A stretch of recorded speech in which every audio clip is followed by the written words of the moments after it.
Chapter the First. The toilet. The meagre sun that for 13 pallid February days had shone with no more brilliance than a rushlight stuck amid the cobwebs of a garret, poured down at last his profuse glories, and Curtain Wells woke up to a fine morning and the burden of conscious existence, with an effort all the more completely unanimous on account of its reputation as an inland spa. Residence there implied an almost monastic ideal of regularity. Other shrines of Aesculapius, falling from their primitive purity of worship, might set up for adoration a hooped Venus or bag-wigged Cupid, but Curtain Wells would never admit so naked and misleading a pair of immortals. Her fountains ministered to bodily ailments. Vapors, winds, gouts, quinsys, consumptions, fevers Courteen and Titian, without pretending to the power of love philtres or the sparkle of the Castalian spring. 'Tis true, romantic dusk or sunset candlelight might consecrate the vows of many a shepherd and shepherdess, but those stretched hours of dalliance were always understood to be the sensuous reward of a strict matutinal discipline. Consequently Curtain Wells woke up as to a bugle call. Casement hangings were flung back, shutters unbarred and, wonderful to relate, an occasional window sash creaked and subsided. A simultaneous toilet would be followed by a simultaneous visit to the cleansing springs. Drums, routs, auctions, ride-autos, and masquerades did not avail to keep their votaries abed. Perchance a velvet patch would hide the wearer's secret blemish less artfully. Beneath young Miss Kit Cat's eyes there might be a deeper violet than the state of her health warranted. My Lady Bunbutter newly arrived from scurrilous Bath might see her nose sharpened to a richer carmine point. But 8:30 o'clock would behold them all bound for the pump room, somewhat reticent perhaps, a little fretful even, yet completely street. Simon's clock struck the half hour of 7, and the birds who live tropic days in the eternal summer of chintz curtains seemed to crow remorsefully at any sluggard who was inclined longer to indulge his laziness. The sun spangled their plumage with innumerable pinpoints of light until they began to glow with all the astonishing dyes of printed fabrics. They glowed and ruffled until the sluggard forsook his couch and, creeping over the chilly floor, flung them back into a day-long folded tranquility. Here, then, is an excellent opportunity to catch a few of our fine characters unaware. Follow the guidance of my muses and you will see hero and heroine, comedian, villain, and chorus stripped of all outward aids to beauty. You may trust the modesty of Clio and Melpomene, who will certainly treat their own sex with discretion and admit you to the keyhole not a moment before it becomes your disposition of mind. Pray do not expect a wanton exhibition because you are holding on to the draperies of two pagan young women. See that fine house in the middle of the crescent. Mark the flambeau, guttering and sputtering into an odorous death. Note the flattened Ionic columns which lend it such an air of superiority, and the extra story, and the fat bow windows on either side of the door. Look well at the door with its cornice of airy cupids forever playing hide-and-seek behind solemn urns and festoons of carven flowers. That is the great house where Beau Ripple lives. Do you wonder at the early hour of rising when you know that his decree was responsible for the united achievement? I cannot think you do, especially if you have read his epigrams published by Mr. Scratch at the sign of the Claw in Paul's Churchyard. Those epigrams with razor-keen edge translated into Latin by Dr. Fumble and into Greek by the Reverend Mr. Tootle. We read how, in ancient days, tyrants beguiled their political victims with impromptus of their own composition, and at Curtain Wells it was esteemed an honor to be reprimanded in such polished prose. Mr. Ripple scorned the easy allurements of metre and, although in himself he summed up the profound artificiality of his age, he was wont to say that verse as a form of composition possessed all the disadvantages of prose without any of the advantages. Let us take a glimpse at the great man in the great house while the little maid is pondering the gaudy vow. That carpet of mellow hue was presented by the captain of an East Indiaman, much addicted to wind. It muffles the footsteps of the courtiers who throng the stairs, and secures a respectful calm. It even enables us to reach the door of his bedchamber unheralded, but as, invisible and armed with reverence, we cross the threshold, the great Beau is nowhere to be seen. We observe his bedclothes dignified even in disarray, we see the open patchbox, the bottles of eau de luce and eau de chypre, the black satin tie and the wig on the stand, but not until, Instinct with awe, we drop our eyes. Do we behold 2 pink feet and the circumference of the least austere portion of his anatomy wrapped, it is true, in embroidered dressing gown, and with the bedspread hung about it like a pall, yet nevertheless an unmistakable circumference protruding from beneath the bed. Diana very wisely killed Actaeon for overlooking her toilet, and I doubt we deserve the same penalty, for when, the errant button in his hand, we see the beau emerge with purple cheeks and oaths innumerable, a certain conviction steals over our shocked sensibility that the great little man is only mortal after all, of the same temper and anatomy as ourselves, and, as the gods know very well, this is a mighty dangerous and revolutionary discovery. There stood Beau Ripple dancing and D.G., while a monologue with appropriate action went somehow like this. Beau D. All buttons for being round. Then he danced. Beau D. All pins for dropping upon the floor and the chambermaids for not picking 'em up, and my own feet for treading on them. Then he danced again. Beau D. All beds for being wide. Then he danced. Beau D. My eyes, I shall be late for the waters. Then he danced to his mirror. And the mirror showed a man of ripe age, with smooth round face and a pair of very blue eyes. Beau and D. U. Ripple, for a clumsy old fool. Hereupon the great little man beamed at himself, for the nature of him was so truly kind that he could not be crossed by himself for long, and as for the world, his severity never upset the balance of a well-turned phrase. He was an urbane man, one who had presumably lived all his life in prim and decorous cities, but, since he will preside over this story of mine, we shall learn more about him as we go along. Further round the crescent, Mrs. Choke let furnished apartments to valetudinarian bachelors, and in one of the brightest of these, Mr. Francis Vernon sat before his looking-glass contemplatively combing his wig. His closely cropped curly hair accentuated the lines of a profile already inclined to sharpness, just as his red lips enhanced the surrounding paleness of his complexion. He combed his wig very much as a man strokes a cat. The caress half felt loses itself in speculation, and just now Mr. Vernon was gazing at the wrought iron balcony of the opposite house where Miss Phyllida Courteen, all swansdown and rosy cheeks, was plucking half a dozen snowdrops from a bow-pot. These were to be enclosed in a note and sent by the hand of the first pleasant-looking passer-by to Miss Sukey Morton in the western colonnade. And the aforesaid Miss Morton would, in the estimation of Miss Courteen, simper and blush and confide in her dear Phyllida that, though she had known he admired her and indeed had proffered her a dropped fan more than once at the Monday assemblies, yet never had she for a moment imagined that he would dare to send her a Valentine, and if he had, she would have died rather than take it, yes, died, for what she would do when she passed him next Monday evening, she could not think, especially as he was known to be partial to her, and her Mechlin pinner was quite ruined by the abominable wax candles they would use just because the P. of W. was not coming that year after all. Miss Courteen was so much charmed by this loquacious dream that she began to compose an appropriate verse destined to be wrapped round the green stalks of the flowers. The snowdrops white and so are you. The smallest foot in the world beat time upon the balcony making the iron bars on which she stood vibrate in twanging chords, but failed to summon from the caves of poesy an echo worthy of the snowdrop's white. Forward and combing his wig more contemplatively than ever, for, although he cannot see his charmer's lips, he feels sure from the attitude of her whole body that her face is infernally captivating, and the memory of her last whispered goodbye assails him and kindles a leaping flame at the back of his hazel eyes. Such a merciless regard as ours penetrates to the heart, and we know that Mr. Vernon is wondering what on earth will come of his affair with Miss Courteen, and speculating how much she will inherit, and whether matrimony is quite so expensive a joy as his friends make out.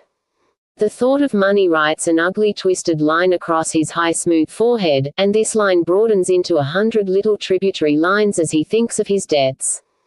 So he brings himself back to the obstacles of life in rather a gloomy frame of mind and faces the necessity of his toilet in such a depression of spirits that he selects a suit to match his mood. And that is the reason why Mr. Francis Vernon wore purple satin on Valentine morning. All this while, Miss Courteen is quite unable to invent that odious third line, and though she taps her foot to aerial music and pulls a chestnut curl right over her nose and twists it round her fingers and wonders whether white is a notably difficult word to rhyme, she never succeeds, and just when she has almost succeeded, her mother's voice sounds from the floor above. This disposes of inspiration altogether, for though her mother's voice is very melodious and sounds prodigiously pleasant as it murmurs, "Spaddle," or "Manil," over the card tables, it will allow no competition, and drives all invisible music far away. "Coming, dear Mama," says Phyllida just as Mr. Vernon decides to wear purple and just as we step out of Mrs. Choke's front door thinking it can no longer be indiscreet to follow our muses to the scene of Mrs. Courteen's toilet. As we cross the road glittering in the sunshine with last night's rain, we see a tall young gentleman writing busily in a set of ivory tablets as he strolls quietly along the pavement. Mr. Lovely, the young gentleman, looks up very quickly as a three-cornered note flutters down and lodges in a fold of his ruffles. Miss Courteen, who felt the note falling, and thinks that after all she need not make more than a pretty attempt to save it, peers over the railing into the upturned face of the young gentleman, who bows very low and sweeps his hat round in a very grand curve, and begs to apologize for the awkwardness of his ruffles in thus intercepting a lady's note. And you and I, my inquisitive companion, stand still for a moment and watch the picture, remembering it is merry Valentine morn. The maid with wide eyes and crimson cheeks nestling in swan's down, and the young man of the laughing expectant face, in his peach-colored velvet suit, seem somehow to have caught the spirit of the day. They make us think of broken stiles, of hedges heavy with May, of blue and white April noons, of lambs, and children with pinafores a-flutter gathering cowslip posies on a wind-washed down, and of all the old and dear delights of spring. Says Phyllida, "Oh, pray pardon my clumsiness. And madam," says he very gallantly, "I'm incredibly obliged, for you've given me a rhyme. Oh, pray tell me, was it to white?" "Nay, 'twas harder than that," he murmurs. "But I think that is monstrous difficult. Bright, sight, light, cheerfully height, regretfully night, hopefully and fight, fiercely." "Indeed," adds Phyllida, "I thought of every one of them, but not one would fit the sense." The young gentleman, who is a rhymester himself, grows interested.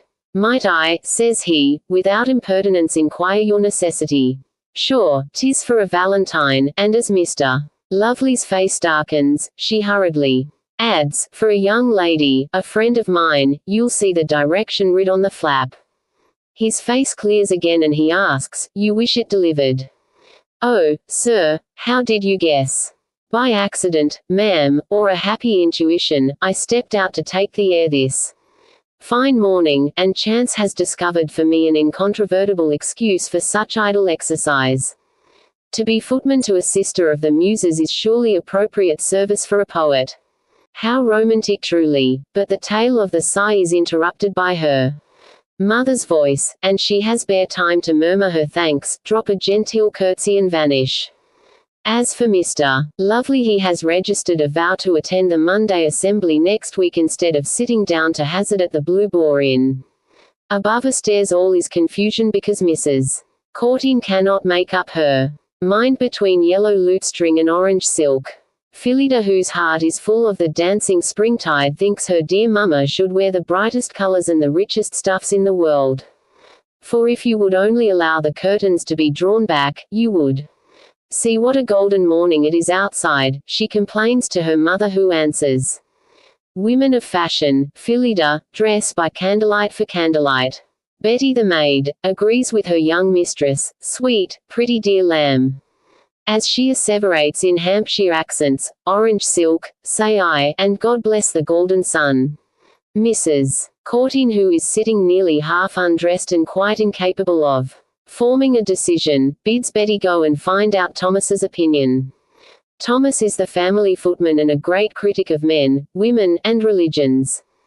Presently Betty comes back and says that Tammuz would prefer Yola. "Why, Betty, why?" "Because," answers the maid, "he says silks are for the vain. Abominable, and lutestrings have a pleasant twang and savor of the psalmist." So Mrs. Courteen turns from yellow sack to orange sack and from primrose quilted petticoat to apricot quilted petticoat in despair, till at last Betty asks triumphantly, "How would it be, ma'am, if you was to wear your most elegant and truly genteel green satin, seeing that it do be St. Valentine with a smell of green leaves in the air?" This provokes a new decision, and causes a great rummaging in drawers and presses and closets until the gown, fragrant with last year's lavender, is discovered, when the toilet too long neglected starts afresh. "What patches, ma'am?" says Betty. "My Cupid's bow and the 2 tiers of widow." "What scents, mamma?" asks Phyllida. "My citron essence, child." Then shoes are buckled, stockings are gartered, and a black mantova placed gently round her shoulders. One more touch of powder, one more brush from the rouge pot, one more flounce and one more flirt, while the watchet ribbons in the cap are hastily changed to ribbons of palest apple green, and a pair of emerald snaps are quickly fastened. "Does my hoop sit straight? Oh, lud! I vow I shall be late." A breathless moment and, in place of the mantova, a tippet of pheasants' feathers is adjusted. Down the crescent is heard the opening of many doors. Phyllida runs to the window, draws back the curtains so that the sun streams in upon the sickly candles. "Has the beau appeared yet?" asks Mrs. Courteen. "Here he comes, and oh, mamma, he is wearing a suit of olive green. What great good fortune! What taste I shall display! Green is certainly the fashionable color," and Mrs. Courteen began to trill to a tune of her own invention. "I shall be à la mode, I shall be à la mode and very bon ton and très bon ton." Radiant, she descends the stairs followed by Betty carrying an enormous glass goblet. Outside, Rubicund Thomas with heavily knobbed cane awaits her. The widow glances over her shoulder at the crowd swinging down the street, all equipped with glass goblets of various sizes and shapes. She throws an anxious glance towards the head of the procession. The beau is certainly in green of a shade slightly darker than her own, but, nevertheless, distinctly comparable. She tosses her cap in anticipation of the envied triumph and sails in the general direction. "And you, Accots, who have accompanied me so early in the morning to the toilets of some of our principal characters, pray give yourself the additional trouble of thinking what a great man he must be to induce these butterflies and moths of fashion to sally forth cap a pie perfect at 8:30 of, when we think of that apoplectic circumference which so lately protruded, we can heartily assent to his opinion." Chapter the 2nd. The pump room. As all roads are commonly reputed to lead to Earl's Court, so here at Curtain Wells all roads led to the pump room. It dominated the city from the summit of a moderately steep hill as the Acropolis dominates the almost equally famous city of Athens.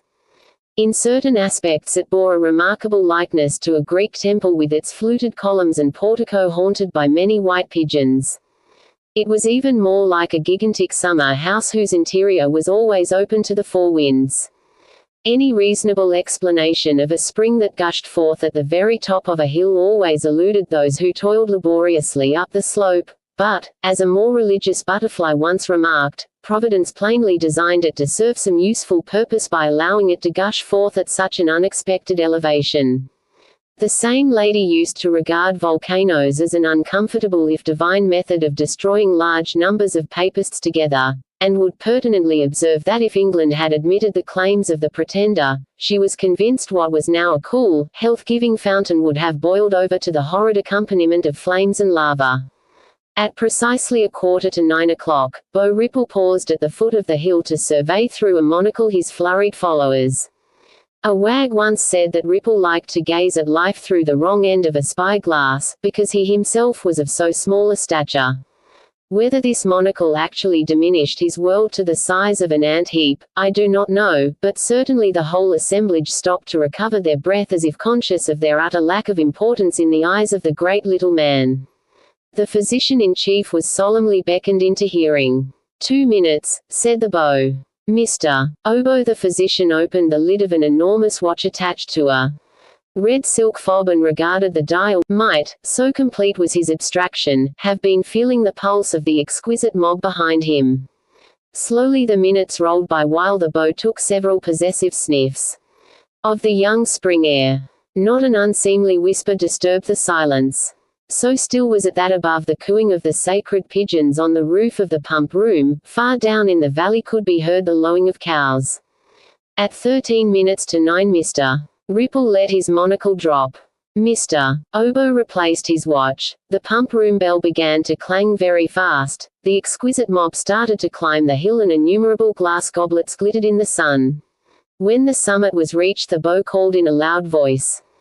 Oboe. Mr. Ripple, bowed the physician. I allow 2 more minutes for panting. Certainly, Mr. Ripple. Very just, sir. So the exquisite mob like the hart panted after the waters, or perhaps more accurately before them. At the expiration of the breathing space, a diminutive Negro known as Gog advanced towards Mr. Ripple, bearing a fluted goblet upon a tray of Chinese lacquer. An equally diminutive Negro called Magog presented the goblet to Mr. Ripple, who turned slightly in the direction of the company and slowly sipped his portion with consummate meditation. When almost halfway towards the bottom of the glass, the beau looked up as if surprised to see his adherents still thirsty. This was understood to be the signal for approach, and the exquisite mob advanced to drink while the children, miniatures of foppery, played hide-and-seek or touchless round the pillars. Mrs. Courteen sailed towards a thin little military man with a very long and very crisp pigtail, whose outstanding feature in front was an extremely conical Adam's apple that bobbed up and down as if his throat were a bowl of water and, rising with his collar, at boiling point invariably choked him into incoherence.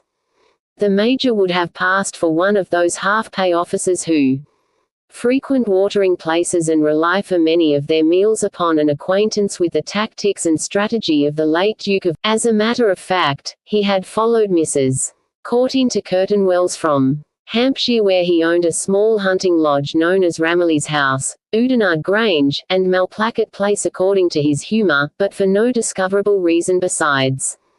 He had a painted board for each designation, but nobody ever extracted from him the principle on which, from time to time, they were changed. When asked on one occasion why he omitted the famous victory of Blenheim from his titular commemoration, he replied that the omission saved the expense of continually forwarding letters to Oxfordshire. The Major was inclined to resent the homage paid to Beau Ripple. A.D. D. Civilian, ma'am, he muttered to Mrs. Courteen. Oh, you soldiers. I protest you have no reverence for anybody.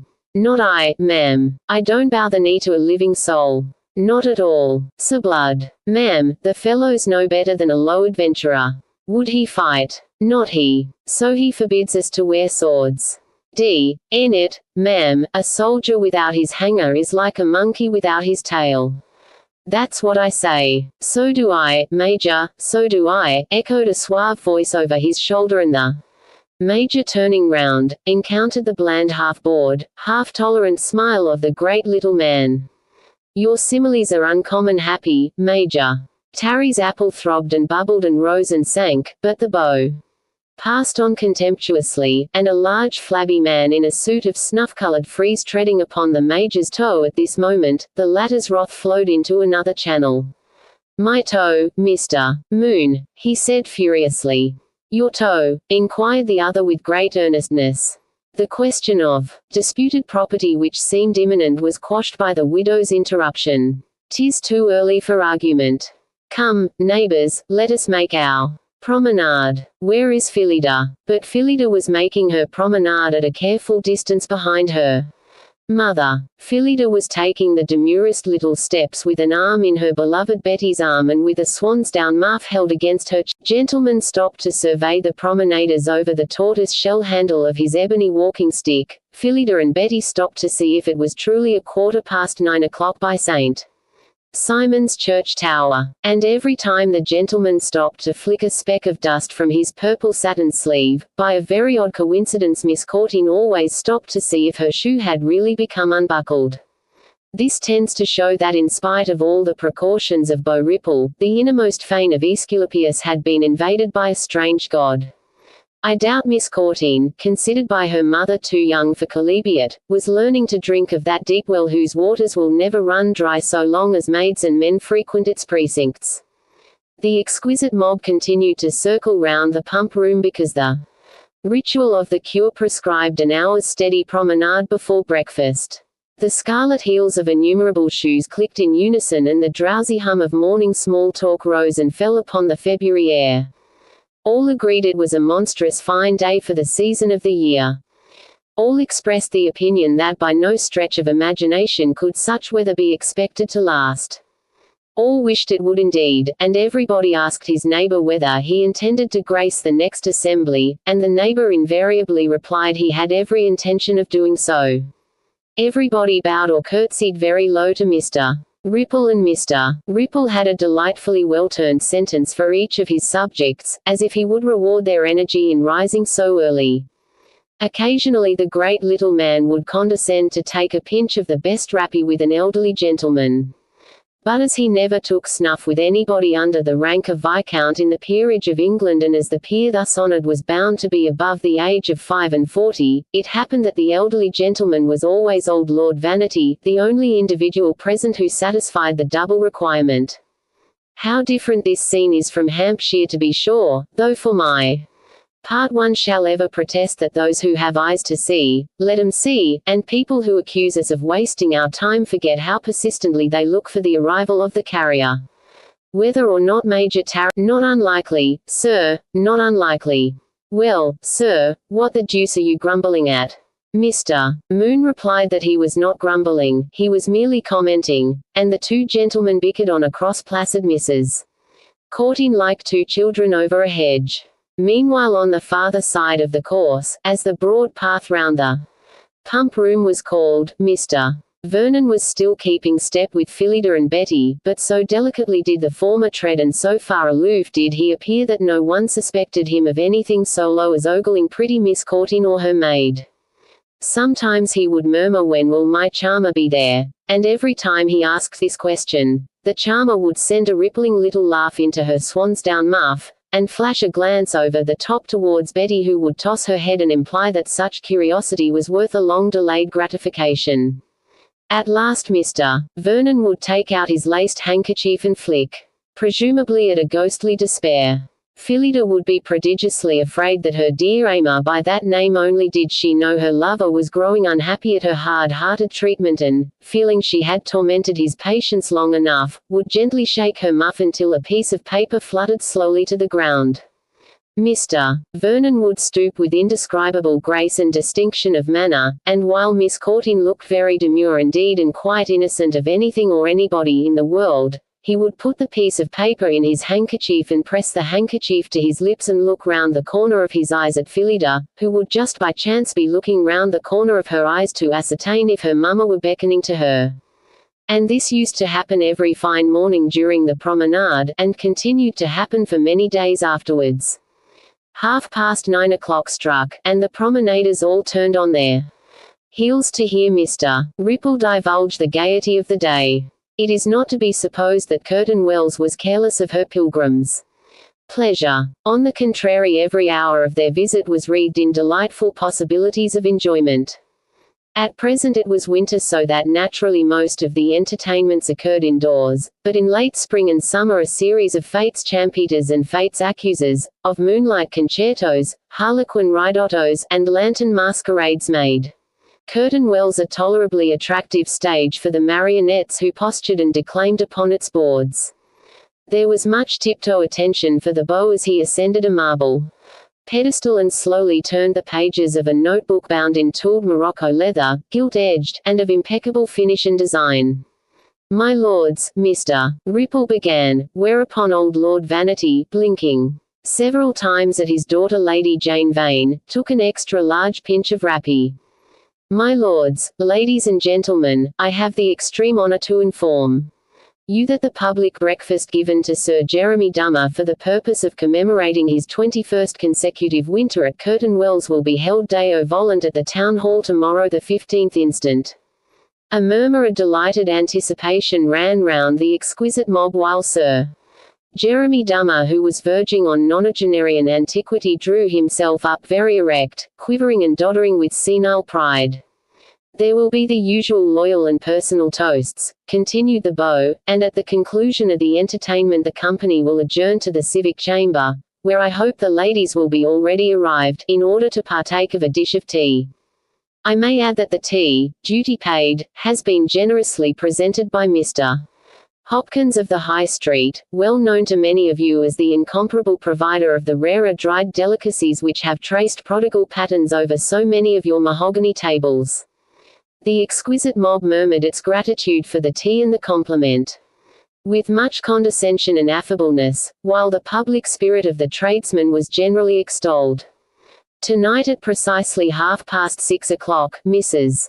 Dudding's Conversazione. Quadrille tables for 96 players, Pope Joan for the young and sprightly, a faro table in order that our gentlemen, Mrs. Dudding informs me, may have no valid excuse for absenting themselves on the score of dullness.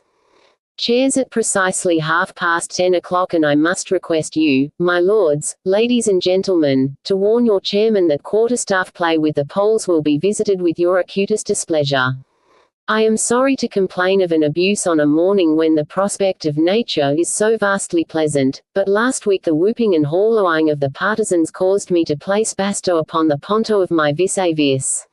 The exquisite mob sighed in sympathetic consternation as, with a perceptible break in his voice, Mr. Ripple made this confession. And since I am temporarily launched upon unpleasant topics, I must beg for earlier and less riotous hours at the Blue Boar. It is exceedingly ungenteel to throw quart bottles of Burgundy at the watch. The latter is a fine body of men devoted to the service of an orderly and decent society, and does not deserve a crown of plaisters as the result of publishing the hour of the night and the state of the weather. However, I will mention no names, gentlemen. Lord Vanity, not feeling himself included in the last vocative, took a pinch of rappy and gazed very fiercely at my Lady Bunbutter through the rheum and water of his ancient eyes. As her ladyship showed no signs of a guilty conscience, the Earl took a second pinch and muttered devilish young cubs under his breath. On Sunday, the beau resumed with his old suavity of enunciation, the waters will not be drunk until the fulfillment of divine service.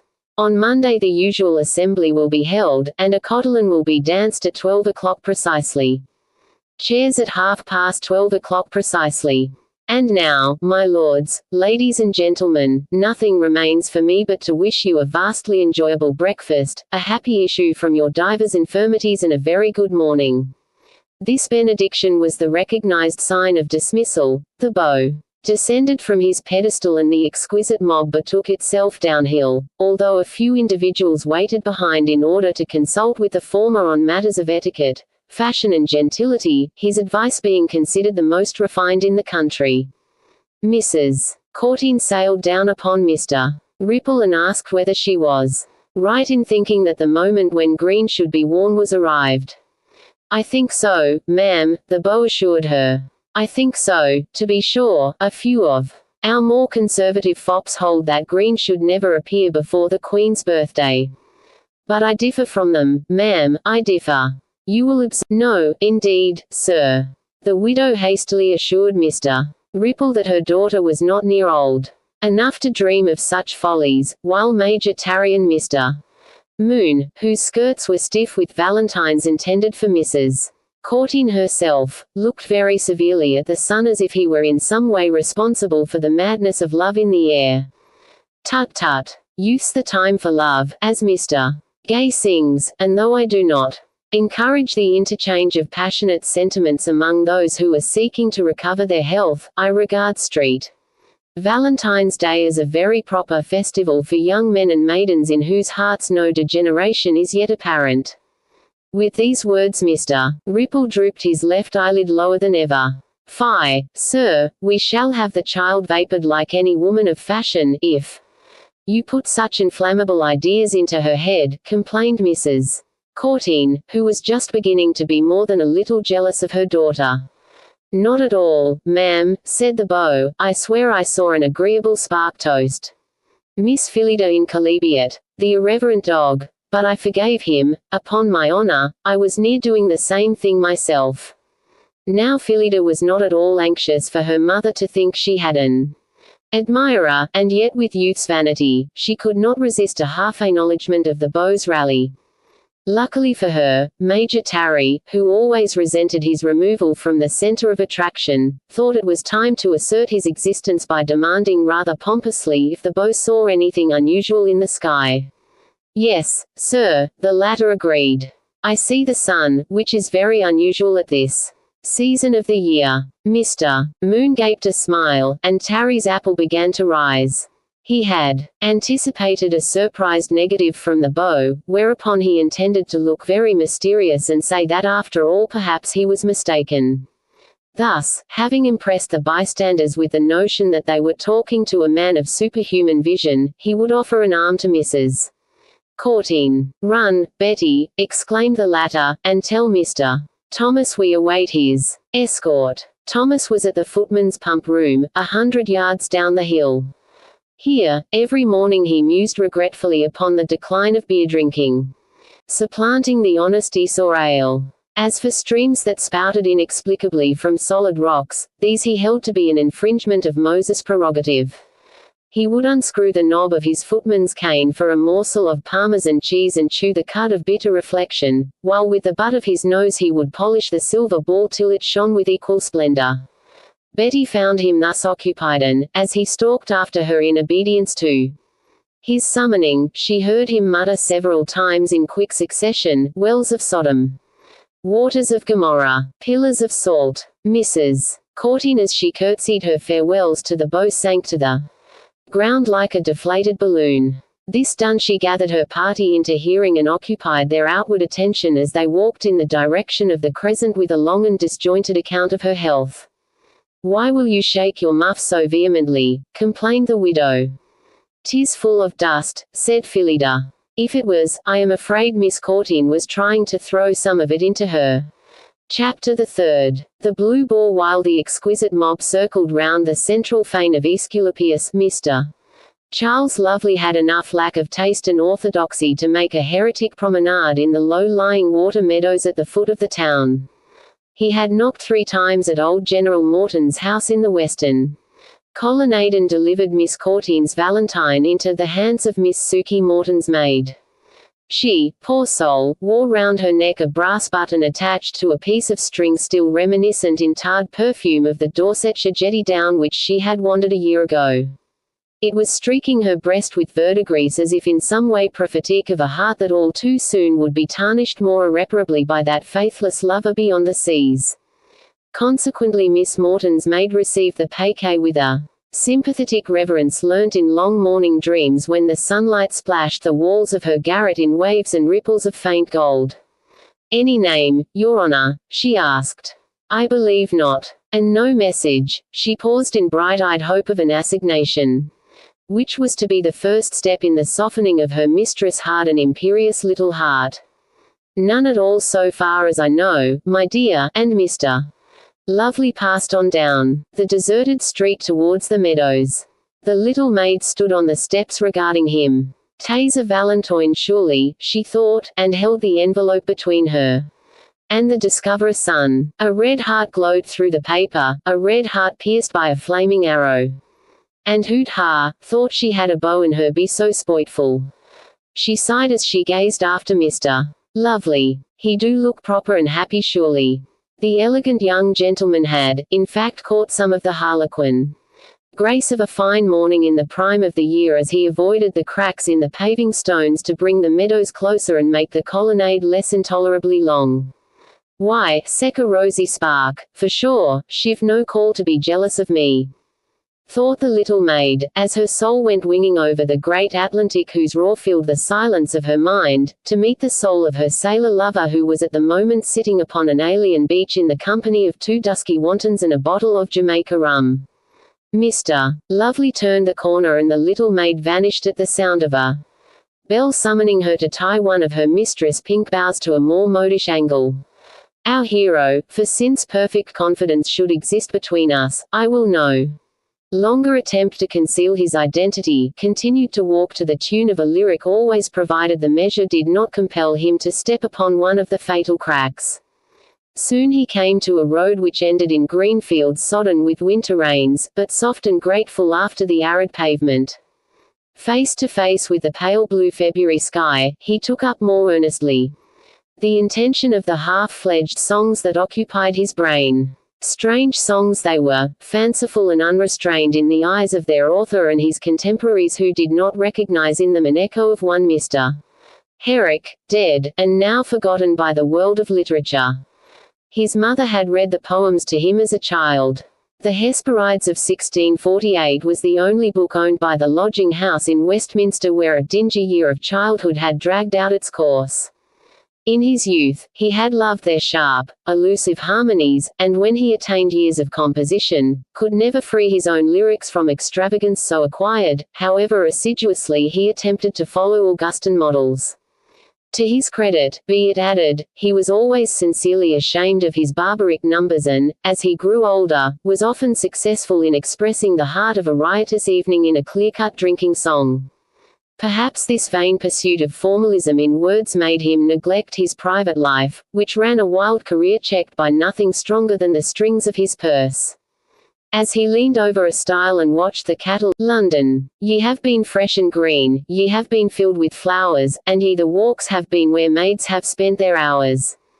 But Mr. Lovely was dissatisfied. He felt the sentiment would have reached a larger dignity, a more epigrammatic crispness, a more trenchant elusiveness, if it had never strayed beyond the bonds of an heroic couplet. He deplored his ineradicable early impressions and vowed to study the classic models with a still more fierce ardor of imitation. But having formed this resolution, our hero was just as discontented as before. The sun shining into his heart found no reflection there. "These late nights are killing me," he complained, ascribing his discontent to fatiguing sessions of play. He bent down to pluck a starry celandine and wasted a few minutes in trying to find out whether he liked butter. The little golden oracle told him he did, but as he was well aware of this fact already, only the flower benefited by an enhanced reputation for infallibility. Nevertheless, it was flicked carelessly over the hedge where it lay stalk upwards in the shade like many another prophet before it. To confess the truth at once, Mr. Lovely had only used the butter to deceive himself, for round about his red-heeled shoes were 8 golden petals which seemed to prove that a more intimate question had been asked, and answered unfavorably if we may judge by the banishment of the flower. To console his wounded susceptibleness, he determined to smoke a pipe and, having made up his mind, found the long clay stem was broken. With a pithy condemnation of things in general, he tried to establish the reason of his depressed spirits. Then he discovered his spirits were not depressed, merely unsettled. Burgundy, of course. Hazard without a doubt. Should he try chalybeate? The D.L. Not if he knew it. Should he try chalybeate? She wore a very engaging swansdown tippet. What a fool he had been to come to these meadows. Should he try chalybeate? The half-fledged lyric was strangled. The landscape seemed pretentiously bright in proportion to the wintry air which was still abroad and, to crown all, he felt an extraordinary desire to drink a tankard of ale with Mr. Anthony Clare at the Blue Boar. The latter might know who wore swansdown in the Crescent. With a sigh of relief, he wrung this admission out of himself, shivered and turned his face towards Courteen Wells, whose houses clustered like a swarm of bees around the sacred hill. The Blue Boar, whither Mr. Charles Lovely was bound, was a hostelry of the conventionally ample type. The rooms with exterior rows of galleries were built round a large quadrangle to which coaches and stage wagons were admitted through an arch that was only just high enough for the vehicles of a more recent pattern. The fixed population consisted of innumerable plump and shapely chambermaids, innumerable dried-up hostlers and grooms, and a certain number of sedate waiters who were all clothed in the same shade of rusty black, and all of whom wished they had settled earlier in life to become footmen. However, this canker of thwarted ambition never prevented them from handling anything from a soup tureen to a guinea piece with reverence and precision. The host, Jeremy Dash, was neither round nor rubicund. On the contrary, he was remarkably sallow and, in his suit of cinnamon cloth, bore a vague likeness to a well-seasoned Cremona violin. He was the builder, owner, and inventor of the famous Daish's rooms adjoining the inn, as the latter served for a recognized adjunct to the more official assembly rooms. Mr. Daish became a somewhat mildewed counterpart of the great Beau himself, a mezzo-tintel executed of a famous painting in oils. His back was so often crouched in servility that it had acquired a permanent stoop. Rumor said that years ago Mr. Daish was often seen fiddle in hand at West Country fairs and wakes, and supported the legend by pointing out when a lady of the extremest fashion and quality graced his dancing floor with a pair of very high red heels, the solemn innkeeper would steal to the dais of the musicians and, taking an instrument, would himself bob and play My Lady through a minuet with considerable gusto and bravura. The Blue Boar was patronized by a select company of fashionable young gentlemen who lent the old hostelry something of the tone of White's or Almack's. Bagmen were excluded from the wing occupied by these elegant patrons, and though from time to time one of the former, with a merry reputation, would be invited to take wine with the quality in return for the tale of a famous and gross adventure, it was distinctly understood that nothing low or vulgar was allowed to penetrate beyond a certain doorway. Beau Ripple himself would saunter down towards twilight and exhort his youthful subjects on the folly of vice, the futility of play and the obligation to drink the waters at 8:30. Mr. Ripple was esteemed a Puritan, but such a genteel Puritan that the young gentleman, subdued by the length of his waistcoats and his irreproachable ties and solitaires, listened to him willingly enough, and overpowered by the orthodoxy of his wigs and buckles, the fullness of his shirts and the size of his cuffs, heeded his warnings sometimes. Mr. Lovely strolled through the archway into the yard all fresh and shining. After the morning swill, along the galleries, the chambermaids were hurrying about their work, and the figure of Mrs. Grindle, the housekeeper, glittering and jingling with keys, warned him no loitering in the galleries would be tolerated at that hour of the day. 2 horses were being groomed in the courtyard, but as he had discussed all their points both with their owners and the hostlers at least 6 times before, he was not inclined to pursue the outworn theme farther. Mr. Clare about? He inquired. Han't seen him, Your Honour, answered one of the workers. Is that Mr. Clare? Asked the other. Yes, my good fellow, have you seen him? Rode over to Baverstock Regis to see a maiden aunt, the man replied. Ho, ho, ho, roared the first, dang me if that bean't the best I ever had. Ho, ho, ho, and convulsed with merriment, the man slapped his tight-breeched thighs with frequency and vigor. You make the very d—l of a noise, sirrah, said Mr. Lovely fretfully. I ax your honour's pardon, but when I hard jock they're talking of maiden aunts, ho, ho, ho, and when I minds that shapely, well it don't to mention no names, but it come over me sudden to laugh, and with this apology, the humorous hostler picked up his mare's near foreleg, and continued to chuckle at intervals for the rest of the day.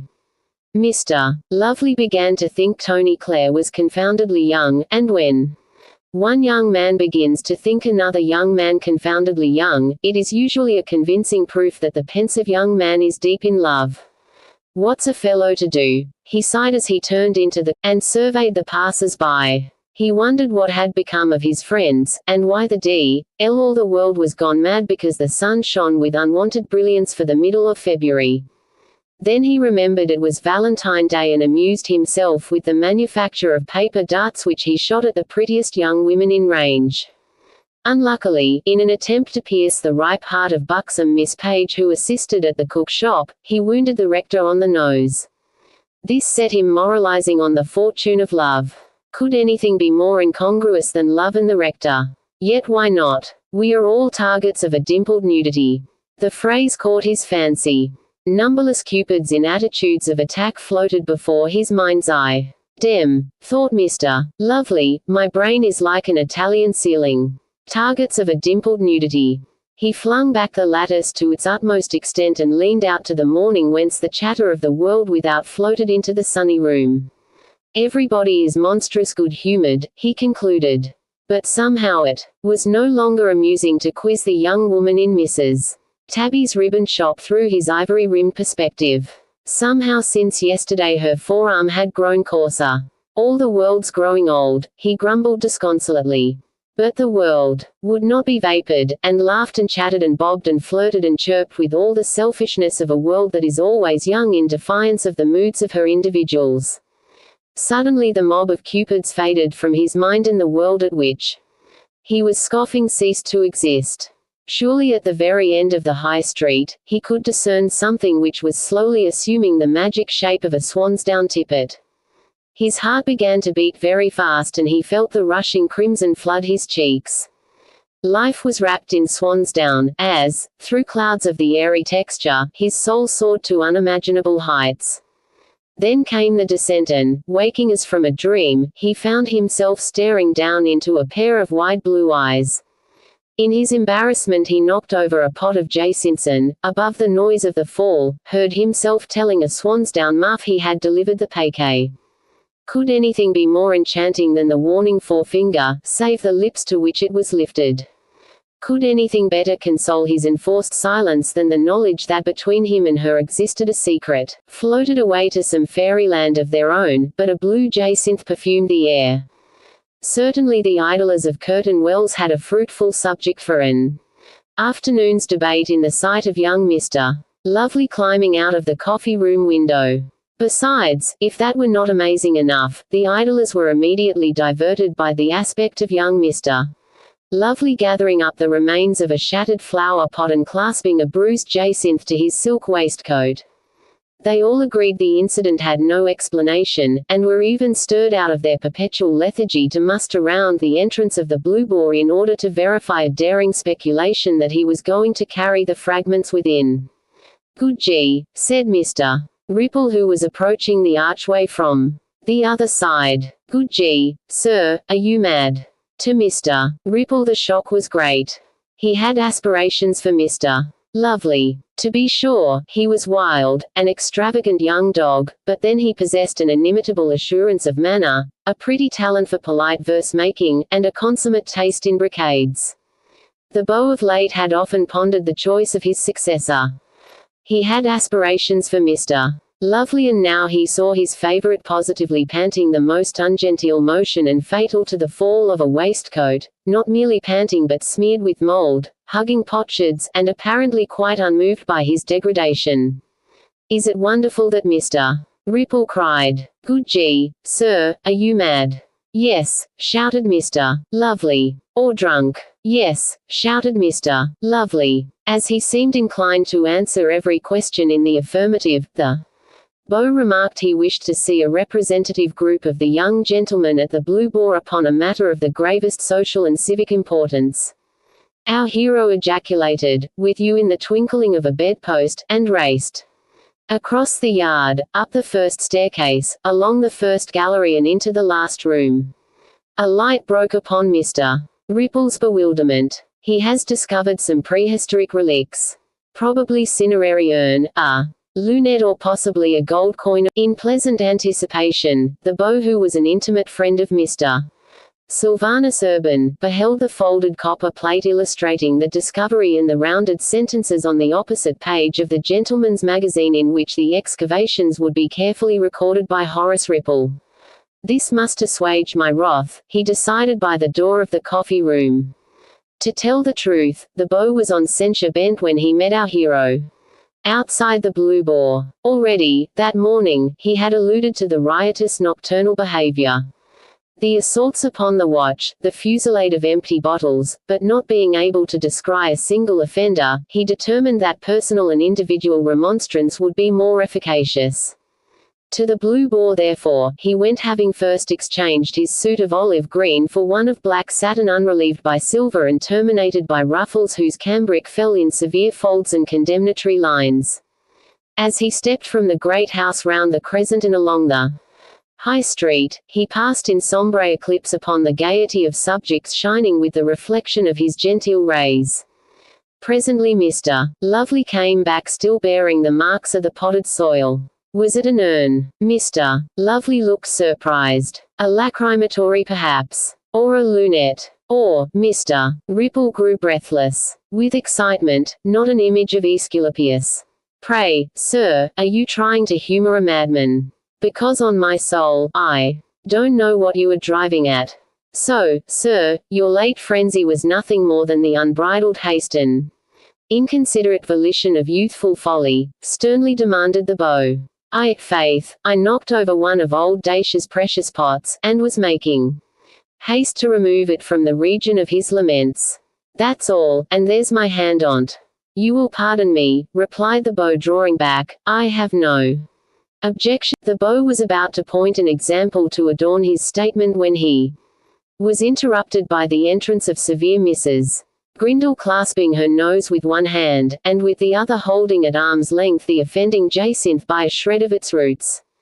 Mr. Lovely, sir, she began, and as our hero pulled forward a chair and the beau leaned back to listen, she continued, I have known a cat kitten in one of the maids' beds.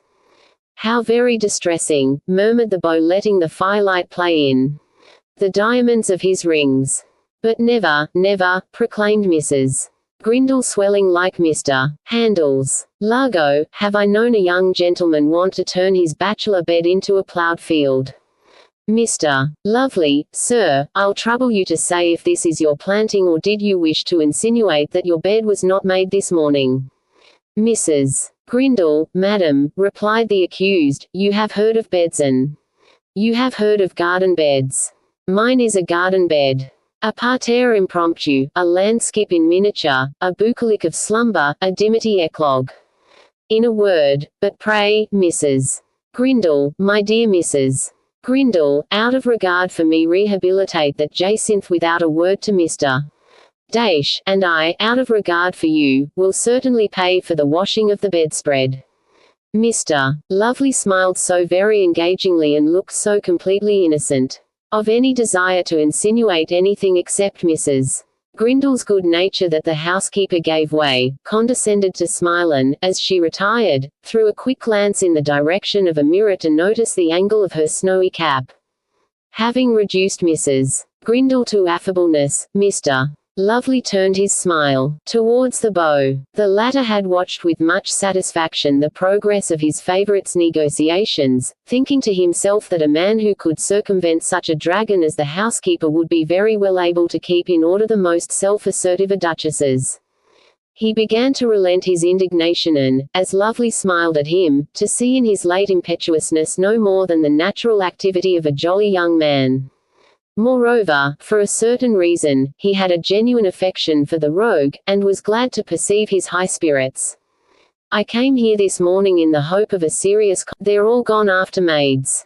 Tut, tut, I wish I could make it plain that Curtain Wells exists for the continence, not the encouragement of appetites. You must blame the sun, dear beau. In view of the many pleasant hours I have spent basking in the warmth, I should not presume to do anything so ungrateful.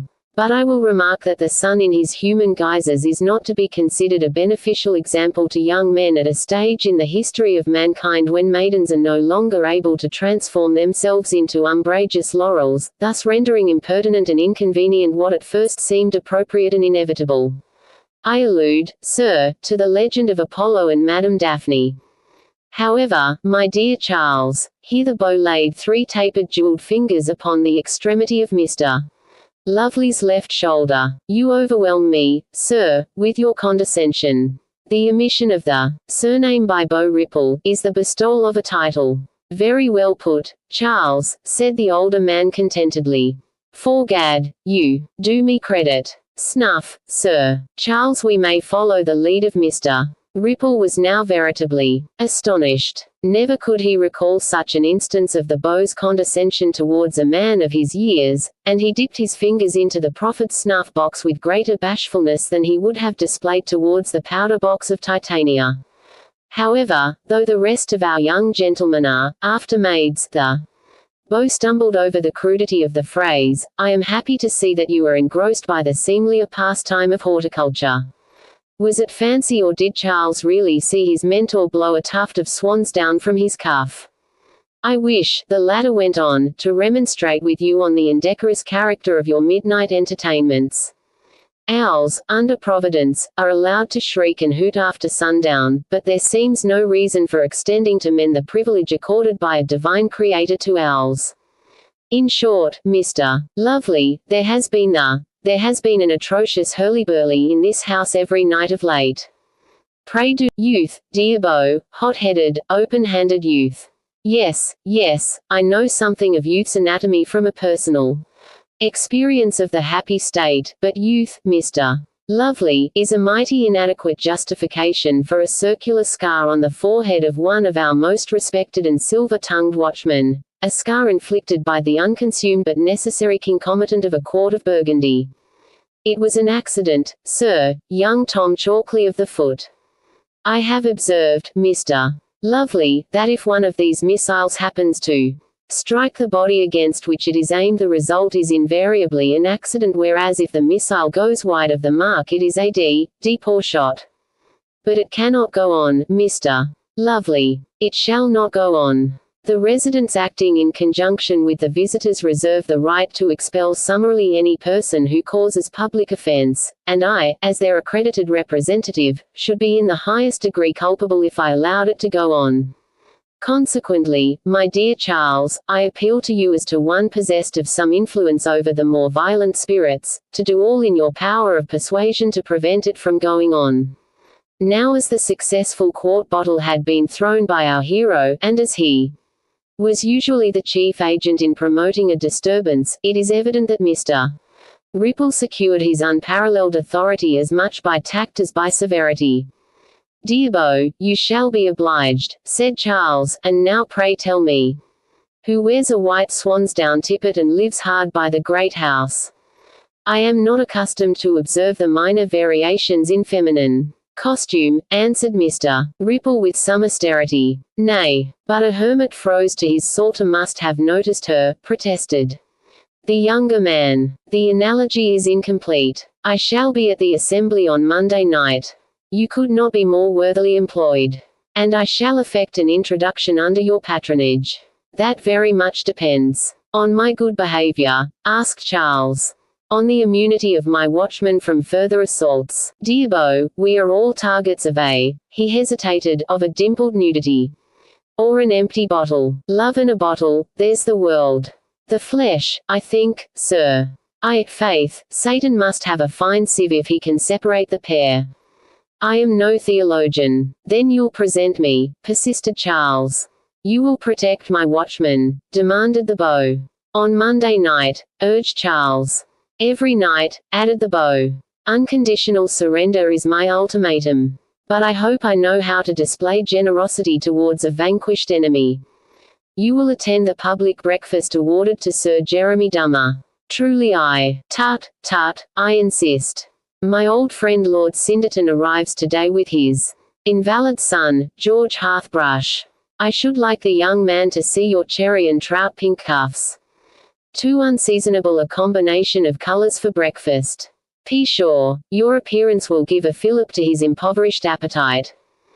Faith, I believe I know how to flavor my conversation with Attic salt. But I swear I never dressed myself. Chapter the 4th. Curtain Maze. The maze at Curtain Wells was always considered one of the principal sights of the place. Holding this reputation, it was naturally the least frequented. Visitors either went there the second day after their arrival or scuttled round it with a competent escort in the 24 hours that preceded their departure. But since no one went there twice, and since all the visitors and residents of the Wells were perfectly familiar with the various shrines, its invariable emptiness may easily be apprehended. In some of the gardens of which it was a feature were thronged at the fashionable hours. There was also a rotunda similar to, if less grandiose than, the famous rotunda at Ranelagh Garden. This had not long been in existence, and was only used for balls and masquerades through May and June, when the maze was spangled with lamps for the delight of the dancers. Even so, very few availed themselves of the shelter of its yew hedges, and always spent the rest of the evening in trying to find their way out, being lucky if they succeeded in making a somewhat ruffled appearance during the last cotillion. To Courteen Garden went Miss Phyllida Courteen and Madam Betty her maid. To Courteen Garden they were going when they passed Mr. Charles Lovely at the coffee-room window.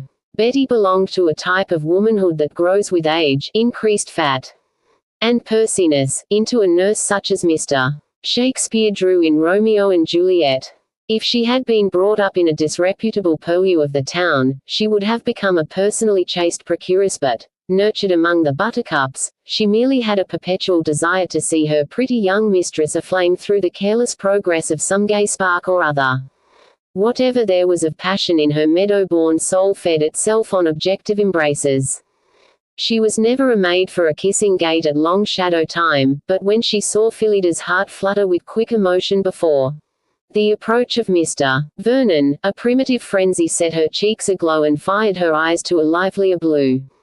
She adored her mistress with a precocious maternity but, paradoxically enough, without any of the mother's jealousy of a lover near to his possession. Vernon with his pale face and slightly sinister demeanor had caught her fancy. "Let him mate with my pretty one," she would say to herself, "blossom of apple looks most rare and sweet under a grey sky of clouds." It was this anxiety to provide a physical match for Phyllida which had led her to encourage Vernon's addresses, and her mistress to pay heed to his vows. Her greatest delight was to stand, watching against interruption, in the next alley to the lovers. Here she would thrill her imagination with the thought of frail and timid fingers in the clasp of a strong white hand. The sudden interposition of Mr. Lovely vexed her. Certainly he was handsome enough, but too much of a piece with Phyllida. They might have been brother and sister. Moreover, he was always laughing. A man who always laughs is as bad as a dog who always wags his tail. Neither is fit for a maid, she grumbled to Phyllida as they stepped briskly along beneath the tall poplars that fringed the road leading to the entrance of Courteen Garden. "Truly I vow he has a romantic air," protested Phyllida. "La, what's romantic? 'Tis no more than reading a book on the shady side of the street." Betty tossed a contemptuous head. "Indeed, Betty, I think 'tis a great deal more than that. To be romantic, child, is to have a noble heart, and to have a noble heart is to lead the night on a Sunday morning," interrupted the maid. "No, 'tis not. Well, 'tis to kneel very obstreperous." "'Tis no such a thing," said Phyllida, stamping on the pavement. By this time, they had reached the famous wrought iron gates of the principal entrance, where an old man in an enormous three-cornered hat and long heavily laced surtout walked up and down. Sometimes he would stop and, over gnarled hands twisted round the ivory, "Courteen Garden, lads and lasses, ye'll grow old. Fit for maids is Courteen Garden." Thus having droned a warning to Olympus, he would resume his walk. In 2 months the broad gravelled path which he guarded would be thronged by the exquisite mob, but at present his only audience on fine days was composed of Phyllida and Betty. On wet days, when not even they ventured out, he would sit in a little pagoda whence every few minutes he would pop out his head, and in the same wheezy monotone lament, "Rain, rain," on the window pane, and retire as abruptly as a cuckoo that has tolled the hour. With this aged janitor Phyllida used to have a daily conversation which never varied by a single letter. "Nobody in the garden this morning. Not a soul nor a body, young miss. Are you better of your cold?" "Very much worse," as Phyllida used to tell Betty when they had left the gateway behind them. "He must be very ill indeed because he has been very much worse every day." Single quote. This customary conversation interrupted the argument over Mr. Lovely's romantic character of mind, and when they turned down the path which led to the maze all discussion went to the wind at the prospect of again seeing her dear Ama. Vernon had met Phyllida in the maze but a bare 2 weeks ago. It happened to be his first visit to the Wells, and he was in the act of being solemnly lost when he accosted her for direction. Betty had encouraged the chance acquaintanceship, and Mr. Vernon, who was tired of the mechanic dryads of Vauxhall, embarked upon a new pleasure. The natural secretiveness of his disposition led him to adopt Ama as a fantastic pseudonym, and neither Betty nor Phyllida had troubled themselves to inquire farther into his antecedents. Indeed, it would have puzzled them to do so, for he had but lately appeared at the pump room in response to Phyllida's earnest entreaty, and absolutely refused to meet her at the assembly rooms.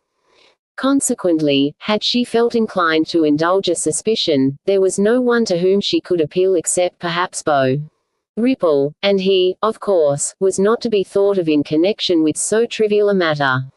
You will recollect that Vernon's toilet of this morning was considerably perturbed by the image of Phyllida. Over his coffee he had reviewed the situation with great contempt for himself. To begin with, he had moved into lodgings opposite his charmer's abode. What foolish enthusiasm, worthy of a stripling of 16, as he told himself. Then he had seriously contemplated matrimony. To be sure, he had made a few cautious inquiries and heard it stated on good authority that she was an heiress, but odds his life, was that enough to make him commit himself irreparably? He was jaded, and the rustic seclusion, so he characterized the Wells, had affected his head. A boarding school miss with gawky tendencies, a boarding school miss with the smile of a young nymph, a boarding school miss with little fingers that tugged the manhood, the weariness, out of his heart. It was impossible. His friends would sneer unmercifully, and he would settle in the country as he had often wished, and by heavens, he would seek her mother's consent. Pshaw, the chit would become more insipid than ever, more delightful, more enthralling, more utterly subjugating. Z.D.S. What an impetuous fool he would be considered. No country misses were very well in the country, and might bear transplantation for a season, but London bepots should be renewed every spring. Meanwhile the affair was progressing very well, and if he could pluck a pigeon or two, there were always pigeons in the country. Why summer in town, and after that, meanwhile his coffee was growing cold. But when he saw her radiance among the dark hedges of yew, all his cynical plans withered away, and it would have taken mighty little to transform the libertine into as honest a lover as ever galloped across the horizon of a romantic imagination. What grace! What charm! What movement! What color! It was incredible she would ever grow old. He rose from the stone seat in the heart of the maze and saluted her with a sculptured bow. That's true romantic, whispered Betty. See him bow, see him stand up. Tall and white like a great wax candle. The swan's down tippet rose and fell to the beating of the eager heart. My charmer takes the sun like a flower, said Mr. Vernon, bending over her hand. Betty's eyes were a very quick and fiery blue as she turned away to her post, and, indeed, the scene would have ravished a block. Never were you so dark and velvety, so full of whispered secrets, as the gentle wind stirred their crisp leaves continually. In a silence made by cushions of moss set with many green stars that muffled every footstep, the stone image of Cupid, poised upon his damp-stained pedestal, caught from the February sunlight the veritable bloom and semblance of divinity. Vernon, as he led Phyllida to the seat and saw her eyes flash over the swan's down muff, was sure that such beauty must capture something of the permanence expressed by the statue and remain forever young, forever provocative of desire. High over their heads a flight of pigeons circled against the azure, gathered and broke into a scattered multitude of snowy wings whose fluttering echoes travelled along the sunlight to the sombre heart of the maze. The simple grace with which Phyllida seated herself held Vernon entranced. He could have sworn that the stone wings of the Cupid trembled faintly as if, animate and inanimate, the whole world stood ready to scale the empyrean. Blinded by an ecstasy of hope, the man forgot himself, discarded the mean ambitions that for so long had guided his actions, and conceived the idea of a fresher existence. Great moments, like great men, have a solitary life, and there was nothing in Phyllida to respond to the fire which he had waked from a pile of ashes. Actually she was wondering whether her dear Aimer had remembered Valentine Day, whether, indeed, his burning gaze was a prelude to the offer of a trinket. "'Tis surely a pleasant Valentine morning," she murmured, screwing up her eyes to the sun. Vernon cursed the want of practice with young misses which had let him forget what every fair esteemed a man's sacred duty. However, he was a resourceful gentleman and, without any perceptible hesitation, produced from his pocket a paste brooch cut to the likeness of a basket of twinkling blue forget-me-nots. Had made a pretty birthday gift from a young man deep in love to his betrothed. She wore it in her kerchief for 10 years and sent it at last to her lover in London with some other trinkets not very valuable, but all of the same fresh beauty. At the bottom of the packet was a faded sprig of whitethorn. The young gentleman, not quite so young now, opened it as a London dawn empurled the city smoke. It had lain all day in his room neglected while the dice box rattled like a skeleton at the feast of love, a feast of pimps and blousy carmine furies. The contents of the packet went with the last of his guineas, and at the division of the stake Mr. Vernon contemptuously accepted the brooch. The latter never troubled himself to take the ornament out of his pocket. Now once more it came back to youth and beauty. As she pinned it to her kerchief, Phyllida thanked him for his sweet thoughtfulness, and wondered if he would always remember this morning. By this time, Vernon had clambered down from his mountain top. Perhaps the brooch made his descent more easy. Yet I think he was sincere when he swore he would never forget. Anyway, Phyllida believed him, and so there is nothing more to be said. When we are wed, she began, and startled him with such an abrupt disclosure of her dreams. When we are wed, I think we will live in Hyde Park. Where is Hyde Park? On the confines of Kensington, my dear. Yes, but where is Kensington? A mile or so westward of Temple Bar. I think we will live in Kensington. Nay, prithee, would you have us die of dullness? Is Kensington dull? 'Tis very rustic. No, my charmer shall lodge in the Haymarket. Phyllida pouted. There was a Haymarket in the country town to which she made an occasional visit from the little village of Newton Candover, and she remembered it as a dusty spot not fit for a new pair of shoes. I vow I should detest the Haymarket.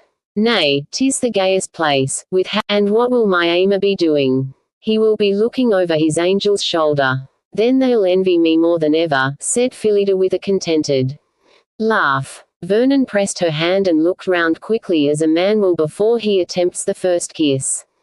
But Phyllida drew back. What shall we do when we are tired of sitting at the windows, if one could ever tire of anything so pleasant, she added with a sigh. We'll call a hackney coach and drive to Westminster Steps, to the river. To the river. Now that will be most diverting. And we'll hail the waterman with the most elegant wherry, and row up through the dusk to Vauxhall. Phyllida was staring at him with the round eyes of a child who listens to an old fairy tale. Then what should we do? She asked earnestly. We should choose a box for two and sit with our elbows over a very small table and look at each other just as we are looking now. Yes, go on, cried Phyllida clapping her hands. Then we should call for chicken wings and eat our supper and listen to the new song and the music of the orchestra playing the finest tunes high up among 1,000 sparkling coloured lamps, and watch the masqueraders and row back to Westminster under a great moon. Mr. Vernon was so much inspired by the interest of his listener that he began to believe in the reality of this proposed idyll, quite forgetting that it was a chastened account of 100 similar adventures enjoyed with the domino passion of a night. Vauxhall must be the properest place in the world, sighed Phyllida. I doubt everybody wears their jewels. Everybody, replied her lover with a quick glance. I should wear my pearls. Your pearls. My necklace that was left by grandmother Courteen. Mama won't let me wear it till I'm 21. But supposing you ran away? Vernon changed the subject, perceiving at present the courtship was nothing more serious than a springtime diversion. He told himself if the child surrendered to his blandishments, it would be an easy matter to induce her to run away. He must weave a strong web of personal attraction round her, and if her prudence sustained her to the end, why perhaps he might commit himself to a serious offer of marriage. He must inquire further into her fortune. He wished it were not so difficult to put an arm round her waist. Innocence was very well, and the prospect of a siege amusing enough at first, but a long-deferred capitulation would be immensely fatiguing, and yet how charming she was. Not for anything would he have her different. When we are wed, he began, and for the first time echoed her lately expressed hopes. In some way he felt that she would be to blame, if harm came of it. She had given the cue. When we are wed, we shall go to routs. But we shall be old and wise and able to go then. It won't be near so diverting then as 'twould be now, if you came to the assemblies. My angel forgets the risque of discovery. There could be no more danger in that than there is in sitting here in the maze. Come, I'm sure if we were prudent nobody would suspect us of a love affair. But consider my ardor. 'Twould illuminate the whole matter. Well, and if the old maids did talk, they would only talk into their teacups, and everyone knows that to be monstrous ungenteel behavior. Lud. I've been censured before. Why, when I was but 16 I was the talk of the ballroom because I stepped 4 gavots with Dickie Combleton, Squire Combleton's youngest son. Everyone said I was a forward minx, and he's only a year older than me, and that's only last year. Phyllida became very indignant, and Mr. Vernon, who lacked humor, became very indignant too at being compared to a bumpkin. Surely, for my part, I don't know how you dare say you care for my reputation. And sit here holding my hand. Walls have ears and hedges have eyes. You would not withdraw your hand if you were sure we were not observed. She made no reply. Possibly, he went on, you would let me kiss those sweet lips to a smile if we were not observed. Indeed, I vow you should never do anything so indelicate. Z.D.S. My pretty Puritan. He stopped because Phyllida's eyes were very wide open indeed. Oh sir, no one but a father or a very old man has the right to swear so dreadfully before a maid. He laughed. So oaths depend on age for their propriety. Faith, that's a new maxim. I've learned this morning. After all, my Phyllida, I am 15 years older than you. That may be, she retorted primly, and I have often wondered whether I should allow a man of middle age to make love to me. Vernon wrinkled with annoyance at such a description. He certainly lacked humor. But then, you see, I am in love with you, and not marrying you because our estates join, like my cousin Clarice, who, we all agreed, was old enough to know better. Young enough, you mean. Morality rusts with the years. I don't know what you are talking about, but it sounds like a text. It is a text, my dear, the text of the man of the world. I hate texts, but I don't hate goodness, and you must promise never, never to swear again, and never, never to try to kiss me. Not even when we are wed. That's another matter. Perhaps when you are old and wise and able to kiss you won't like kissing. A young woman knows by instinct. But why won't you make sure in advance? Because 'tis imprudent and wicked. For my part, I believe you are playing with me. And then began a long argument which settled nothing at all and, after 10 minutes, left matters precisely where they started. What Vernon said in jest was in essence perfectly true, but unfortunately he was too vain and she was too young to believe it, for if potential Phyllida knew very well she would not expire if her dear Ama vanished forever. Actual Phyllida, who was much younger and far more obstinate, was equally sure that a gradual decline into an interesting consumption would be the natural result of such a calamity, while potential Vernon, who was anxious to prove himself a very fine fellow, was very contemptuous of actual Vernon and not at all willing to admit he would find more than sufficient compensation for the loss of his Phyllida in the ample charms of Miss Diana Flashington of the Theatre Royal, Drury Lane. And this is the way a large number of world-shaking passions begin, since at first we seldom apprehend our potentiality.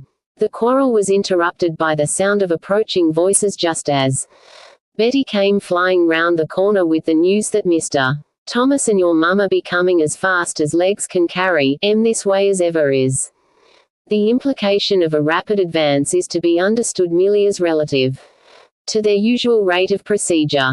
In an instant all was confusion. Miss Courteen wrung her hands and behaved quite as wildly as a grand married lady on the verge of discovery in an ambiguous situation below stairs. Mr. Vernon flicked a number of invisible specks of dust from his purple satin breeches as though he had been kneeling in devout protestation of honorable love for the past hour, while Betty ran in turn to each of the 4 alleys leading to their present position, and put a hand to an attentive ear. She quickly ascertained by which path the enemy was advancing and without more ado pushed Mr. Vernon hastily in the opposite direction, thrust a tambour frame into her mistress's hands and composed herself to spell aloud the agricultural calendar and farmer's assistant for the current year. She was in the middle of some astonishing statistics of the comparative productiveness per acre of turnips and mangel wurzels when Mrs. Courteen, followed by the majestic Thomas, appeared upon the scene. On perceiving her daughter, the latter gave a faint scream and declared the meeting would certainly produce palpitations.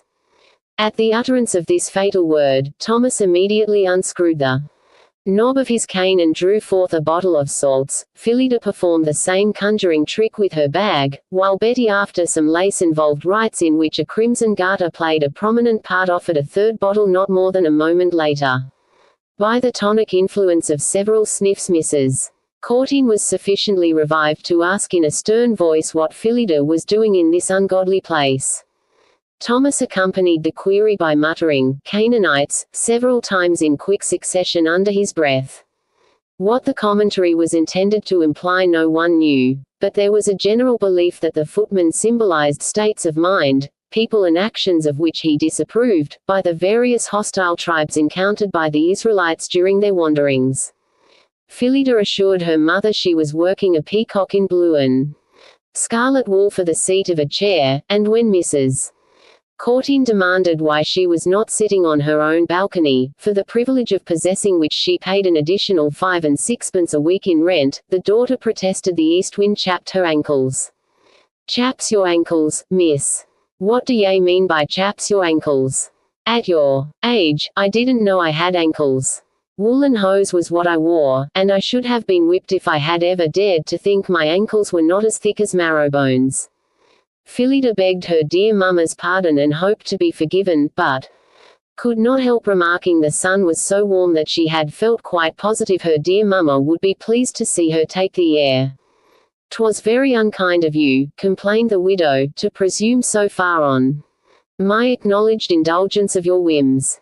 You know the miserable state of my health compels me to sip several glasses of the waters after breakfast, and seize the lamentable opportunity to deceive your too confiding parent.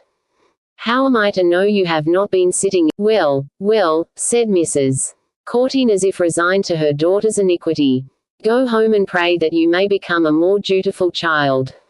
Thomas murmured a low amen and earned for his devotion a derisive and ribald gesture from Betty. "Aren't you coming too, Mama?" "No, miss, I am not coming. I must rest myself and compose my mind and soothe my feelings. Thomas, will you arrange my cushion?" Thomas produced it from under the 7 capes of his surtout without perceptibly diminishing his girth. Said Phyllida to Betty as they stepped out of the maze, "For my part, I believe she only wanted to be rid of us in order to meet puffy old Moon or skimpy little Tari."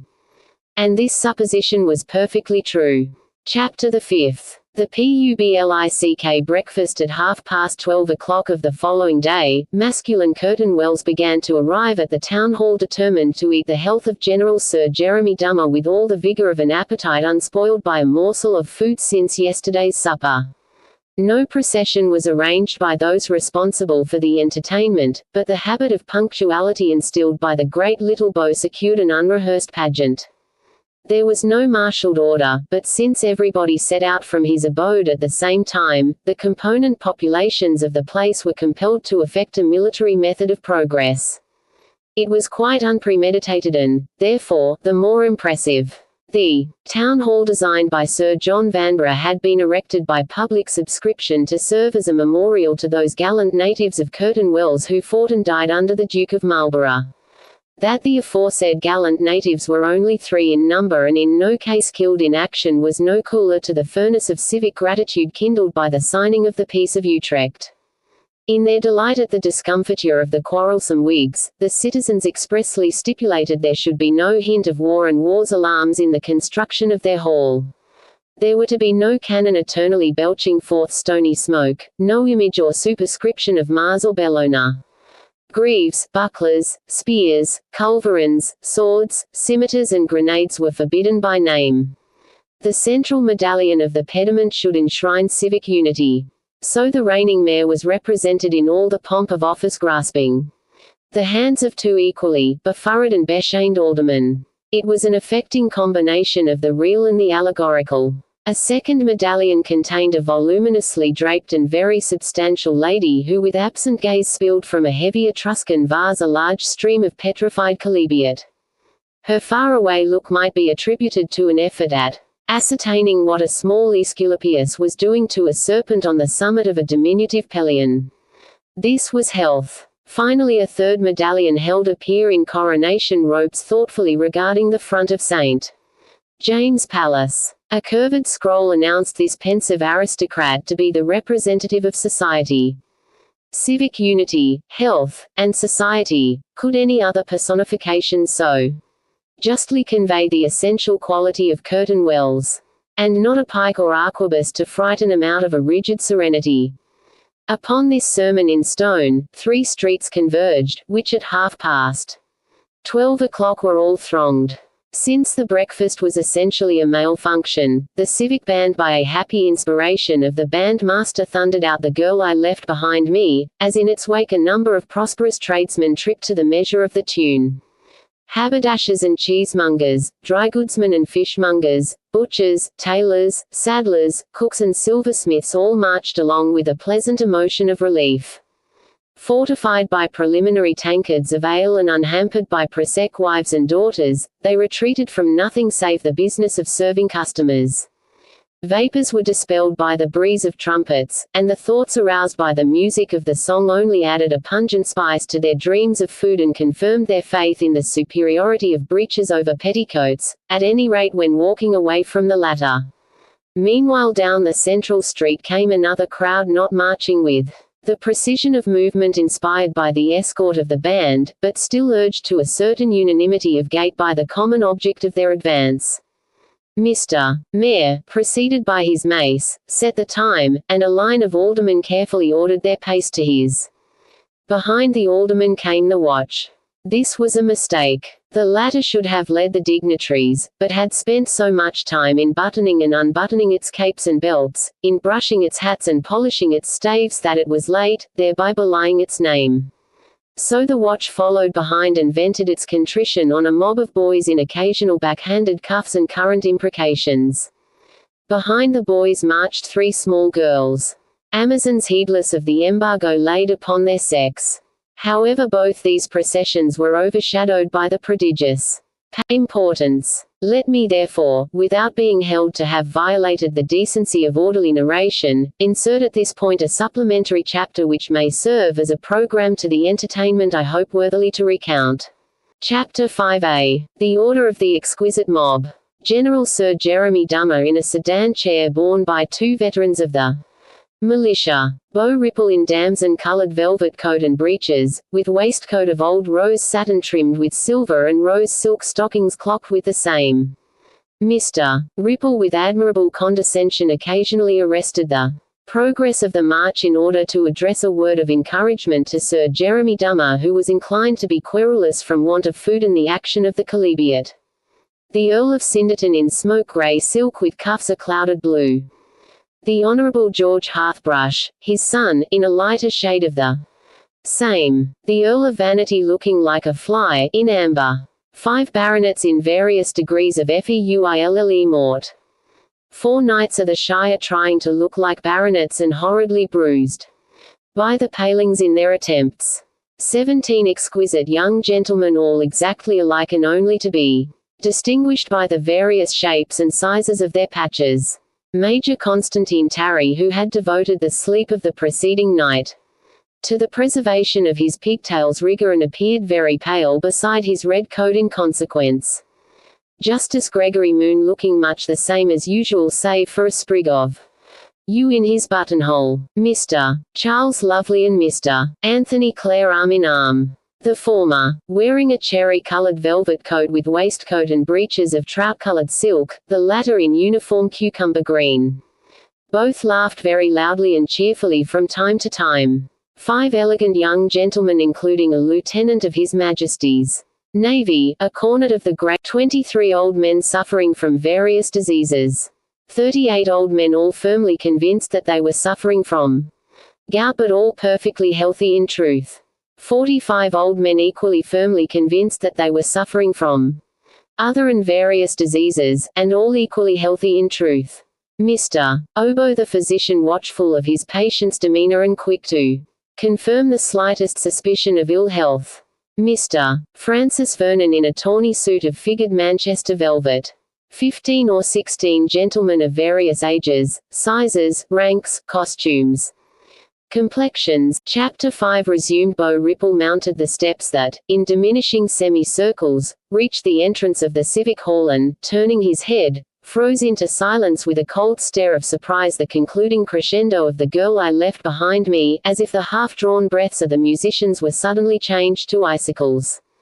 The good-natured band was not at all put out by Mr. Ripple's lack of appreciation. His objection to panting was universally known, so the band bore him no malice, but continued to pant.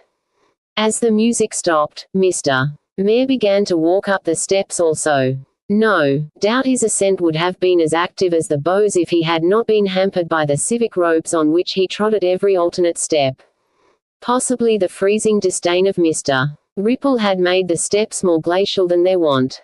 At any rate, the mayor, whenever he avoided the hem of his robes, always slipped and stumbled, but he achieved the summit at last and greeted the Beau with such fervor that he affected a perceptible thaw. On these occasions of supreme civic importance, it was customary for the latter to relax his rule of never taking snuff with any one below the rank of Viscount in the peerage of England, so he offered his box to the mayor. That functionary, with a reverence he had acquired over the counter, inserted 2 fleshy fingers into the dainty receptacle, withdrew them smeared with rappee, sniffed the powder with avidity, sneezed 4 times, and said he saw Sir Jeremy alighting from his chair. The Beau regarded the mayor's invasion of the delicate touchstone of quality with a smile of amused apprehension. He explained afterwards that he felt as if he were carrying a sirloin of beef into a queen's parlor. When the convulsions set up by the snuff had outworn their first violence, he fixed his monocle upon the guest's chair. Sure enough, Sir Jeremy was alighting. Mr. Ripple and the mayor simultaneously descended the steps, and while the former started back with an affectation of surprise, the latter charged forward with eager hospitality. Gadslife. Sir Jeremy. You are vastly welcome, sir. This is a great occasion. 21 years. Tete. Thus Mr. Ripple. How are you, Sir Jeremy Dummer, sir? Come along o' me, Sir Jeremy, and I hope you'll heat very hearty, said or rather shouted the mayor. Eheu fugaces, murmured Mr. Ripple. Hey, asked the mayor. Posthume. Ho, said the mayor. I beg your pardon, Mr. Ripple. Will you take a harm, Sir Jeremy? The poor old knight clutched at the fur of the mayor's robe as the two of them stumbled up the steps behind Mr. Ripple. In passing through the antechamber, the old man dropped his hat and cane. I shouldn't leave my hat and cane here if I was you, Sir Jeremy, said the mayor. While some's heating, some'll be thieving. I have not the slightest intention of doing anything so insane, quavered the ancient soldier. Can't you see that I dropped by accident? The good-natured mayor stooped to recover the accessories. I beg your pardon, Sir Jeremy. Follow me. The banquet's in here. The huge folding doors were flung back, and the sight of so much food kindled a gleam in Sir Jeremy's rheumy eyes and waked a cackle from his lean throat. Glad to hear such a jovial laugh. Wittles is wittles when all's said and done. Hain't that true, Mr. Ripple, said the mayor, turning to the Beau for confirmation of this statement. Victuals are victuals, sir, as you very justly observe. Upon these 3 celebrated figures broke the buzz of the excited crowd, from the centre of which Lord Cinderton and Lord Vanity withdrew themselves. Let me present Sir Jeremy Dummer, the Earl of Cinderton. Sir Jeremy Dummer, the Earl of Vanity. The latter offered his snuff-box to the old votary of health, who declined it, saying, No thankee, my lord, not before I eat. If ever I took snuff. Before his worship. The mayor was then presented to the 2 noblemen and, discoursing amicably of the outlook on European politics, the 5 great men threaded their way towards the principal table. There was a tremendous shuffling among the innumerable waiters as Mr. Daysh urged them to unparalleled exertion. They ran hither and thither like recently fertile hens. One half of them pulled out chairs from the tables and the other half pushed them back again. Some fled bawling for the soup.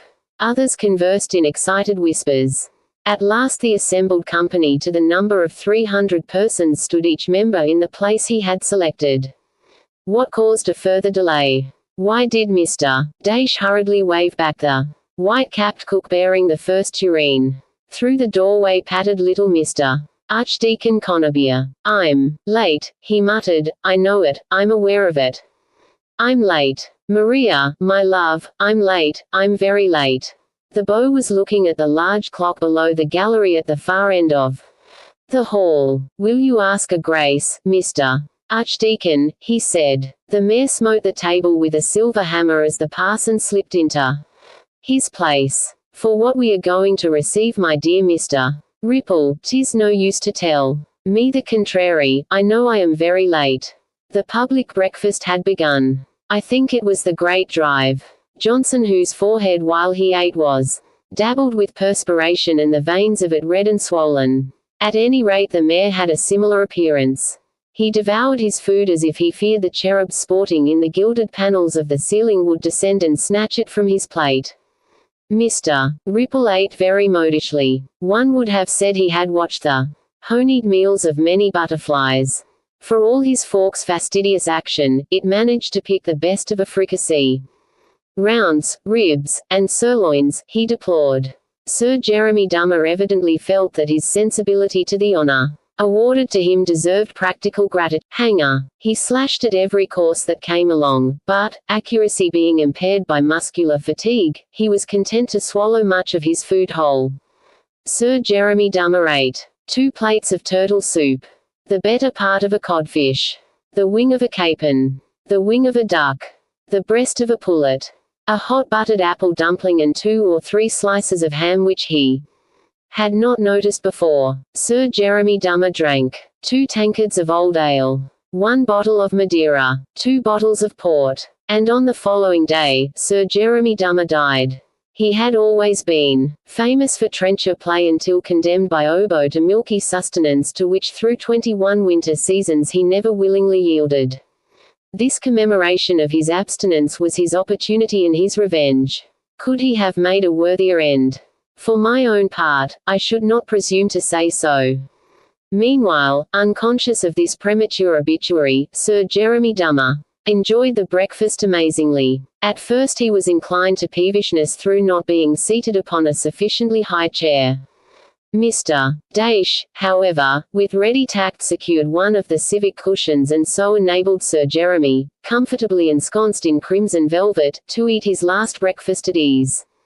Mr. Lovely having made the acquaintance of the Honourable George Hearthbrush, by whom he had seated himself at the particular request of Mr.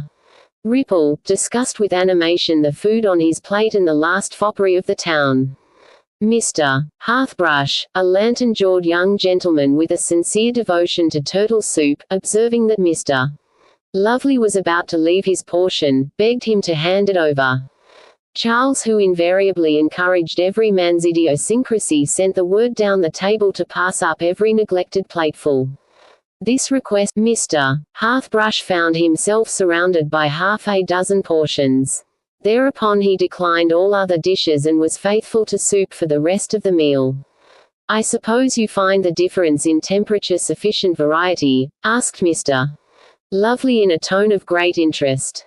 "That's so, sir," replied the other as he refused beef and veal for the sake of a moderately warm 5th plate of soup. "I doubt you keep a bottle of it always to hand," remarked Lovely. "It would tire me too much. It tires me to keep things to hand." Here the Honourable George Hearthbrush sighed with exhaustion and seemed to desire silence. Charles turned to his other neighbour, who happened to be Mr. Francis Vernon. "Are you making a sojourn here, sir?" Vernon noticed the richness of Mr. Lovely's attire, made a rough calculation of the value of his buckles, brooches and solitaire, and answered very politely he hoped so indeed. "I've not yet seen you at the Blue Boar, sir. We make up a pleasant party in the old coffee room every night. There's young Tom Chalkley of the Foot, Tony Clare, Peter Wingfield, Jack Winnington, Harry Golightly of Campbell's Grey Dragoons, Blueforth of the Lively, and as many more of us pass the time very pleasantly over some tolerable port and very excellent Burgundy. I doubt the company is delightful. I faith, that's very true, for when the wine makes us loquacious, we sing, and when it makes us mum, why, the dice box talks for us. You'll join us, sir, he added, turning to Mr. Hearthbrush. Proud, murmured that gentleman pensively regarding the rich scum, slowly hardening over the plate of soup to be attacked next. Let me see, said Charles, tonight we must positively keep quiet in deference to the beau. Monday night I've promised to go to the assembly. What's that? Said Mr. Anthony Clare, a florid young gentleman on the opposite side of the table. Blueford, he called out. Good gee, said the lieutenant solemnly. Charles crowding all canvas after a petticoat. Charles looked somewhat disconcerted by this immediate perception of his motives. Faith, you're in the wrong, Blueford, he protested, 'tis to please Ripple, and that's the whole truth of the matter. A roar of laughter greeted this excuse, and every young gentleman in hearing vowed to exchange dice for dancing on Monday night. I saw Charles leave a note at a house in the western colonnade, remarked Ensign Chalkley of the Foot. A Valentine for 100 guineas, said Clare. Name the charmer, shouted Blueford, name her, and egad, she shall be the toast of the afternoon. Mr. Vernon felt relieved. Somehow he had half suspected Lovely was in pursuit of Miss Courteen. If he had not decided to wear purple satin on the day before and buried himself in the closet to extricate the suit, he would have been still more suspicious of Lovely. The latter ignored the friendly jeers. Shall we say Wednesday night, sir? I shall be honored. May I beg the favor of your name, sir? 'Tis customary with us to elect our associates. Single quote. My name is Vernon. Francis Vernon of the Crescent, Curtain Wells, and London. It was Charles's turn to display apprehension. Here was a man well dressed, of genteel appearance, living in the Crescent. Ah, the Crescent. I once had a notion to lodge there myself. 'Tis a quiet position, said Vernon. So much the better for my muse. You are a poet, sir. I have a metrical fancy. Try the I wish he would own a mirror, said Charles. His wig is infamous. His head is swollen since the war, stammered little Peter Wingfield. Or else he was wounded in the wig. Blueford, impervious to smoking, gave a loud guffaw. Lovely and Vernon agreed to meet on the following Wednesday, and the conversation moved on general lines till the silver hammer of the mayor summoned the company to attend to the toasts. The eyes of the room were on him as away up at the high table, he rose burly and majestic. Mr. Alderman Jobbins, he proclaimed, the king. Mr. Jobbins, the youngest of the city fathers, blessed his sovereign with unctuous pride, and the toast was drunk amid acclamations whose echo was drowned in broken glass. Curtain Wells knew when to borrow from military manners. Then the assembly tilted on its chairs after filling new glasses, and composed itself to listen to Beau Ripple, who had risen, monocle in hand. When the murmur of delighted anticipation had sighed itself out on the wings of a loud hush, the great little man with indescribable suavity begged the company's permission to say a few words. Mr. Mayor, my lords, and gentlemen, may I say citizens, a voice, you may, for I think I am giving utterance to the sentiments of this salubrious town when I protest that upon an occasion of such unique interest and such immense significance, we no longer recognize any distinction between visitors and residents. Loud applause. We are assembled this morning in order to honor a man for whom no honor is sufficient. We are celebrating the 21st consecutive winter at Curtain Wells of Sir Jeremy Dummer. Loud cheers. He has been faithful to us, gentlemen. Each year towards the close of the equinoctial gales, his coach has clattered over the cobbles of Curtain Wells. Each year he has alighted at the door of number 17, the Crescent. Each year he has torn himself away from the gaiety of London in order to set us an example of perseverance. Each year his arrival has encouraged other gentlemen of grave address to put their faith in the cleansing springs of chalybeate. To be sure, his gout is as virulent as ever, but has he despaired? No cheers. Has he tried other remedies? No cheers. He has only been the more firmly convinced of the profound malignity of his disorder and the more resolutely determined to annoy it by any and every means in his power. Continued applause. We had crescent and colonnade, curtain garden and curtain rotunda, curtain wells and curtain pump room, curtain hill and curtain dale. But we had not your respected mayor. In those days he was a younger, shall I add, a more foolish man. I myself was still overshadowed by the reputation of my great predecessor Beau Mellon, whose alabaster bust consecrates the assembly rooms. In those days, gentlemen, coaches very rarely exceeded the rate of 4 miles an hour, and as you have heard, the new machine proposes to travel at an uniform speed of 6.21 years. This valetudinarian majority should make the youngest of us pause and reflect. 21 years of chalybeate are grown from the back of the room. Mr. Mayor, my lords and gentlemen, I propose the health of Sir Jeremy Dummer and venture to assert that the time-honored toast was never before fraught with such significance. The health of Sir Jeremy Dummer. It is in order to commemorate his health that we are assembled. Gout has done many ill deeds, ruined many tempers, spoiled many legs, but for this at least we should be grateful. It has afforded us the spectacle of a gallant gentleman faithful to his earliest prescription, hopeful of an ultimate cure and charitable to the town of his adoption. Loud and prolonged applause. One moment, gentlemen. Let me add that the guest of this entertainment has expressed a desire to present the town with a new set of mugs for the public fountains. Volleys of applause. Beau Ripple, after leading the toast with 3 very urbane huzzas, resumed his seat, and Sir Jeremy Dummer dotted up to make his reply. As it consisted chiefly of a long and detailed account of his symptoms and extended over half an hour, and as you, with knowledge of his speedy death, will not bear it with the slumberous equanimity of his contemporaries, I shall not recount it. It is enough to say that when it was concluded, everybody woke with a start and cheered vociferously. Then the mayor proposed the health of Mr. Ripple, and somebody else proposed the health of the mayor, and so on until all the dignitaries had had enough wine drunk to their long life to ensure for every one of them an undeceased immortality.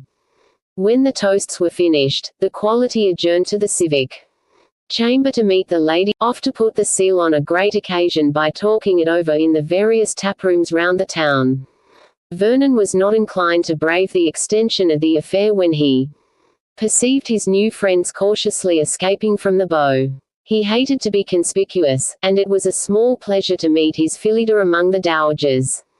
Indeed, he was beginning to wish he had been less hasty in taking lodgings in the Crescent, and the prospect of the Blue Boar was already alluring enough to make him inquire the price of a room in that merry house.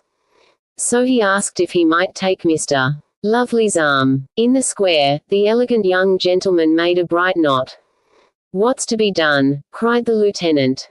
"Let's ride over to B. Baverstock Regis and SCT Tony's M. Maiden aunt," stammered little Peter Wingfield. "Bravo!" shouted Charles. Claire looked up in surprise. Charles was seldom willing to play the game of light love. Could that chatter of Bluefits have gone deeper than he thought? There was a strange excitement about him, an excitement that was aroused by something stronger than the civic wine.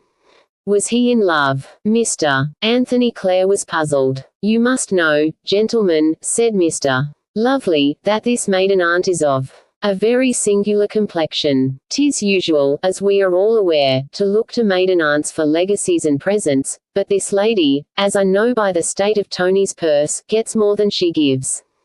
"Fie, Charles," protested his friend, "I vow your point of view deteriorates. What could be the matter with him? Well, gentlemen," he continued, "since you are so set on meeting my relatives, egad, you shall. We'll ride over to Baverstock tonight. There are dances in Baverstock Barn, and the maiden aunts will all be there. You'll come, Charles?" "Not another word. I'll lead the love chase or, shall we say, the legacy hunt. And you, sir," Claire continued. And all this time, Phyllida was counting the kisses in her teacup while she watched Miss Sukey Morton search energetically for strangers. Chapter the 6th. Baverstock barn. Vernon left his companions at the door of his lodgings in order to adapt his dress to the road, having settled with them to meet presently at the Blue Boar where a horse was to be saddled in readiness. He wondered while pulling on his riding boots what was the monetary value of his new friends. They talked of play, but was it high enough to make their fellowship worth joining? They were all apparently expensive in their tastes and habits, but seemed so young and irresponsible. That, however, was rather an advantage. They belonged to the world that is of St. James Street. Yet if they were callow pigeons, why were they learning to flight afar from the nest which bred them? Now Mr. Vernon had got hold of a wrong analysis. These young men of Courteen Wells, in spite of their outward freshness, were not at all fit for the table. They had tough breasts beneath an array of fine feathers. This society of theirs, so remote from the larger society of London, with a toleration of good and bad alike, was in its essence eclectic, like a regiment or a college. An air of genial self-satisfaction clung to it, nourished by rules and opinions and traditions which had never been proved to be false or harmful. The members were all clipped to a pattern and displayed a wealth of blooms in a prim setting. Even Lovely straggled too much, and was only allowed to disturb the fellowship on account of his decorative qualities and because he was evidently only a strong sport from the conventional habit of growth. Vernon, in making up his mind to join this elegant association, was quite unaware that the condescension was on the side of youth. He was willing to instruct them in the ways of the great world, but found what he had been compelled to learn, they knew by inherited instinct. He was ignorant of their existence. They, on the other hand, had experienced many Mr. Vernons. Still he was endowed with too much insight immediately that he must imitate their standards, and soon caught the tone of his companions well enough to be voted an acquisition. However, as he wrestled with his riding boots, he was distinctly at a loss. This ride to Baverstock was presumably an expedition of gallantry, and yet he had felt it unwise to obtrude a jest appropriate to the occasion. The conversation had possessed a certain elusive ribaldry, women were discussed with frankness, and yet he had not ventured to boast of his own conquests. These young men chatted of love, much as they would have talked of fox hunting. Love was a theory, a philosophy with a cant terminology of its own. And yet the analogy was incomplete. No man would hesitate to chronicle his leaps, but then no man would confess to having shot a fox. There was the rub. He was a fox shooter. These were hunters. Gadslife. How absurdly young they all were. And this Lovely. He was evidently more prudish than the rest of them, a man of sentiment who objected to either mode of death. He would like to see this paragon of virtue who had stared so coldly at the tale of old Sir John Columbine and his frail exquisite consort put to the test. From that moment he began to hate Charles, and stamped the wrinkles out of his boots with considerable feeling. He would devote himself to emptying Lovely's purse before he tried the rest of them. Vernon, in a very pleasant frame of mind, strolled through the chill of approaching twilight. The humiliation of Lovely was in a way achieved as soon as conceived.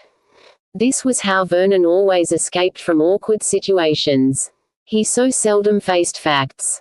An outraged husband once threatened him with a riding whip, and Vernon promptly climbed out by the window. In the street he only remembered he had successfully seduced the wife, and forgot the uncomfortable epilogue. He behaved to futurity in the same generous way as he treated the past. Presently he found the company assembled in the yard of the inn, with a dozen horses pawing the cobbles, impatient of the cold. They were soon mounted and the arched entry rang again with the sound of hoofs as they trotted through the high street. "Which way?" shouted Vernon, who was in front. "Straight ahead and turn to the right," answered Claire. "We've 8 Huzzah!" shouted Vernon, who felt that extreme heartiness was the correct attitude. In the clap and clack of the horses' hoofs, the affectation passed unnoticed. How the fat shopkeepers stared to see these young gentlemen cantering away in the late afternoon, some wild frolic, they thought, and turned half regretfully to attend to their customers who were just as much interested in the jolly troop as themselves. Children scrambled from the gutters onto the pavement with yells of dismay as the horsemen scattered their mud pies. Little girls effected heroic rescues of favorite dolls from the very gate of death, and little boys bowled their hoops between the legs of wayfarers with more assiduity than usual, in their struggles to avoid the legs of the horses. Lieutenant Blueforth, like most sailors, was an inferior rider, but on this occasion he surpassed himself, and sat his horse like a Bedouin. He only wished buxom Miss Page would step to the door of the cook shop and behold his prowess. Unluckily, at the very moment when his ambition was in process of achievement, his mount swerved, and the gay lieutenant found himself at his charmer's feet.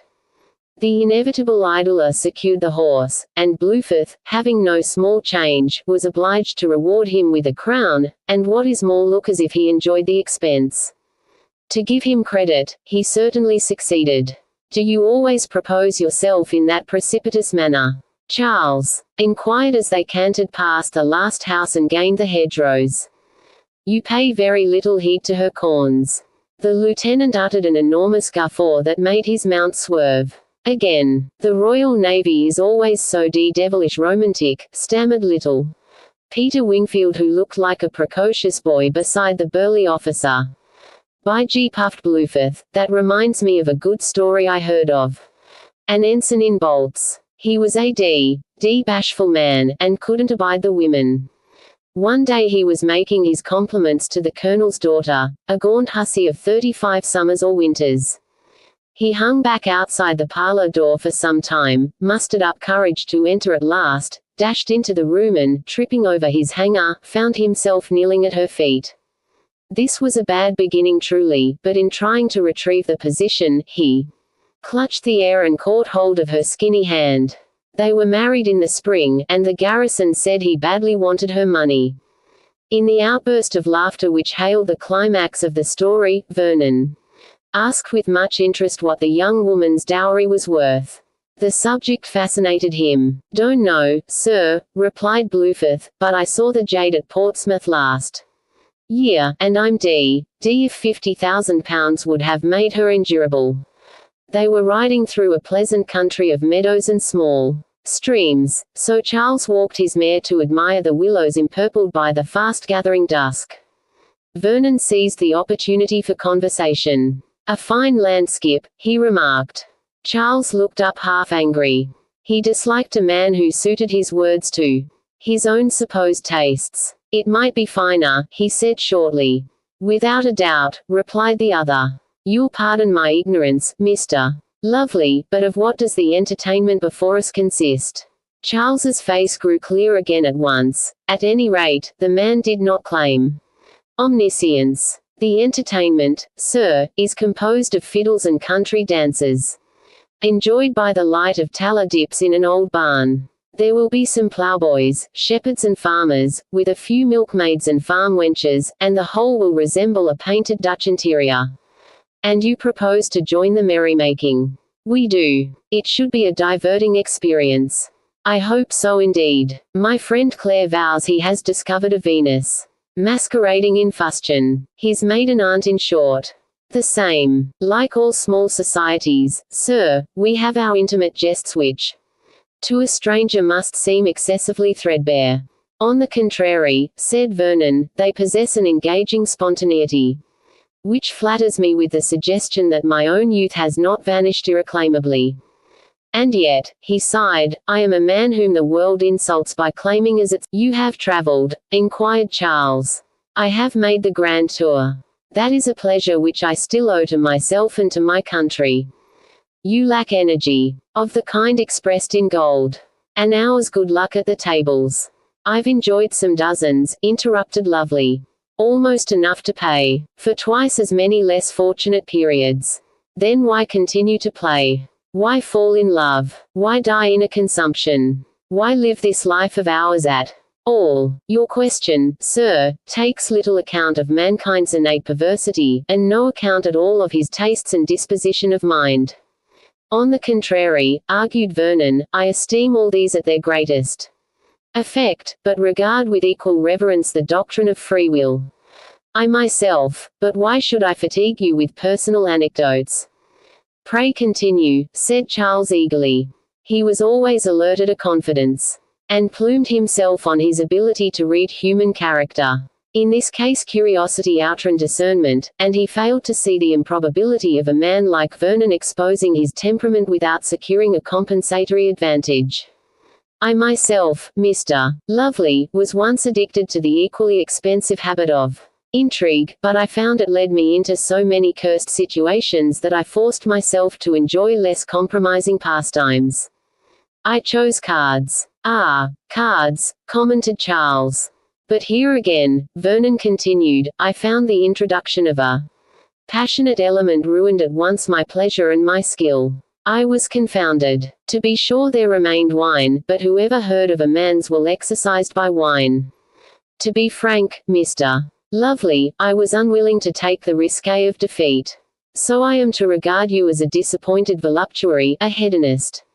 Philosopher whose premises induced him to a false conclusion. No, no, sir, keep your logic for speculations upon the soul, not the body. Sir, answered Vernon, I found, indeed, that pleasure tormented by passion was no pleasure at all, but emotion I soon discovered to be the highest good. So you would persuade me that you're an Epicurean who flings withered rose leaves and drinks sour wine. Come, come, sir, I wager your fingers would twitch and your lips quiver if one of us held a dice box with a deep stake on the main. I deny that. We shall see. I hope we may. Aye, sir, and I wager this affectation of indifference will not outlast a week's ill luck, and as for woman, why the very dairymaids tonight will kindle a spark in your eyes. My life on't, they will not, cried Vernon. Forregad, you wear too stolid a mask to convince me it is your natural countenance. This duologue, which seems to show that Mr. Lovely was younger and less wise than we might have thought, was interrupted by the shouts of the riders in front who wanted to know whether Charles imagined they were part of a funeral pomp. For D.E., shouted Mr. Golightly, we are all nodding like plumes and the twilight obscures the undeniable charms of the prospect. Baverstock Barn, like a great cathedral, loomed upon them at last. As they dismounted, revelry and the drawling chatter of rustic voices, mingled with the tuning of fiddles, came from within, while the flickering light from the open door enchanted a heap of roots to the appearance of huge gems. Clare approached the entrance while the rest stood by their horses. Farmer Hogben, he sang out. Who be calling? Mr. Anthony Clare. Come in now, come in. I've brought over a party with me, now then Jock, Thomas, William, Judge, Joe, Sam, Peter, Ern, move your shanks and stable they hosses. The farmer, a huge Falstaff of a man quite in proportion to his barn, towered in the doorway obscuring the light, while the farm hands clumped with heavy legs towards the horses. Gee, they pliantio oats, my lads. Right, mumbled the lads in chorus. Come in, my gentlemen, come in. Never mind for a speck of mud, the maids'll dust, This sally provoked a ripple of laughter from the maids, and a chuckle from the young gentleman. The farmer surveyed them solemnly as they stepped into the barn. Why, you be all in top boots, he shouted. Ho, ho, my maids, y'all get thy twinkling toes rarely trod on, or shall I lend my slippers to each in turn? This was considered splendid fooling, and laughter again resounded. Nay, farmer, you're in the wrong, said Charles producing a pair of pumps from the pockets of his riding coat. Why, dang me, if they han't brought a king's wardrobe wean. Maids, you must mind your modesties tonight. The maids, huddled together like a bunch of red apples, were set shaking with laughter at this warning, as if by a boisterous wind. Who will help us with our boots? Asked Clare as he subsided upon a truss of straw and flung his legs wide apart. There was considerable whispering from the heart of the bunch till one of the maids was pushed by her companions out into the open with ejaculations of go on, stupid. Thee needst not let on to be so backward. Thee wast forthy enough. Behind the kitchen door yestrian. Bustle thyself, great gowk, and others of like freedom of opinion. The maid selected for Mr. Clare was blooming indeed. Cream and claret, murmured Charles. Gad, a Venus by a Dutch master truly, commented Vernon. She's no ghost, stammered little Peter Wingfield. Farewell and adieu to you, gay Spanish ladies. Farewell and adieu to you, ladies of Spain, sang or rather bellowed Mr. Blueforth, slapping his thigh with a nautical zest. Our Blueforth, careening far nearer than Cadiz, will give to green fields what was meant for the main, continued Charles to the same tune. Give what? Asked Tom chalkily.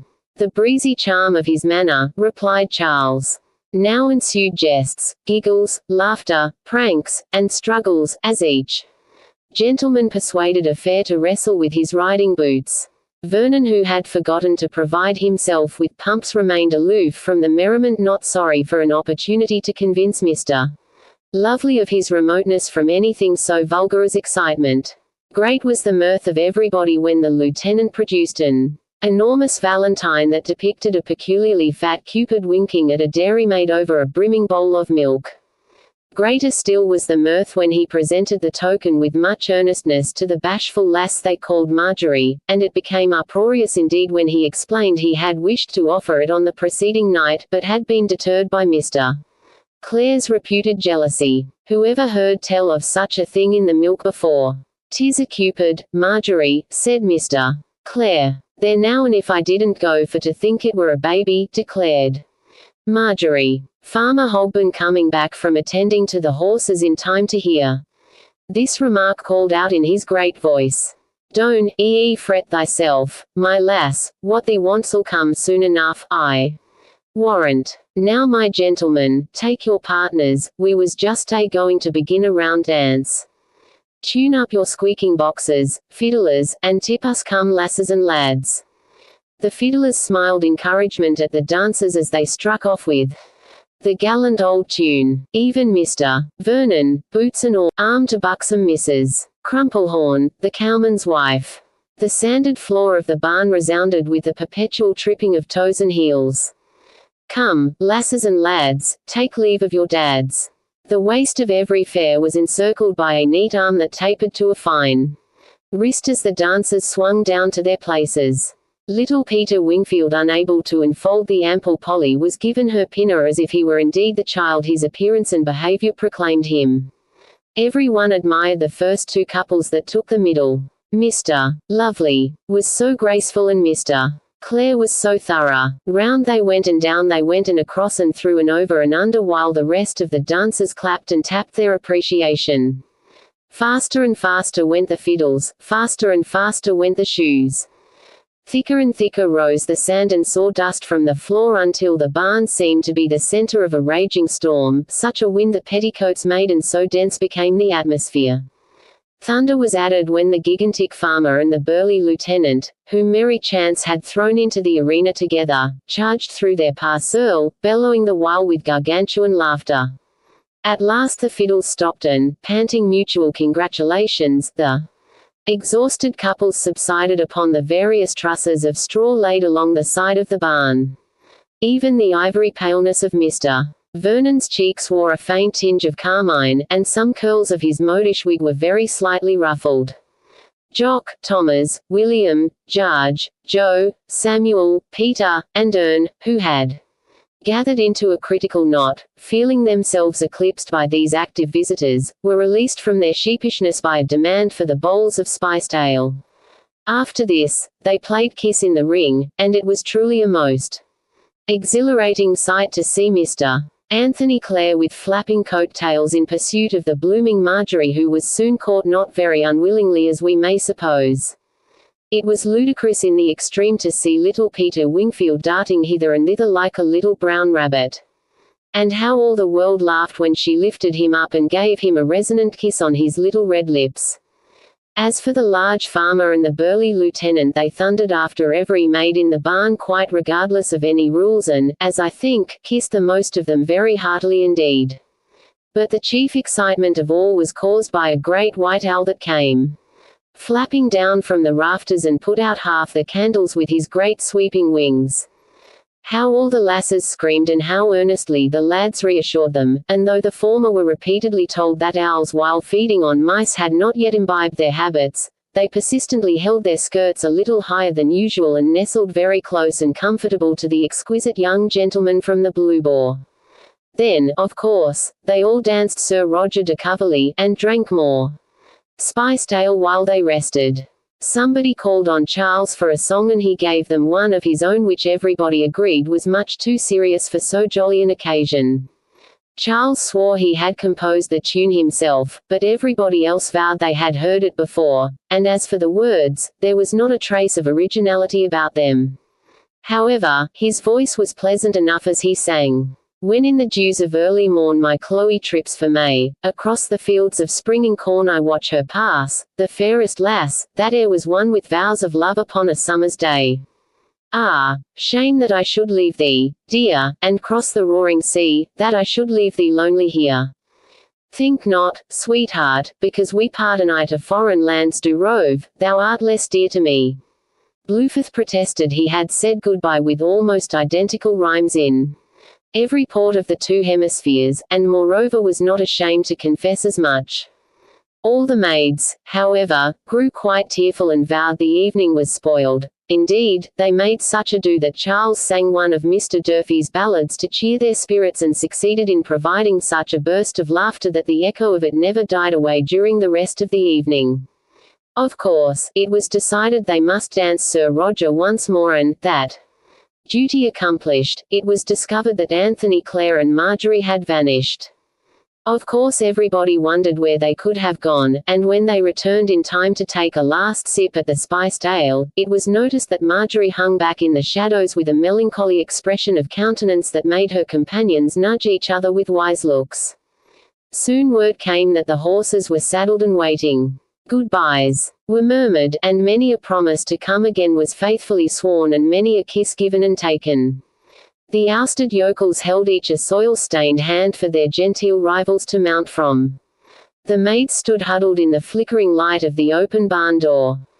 Farmer Hogben bellowed a last farewell which was thunderously echoed by the lieutenant, as with flushed faces and half-regretful memories, the horsemen cantered towards Curtain Wells under a sailing moon. Clare rode by Charles to hear the judgment of Paris upon his tatterdemalion Venus. "I'd liefer for her sake that you were overseas next barley harvest," said Charles shortly. "Plague on the man, what a cold stream it is. My excellent Tony, your Blousabella will be happier mating on a straw pallet with Hodge than living under your protection in London. She would see the world. Pshaw, her world is a garden of gillyflowers. She was never meant to be pushed out of sight for an importunate visitor. She would return. You'll tire of her in London. Drain the claret from her cheeks, smear the downy bloom, and you'll find rank lees and rotten core. Hodge never would. No, no, the thought of so much comely maidenhood languishing for your velvet-sleeved caresses is merely droll." Clare loved and admired Charles too much to despise his tirades however self-consciously virtuous they might appear. He felt more than ever convinced that his friend was in love too with someone the very antithesis of the dairymaid. He would try one more test. "But if I told I was in mind to wed my Venus?" Charles jerked his reins in astonishment. "Z.D.S. Tony, look round you. There are maids more fit I say. Why wed a mountain, however rich in pasture when you can wed a mountain nymph?" Clare decided his suspicion was confirmed. Lovely objected to milkmaids, on the score of a taste sharpened to an exquisite point of refinement by an ideal passion. He was postulating mere theories of life on account of the charms of one dear she. Who was the witch? She had not withdrawn him from their late junketing whatever her spells. Your morality, Charles, did not prevent you from entering very heartily into the spirit of our pastoral peace. They had fallen behind the others, and through the silent night Charles's voice caught a melody from the wakening year as he rhapsodized. "For heaven! I love the country, I love these creamy hussies. I love their swains with the sweet earth all about them. I was happy tonight. I was happy with those dear people. I could lose my tricked-out self in the twinkling barn. I bowed to merriment as a tree bows to the wind. I wanted to hear the singing hopes and joys and desires of humble people. There we were, all of us populating a frieze for some merry artist god. We were as wax molded to some fantastic dancing shape. On these occasions, I can surmise at immortality and imagine the heart of the universe. I doubt you think I'm babbling nonsense, but I'm trying to tell you I was entirely disinterested in our merry-making of tonight." Claire stretched out to touch the poet's arm. "Try to think that I, chattering of Marjorie, am not more personal than you. 'Tis true, I piped a love ditty, but though it may trouble the of a small wood, it would seem thin fluting to any but her," Charles interrupted. "The thinnest tune will charm one who is nearer than you to the primitive animal too easily quelled by sweet songs. Pipe to a crowd, Tony, but music dedicated to a solitary shepherdess at the sight of whom your mouth will be awry in a year's time is ill work for her." "I doubt you're right," said Claire softly. "You are compassionate to poor nymphs tonight, Charles. Have you met a goddess?" "Tony, I have. May you prosper." "Thanky. I'll tell you more of her when I know more myself." They urged their horses to a trot and were silent for a while. Then Claire asked Charles what he thought of Vernon. "Oh, a statue positively. I doubt the whole affair was to him vastly low." There was a permanent leer carved on his lips. "I dislike the fellow. Nay, you're too stern in your judgments. He has promised me an evening for hazard." Claire smiled. It was useless to remonstrate with a man whom the thought of 2 dice transformed into a machine with glassy eyes and curiously sensitive fingers. So they rode silently. Charles could see Phyllida in the moon-enchanted clouds, sometimes with the trim waist of a. Chapter the 7th. Sunday morning at Courteen Wells was eminently a day of rest. A stroke of organizing genius on the part of Beau Ripple had abolished the fatigues of early chalybeate by transferring the corporeal obligations of fashionable humanity to an hour which would not interfere with the respect owed to the spirit. "A glass of chalybeate," he had remarked, "will promote the proper digestion of the homily. Moreover, the vanity of post-religious promenades will be considerably mitigated by the discipline of the pump."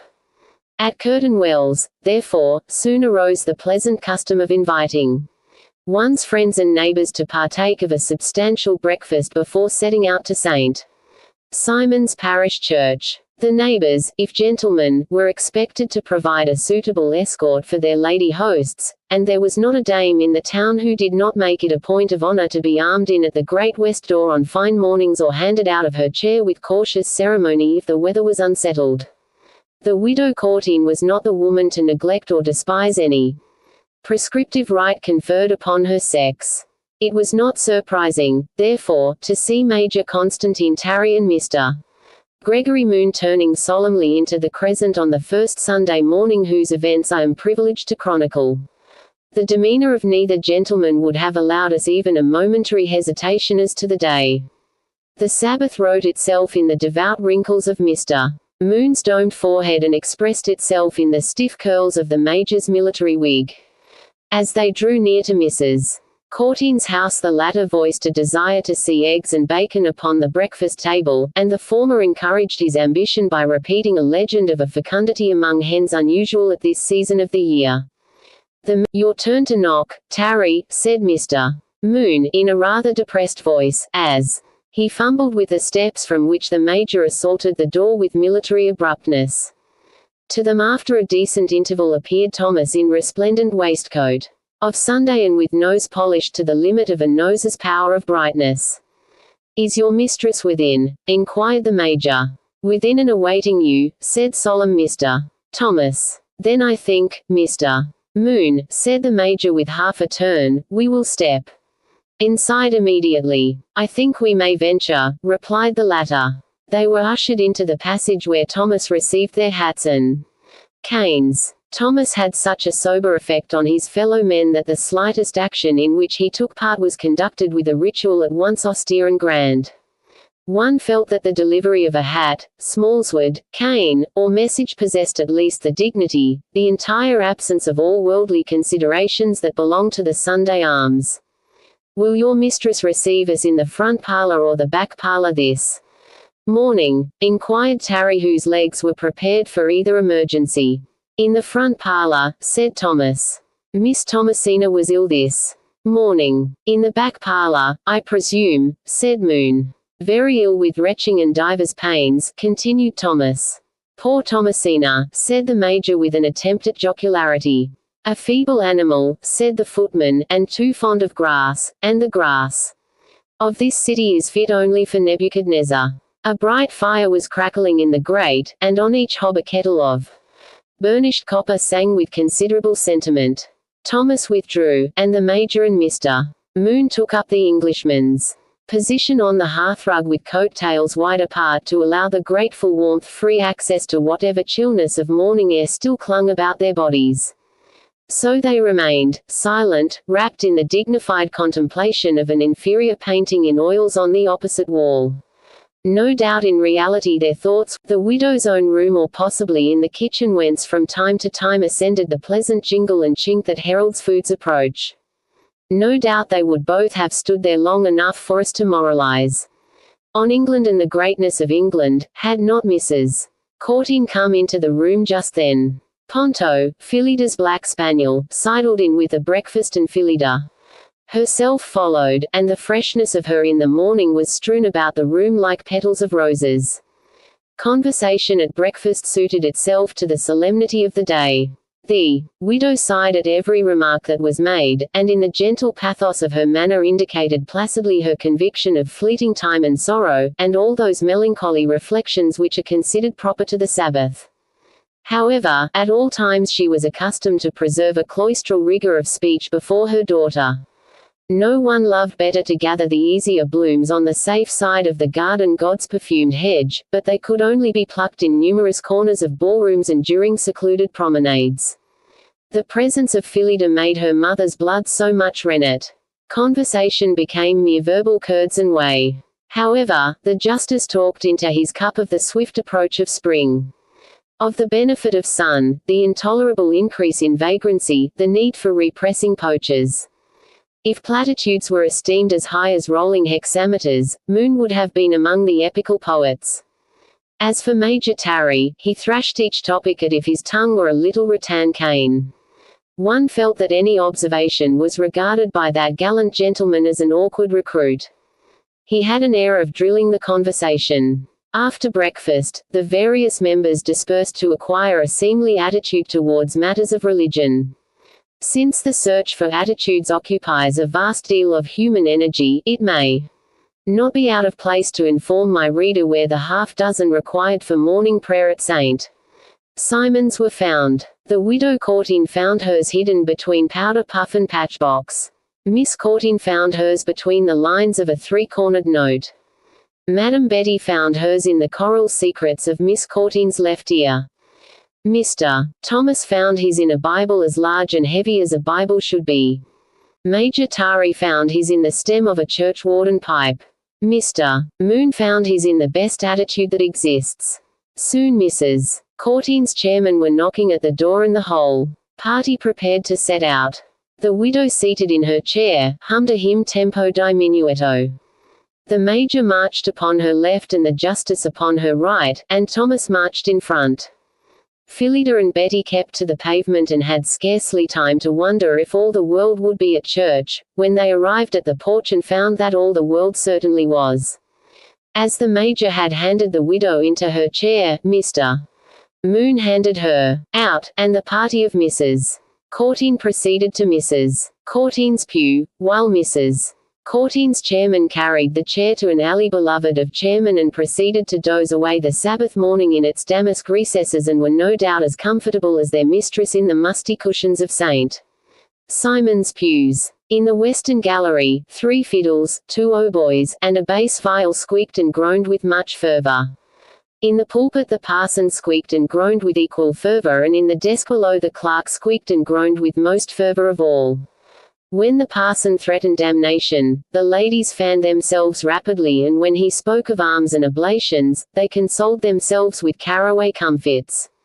The service was rather worldly and seemed remote enough from anything at all spiritual, but nevertheless in so far as it was indigenous to fair King Richard's land, it should exact from us as much respect as we owe to a Chippendale chair, and that is or ought to be very great indeed. If so much condemnatory fervor was equivalent to breaking these butterflies of fashion upon a religious wheel, it cannot be denied that the exquisite bloom of their ruined wings was a great deal more pleasant to regard than the spattered blood and bones of earlier and more tangible martyrs to an extreme mode.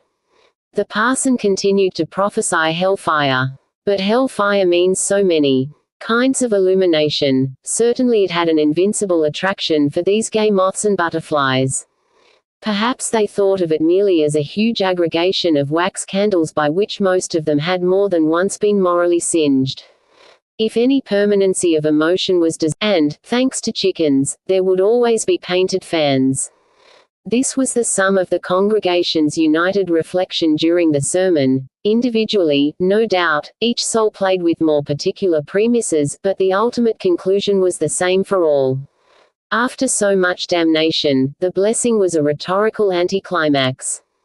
Clouds had gathered during the homily due, no doubt, to the violence of the preacher and, as the worshippers tripped out through the great west door, the clouds burst and the streaming rain inclined them more favorably than ever to the prospect of eternal warmth. The morning's fair promise had been utterly belied, and many appealing glances were launched at Mr. Ripple as he beckoned to his chairman. Surely he would not be so barbarous as to force so much accumulated fine raiment through mud and water, to drink the latter element in a less pleasing form. But Mr. Ripple was inexorable. He stepped into his gilded chair, regardless of appeal. The chairmen tightened their muscles for the long pull uphill, and Gog and Magog, the diminutive negroes balanced one on each step, guarded their master from interruption. Now ensued shouts, whistles, cockcrows and screams. Hats were waved, canes flourished, and lily-white hands shaken.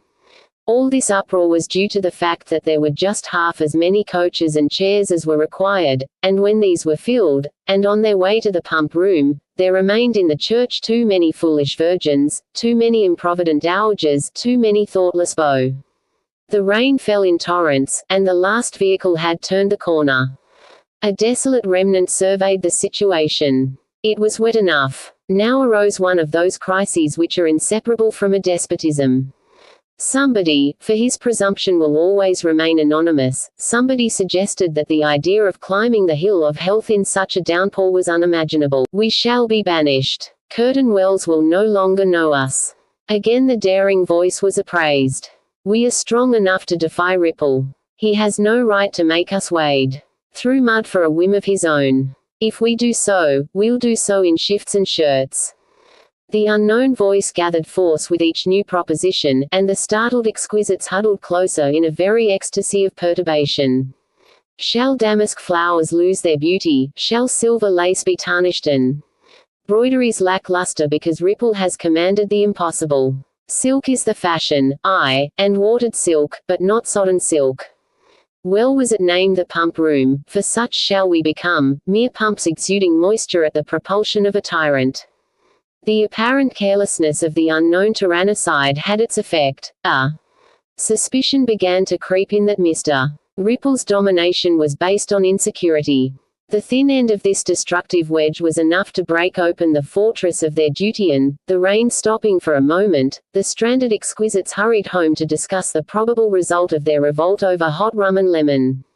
Up at the pump room Mr. Ripple missed many a well-known face that Sunday, and his urbane countenance lost some of its smoothness as the minutes rolled by without the arrival of a single person on foot. At the expiration of the quarter of an hour, he dispatched Gog to see what had happened, and when Gog came back with the news that the stranded exquisites had one and all departed to their own lodgings, Mr.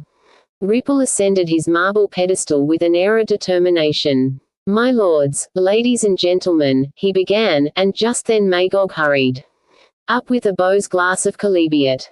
The latter looked at it for a moment. Pity and anger fought visibly for the mastery. Anger won, and the remorseless Beau dashed the glass into 1,000 sparkling fragments. The pump room will be closed until this, he faltered over the description of such ingratitude, until the extraordinary behavior of certain visitors has been justified, if it can be justified. There will be no assembly tomorrow night. The company shivered about the principal thoroughfares of Curtain Wells for the remainder of a very wet afternoon. Chapter the 8th. The Great Rebellion. Not unnaturally, the only topic of that memorable Sunday was the rebellion. The excitement it raised far exceeded anything of the sort, not excepting the Jacobite rising, and the oldest inhabitant of the Wells positively asserted that the landing of the Duke of Monmouth was altogether inferior in the quality of emotional interest. Sirloins of beef were allowed to freeze into glaciers of fat, horseradish lost its sting, and the most frothy ale was flat in the presence of such an absorbing topic of conversation. When at last everybody, momentarily exhausted, sought recuperation in the Sunday dinner, everybody ate so fast to be the sooner at the coffee house or the town hall or the assembly rooms or some such equally renowned haunt of gossip that everybody had a remarkably bad attack of indigestion. From every doorway the crowds hurried forth after dinner, scorning the sacred 40 winks. But coffee house, town hall, and assembly rooms were closed, bolted, barred and shuttered, and for a sign over each was a scroll of parchment on which was inscribed in the finest gold leaf, "Closed till further notice. By order, Horace Ripple." Disconsolately the ladies trooped home again to discuss developments. Over a dish of bohea, eagerly the gentlemen trotted to the Blue Boar only to be told that nobody save lodgers could be admitted. Most of them admired the decision of the great little man, but the rebels, who, having once started, felt bound to hold out if only against the censure of the faithful, laughed very loudly and boldly and said it was all very well to close the places of public entertainment on Sunday, that was only a loss of 2 hours' custom to the proprietors, but on the next day, a very different tale would be told. So they prophesied as they tripped home to their pipes and hot rum, with a twirl of their elegant canes, a shake of their exquisite heads, and a whack rode a dow from their. The faithful who had seen the beau in the first flood of his wrath were not so sanguine. They knew that like the late King of France he could say let it, c'est moi, and what shopkeeper, innkeeper, or porter, would be brave enough to defy him. The sun set on a gloomy town and everybody went to bed at 8:30, having nothing better to do. Mr. Ripple had earlier in the afternoon assured himself of Mr. Lovely's fidelity, and in the company of the young gentleman of the Blue Boar, passed a very pleasant evening over some capital Burgundy opened at his expense. He sent down messages to my Lord Cinderton and my Lord Vanity begging the favour of their company, and both my lords hurried back as fast as their dignified legs would carry them. Of course, they quite agreed with Mr. Ripple that the outbreak was scandalous and were determined to support his decrees against the whole of society provided they were not included in the excommunication. The news of Sir Jeremy Dummer's sudden decease was brought in, and Mr. Ripple, deeply moved by the melancholy event, ascribed it to the horror with which the old baronet was overwhelmed at the defiance of himself. It was soon announced in every drawing-room that Sir Jeremy Dummer had died of an apoplexy brought on by the sight of the rebel abstainers from morning chalybeate. It was arranged, almost in silence, that everybody faithful to the great Beau should repair to the pump-room on the following morning, dressed in funereal black, a quarter of an hour earlier than usual. They might not be admitted, but their devotion would carry its own reward, and would certainly afford the Beau confidence in the loyalty of the most of his subjects.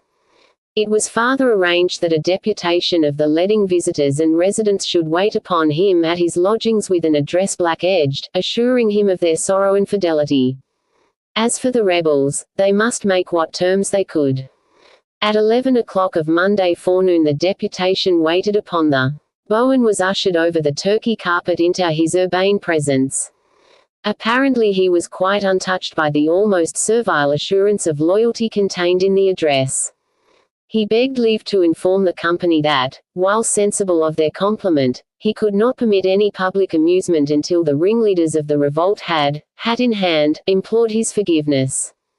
He added he had reluctantly dispatched mounted messengers to Leamington, Cheltenham, Bristol-Well, Brighthelmstone, Harrogate, Scarborough, Tunbridge and the Bath, begging his brethren to refuse admittance to any new arrivals until farther warning.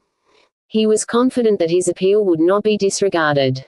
The abashed deputation withdrew, having effected nothing. Monday passed gloomily enough. There were no chairmen, there were no chairs, there were no coaches, there was no assembly. The shops were all closed. The pump room was closed. Coffee houses, chocolate houses and taverns were all closed. The rebels were now merged almost imperceptibly into loyalists, but a few still held out, and 2 of the more callous, I will not affront the living world with their names, went so far as to send out invitations to a party of quadrille. 6 equally hardened rebels arrived at the time appointed. 2 tables were formed, the candles were lighted, the guineas stood piled in glittering dozens, the cards were dealt, when suddenly the door was flung open and Mr.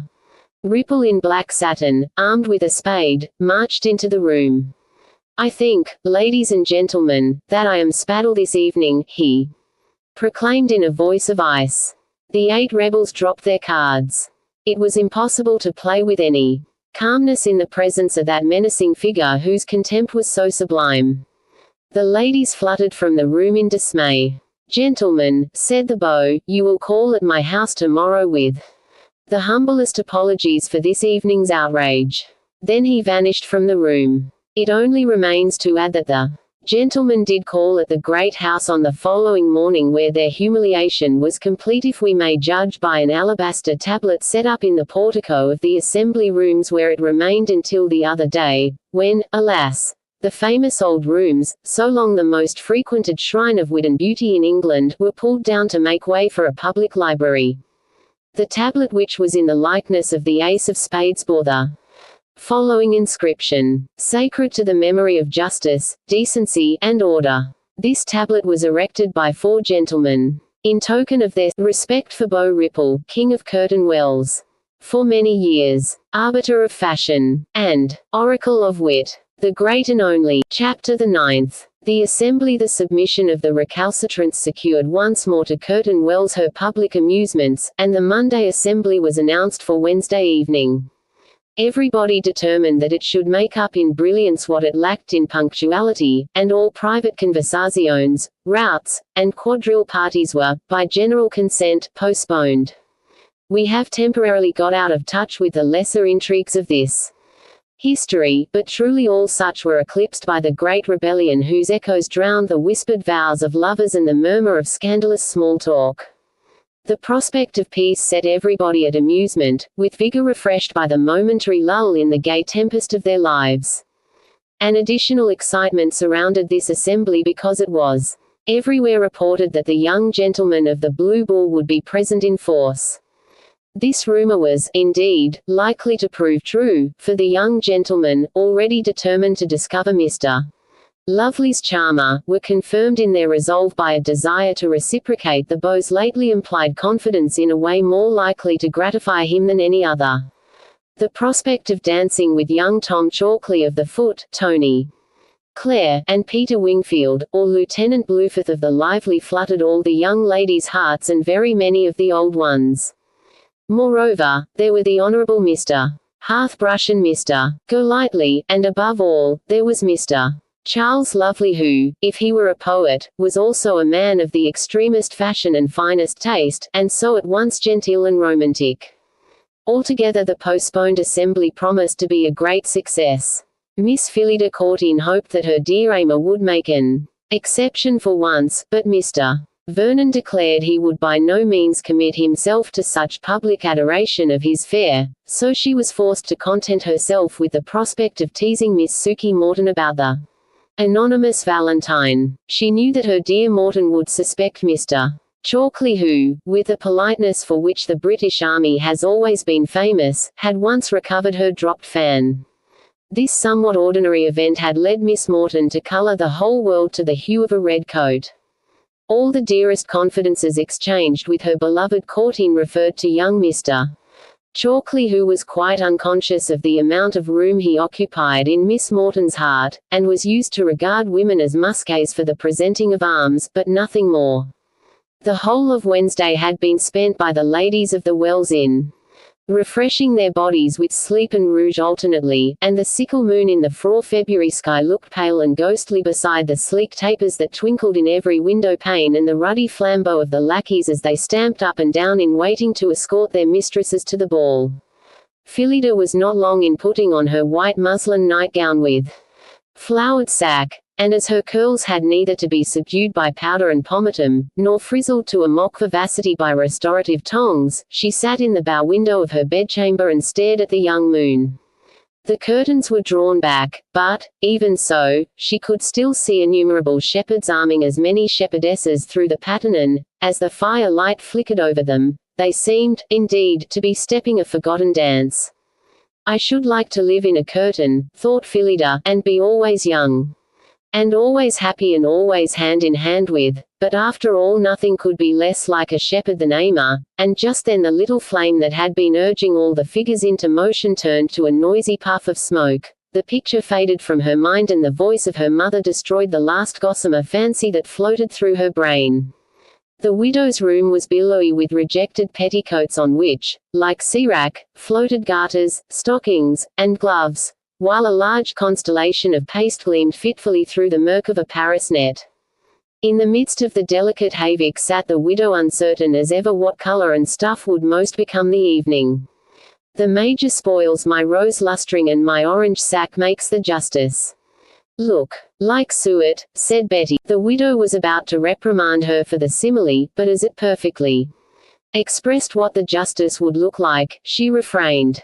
Sure, madam, said Phyllida, who was impatient to set out, you had best wear your blue brocade. The child is right, said the widow emphatically. Betty, my blue brocade. Betty did not protest. She had already tried on the blue brocade 4 times.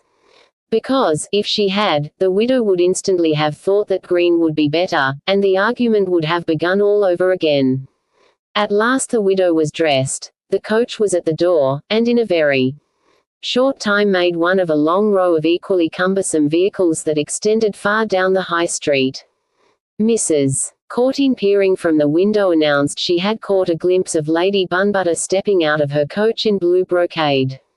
This dreadful anticipation of her own entrance was extremely disconcerting, and if there had been the slightest prospect of turning round in the crush of coaches, chairs, footmen, linkboys and gaping cits, she would have instantly driven home to exchange blue for any other color in her trunk, mail or closet. However, as she could not change her attire, she did the next best thing possible, by blaming Phyllida for her suggestion. As this was the prologue to every assembly, the latter was not much troubled by her mother's annoyance, and soon the coach arrived at the very steps leading up to the rooms. At the moment it drew up, Major Tarry and Mr. Moon stepped forward and flung open the door and handed the widow out and armed her up the steps and gave her name to Mr. Ripple's confidential secretary, who passed it on to another equally confidential footman, who bawled it out at the top of his voice just as Mrs. Courteen sailed into the ballroom, where Mr. Ripple, with a rosy bloom of triumph on his cheeks, advanced to offer 2 fingers veiled in gloves of diaphanous chicken skin. Curtsies, bows, and compliments lasted until the arrival of the next guest.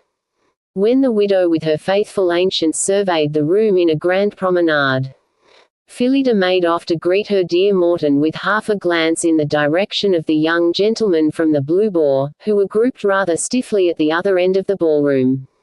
The babble of conversation and the swish of fans, and buckles, the mirrors, the preliminary notes of the musicians, the shuffling feet, and the tap of the open snuff boxes combined in that glorious whole, a ball at the Assembly Rooms, Curtain Wells. Soon the minuets would begin, and after the minuets, the gavottes, and so on to the country dances and the last great cotilon. The passionate history of the world is writ in croquill letters on the programs of dances.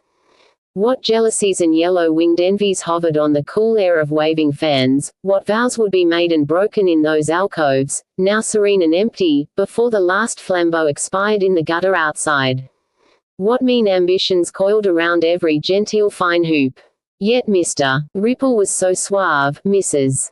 Courteen and my Lady Bunbutter so full of compliments, Lieutenant Blueforth so jolly, and Mr. Lovely so witty, old Lord Vanity so generous of snuff, my Lord Cinderton so distinguished, and as for Miss Phyllida Courteen, she was enchanted to a magical domain where only very slowly did Mr. Francis Vernon blacken a trinket sun with the menace of real passion. Suddenly her heart began to beat so fast that she feared all her friends. would observe her agitation. Surely that young gentleman in primrose satin and flesh-colored brocaded waistcoat, who took the polished floors so easily, was the poet of Valentine Day to whom she had confided her note. Surely too, for all he stared at everybody else from time to time, his eyes were really fixed on hers. Perhaps he was a friend of Amy's with a message to deliver, and yet it would be more interesting, she decided, if he were not. Presently Mr. Lovely was bowing over her chair and asking in the politest manner possible for the honor of the next 2 dancers. She looked round at Miss Morton as if to say she could not leave her without a partner. "Madam," said Mr. Lovely, bowing very low indeed, "if I might be so presumptuous, does the young lady wish for a vis-a-vis, for in that case I shall certainly present my friend Mr. Chalkley of the Foot." Miss Morton, amid a deal of simpering, confessed she favoured a minuet. On occasions, so Mr. Lovely hurried off to fetch Mr. Chalkley before the musicians began to play the opening bars of the dance. Phyllida was astonished at the coincidence and not sure whether, after all, Mr. Chalkley had not employed Mr. Lovely's offices on his behalf. However, as she had little enough envy in her and was romantically attached to Mr. Amer, she could scarcely refuse to help her dear Morton into the arms of an expectant lover, and if Mr. Lovely had no real inclination to dance with her, that was no great matter, since he was a vastly agreeable young gentleman and would pass the time very pleasantly in the absence of another. Mr. Chalkley, when summoned by Charles, was extremely indignant and swore he was not come to dance with any jade in the room. "Pshaw," replied his friend, "you can't stand there gaping all the evening. Why don't you make Blueford dance with the hussy? Odds my life, Tom, why won't you tread a minuet with a handsome young woman? You're too devilish fond of arranging matters for other people to suit your own whims. I'll be hanged if I dance a step tonight." But all the other young gentlemen vowed so earnestly that Mr. Chalkley was a surly fellow, that he gave way at last and suffered himself to be dragged to the feet of attractive Miss Sukey Morton, whose black eyes flashed very brightly at the sight of Mr. Chalkley's red coat. Charles, having disposed her friend, offered his hand to Phyllida and soon they were stepping the minuet with infinite grace, admired by every one who saw them. For her the room sank into unreality and she lived in a rainbow whose colors moved and changed to the slow dignity of far-heard pizzicato. The melody to which these marionettes were dancing possessed a strange quality. It was emotion in quintessence, without passion, without abandon. Whatever it had, a definite character lay in the half-bashful invitation to dance, as if some ghostly puppet master, pale and stately, were beckoning to his performers. As the opening bars of the minuet were repeated at the close only to die away in a poignant farewell, Phyllida felt for the first time, in the swoon of her last courtesy, that she was a doll whose gestures served to amuse a genteel but unearthly audience of monocled gods. Actually it was a mere momentary dizziness, a sudden loss of volition. The heat is overpowering. Shall we sit for a while in an alcove, or shall we saunter in curtained garden? They passed through the crowded room and down a cool passage into a barrack cloister where stone satyrs took the place of angels, and the cherubim were not easily to be distinguished from loves. The young moon was setting behind Curtain Hill larger and more golden than before. The cloister was hung with amber lights and held innumerable whispers. Somewhere close at hand was a sound of running water. "You are fond of dancing, madam?" "Oh, sir, 'tis a very delicate motion truly. I fear you thought I was presumptuous in offering my hand for the minuet." "No, indeed, sir," Phyllida answered quite naturally. Lovely was rather surprised. He had expected the customary play of a fan. "You are making a long stay here?" he asked. "Oh, sir, I do not know, 'tis for so long as my mamma thinks proper. I have not had the honor of an introduction." "No," said Phyllida doubtfully. She was not at all anxious to present Mr. Lovely, and willing enough to take advantage of the assembly rule that the offer and acceptance of a dance was not necessarily a passport to intimacy on the next day. She did not wish to be treated like a child before the gallant Mr. Lovely who treated her with such deference. Did you hear anything more of the Valentine? Said Phyllida with a ripple of laughter. Not a word. You remember the young woman by whom I was seated? Perfectly. 'Twas for her, said Phyllida with more laughter. Nonsense. Oh, yes, indeed, 'tis, but he has never set eyes on her. No, but she thinks he has, often, just because he picked up her fan once. Truly then I did a very politic action in effecting the introduction. Oh, sir, she was ravished, you may be sure. Gad, I'll send her a Valentine every day of the week, and put one in her prayer book on Sundays. Oh, sir, but sure, it might end in a wedding, and that's a very serious matter as all the world knows. Not more serious than love, said Charles. Well, no, perhaps not more than love, but then neither of 'em is in love with t'other. I swear they shall be. You can't force people to fall in love. Can't you? Said Charles very earnestly, so earnestly that Phyllida thought the air was turning chill and that they ought to go back to the ballroom. Not yet, pleaded Mr. Lovely. I thought we might walk towards the maze. The maze, said she quickly. Why, yes, the entrance is but a few yards from where we are. I had forgot, she answered, and then with a sudden determination, I think we had better go back. You're not frightened of the maze? Oh, no, truly I'm not, Phyllida affirmed. But I think I heard my mamma's voice, and if she sees me here, I shall not be allowed to come to the next assembly. Phyllida was feeling a vague emotion of infidelity to her dear Amor and almost dreaded to see his tall shadow in the amber light.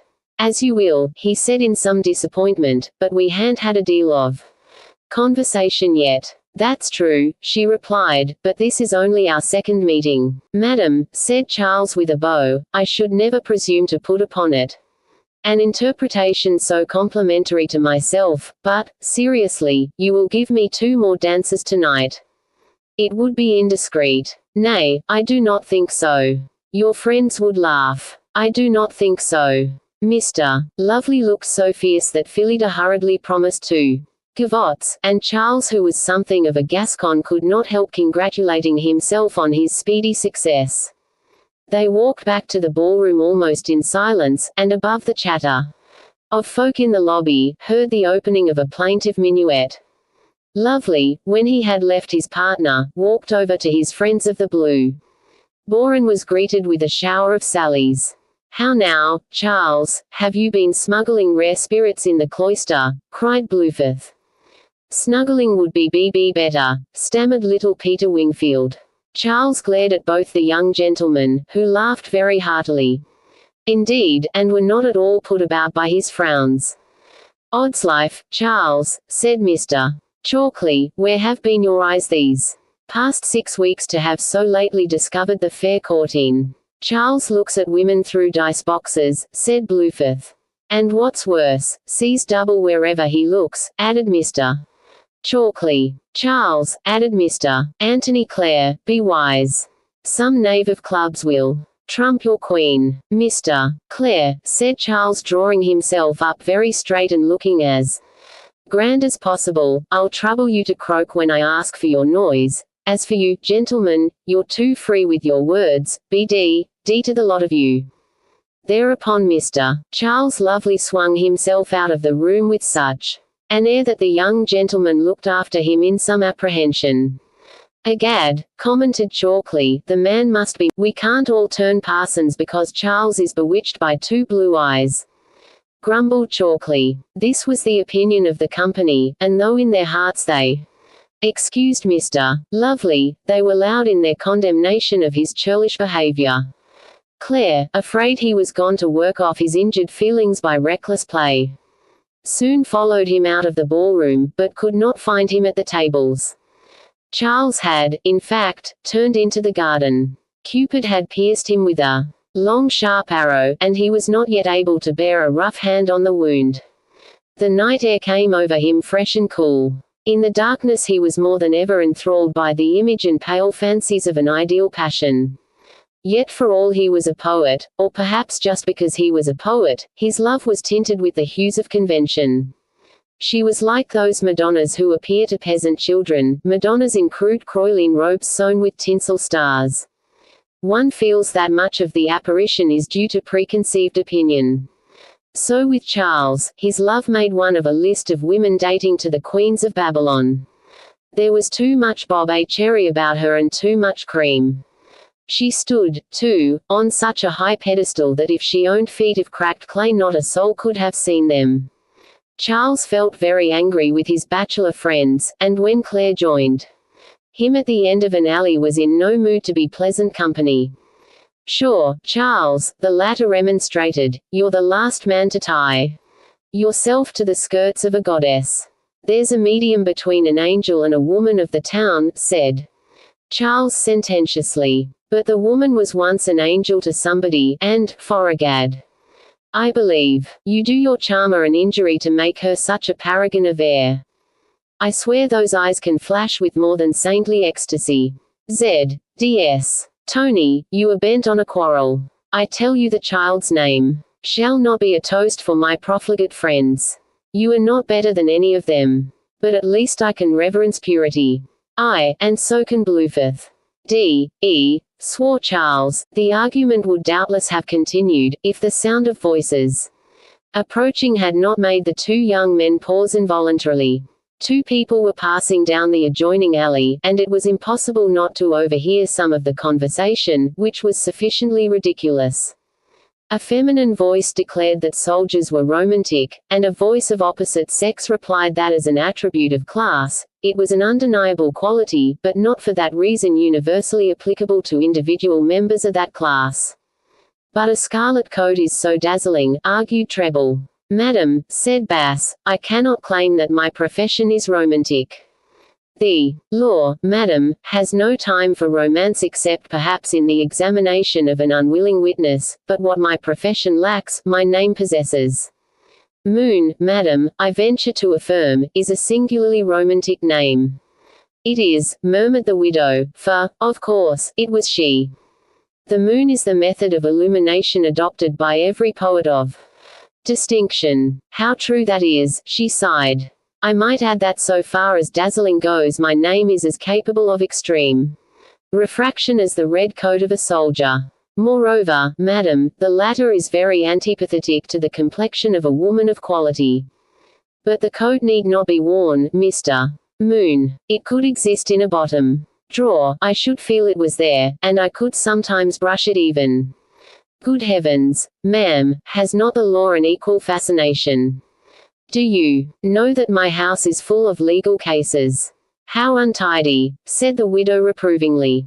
"Arguments pro and contra, trials. But I dislike arguments, they put my hair out of curl and we have so many trials to bear already. They need never be used, but they can exist, madam, they can exist in calf on a bottom shelf, and they could be dusted sometimes," declared the justice. Then in softer accents he began to plead. "Think, my dear Mrs. Courteen, of Mrs. Moon. Mrs. Moon. I often murmur that short sentence over to myself. Do you, Mr. Moon, when, oh, after dinner, or getting into bed, or," but the third occasion was never revealed, for Major Tarry charged round the corner and carried off the dear questioner to adorn a gavotte. Somehow the hedges no longer seemed so mysterious and the night not quite so large. "Gad, what follies," laughed Charles. "Do ye know who the lady was?" inquired the other. Venus grown fat by the sound of her voice. "That was Mrs. Courteen. Your charmer's mother. Then she must have had a very delightful father." "That's neither here nor there," said Claire. "Your angel's wings may moult. And she who now goes tiptoe for very lightness will one day, but, be sure, if you love her, she will always skim the ground." "Tony," said Charles, "I've made a fool of myself. In the best way of folly."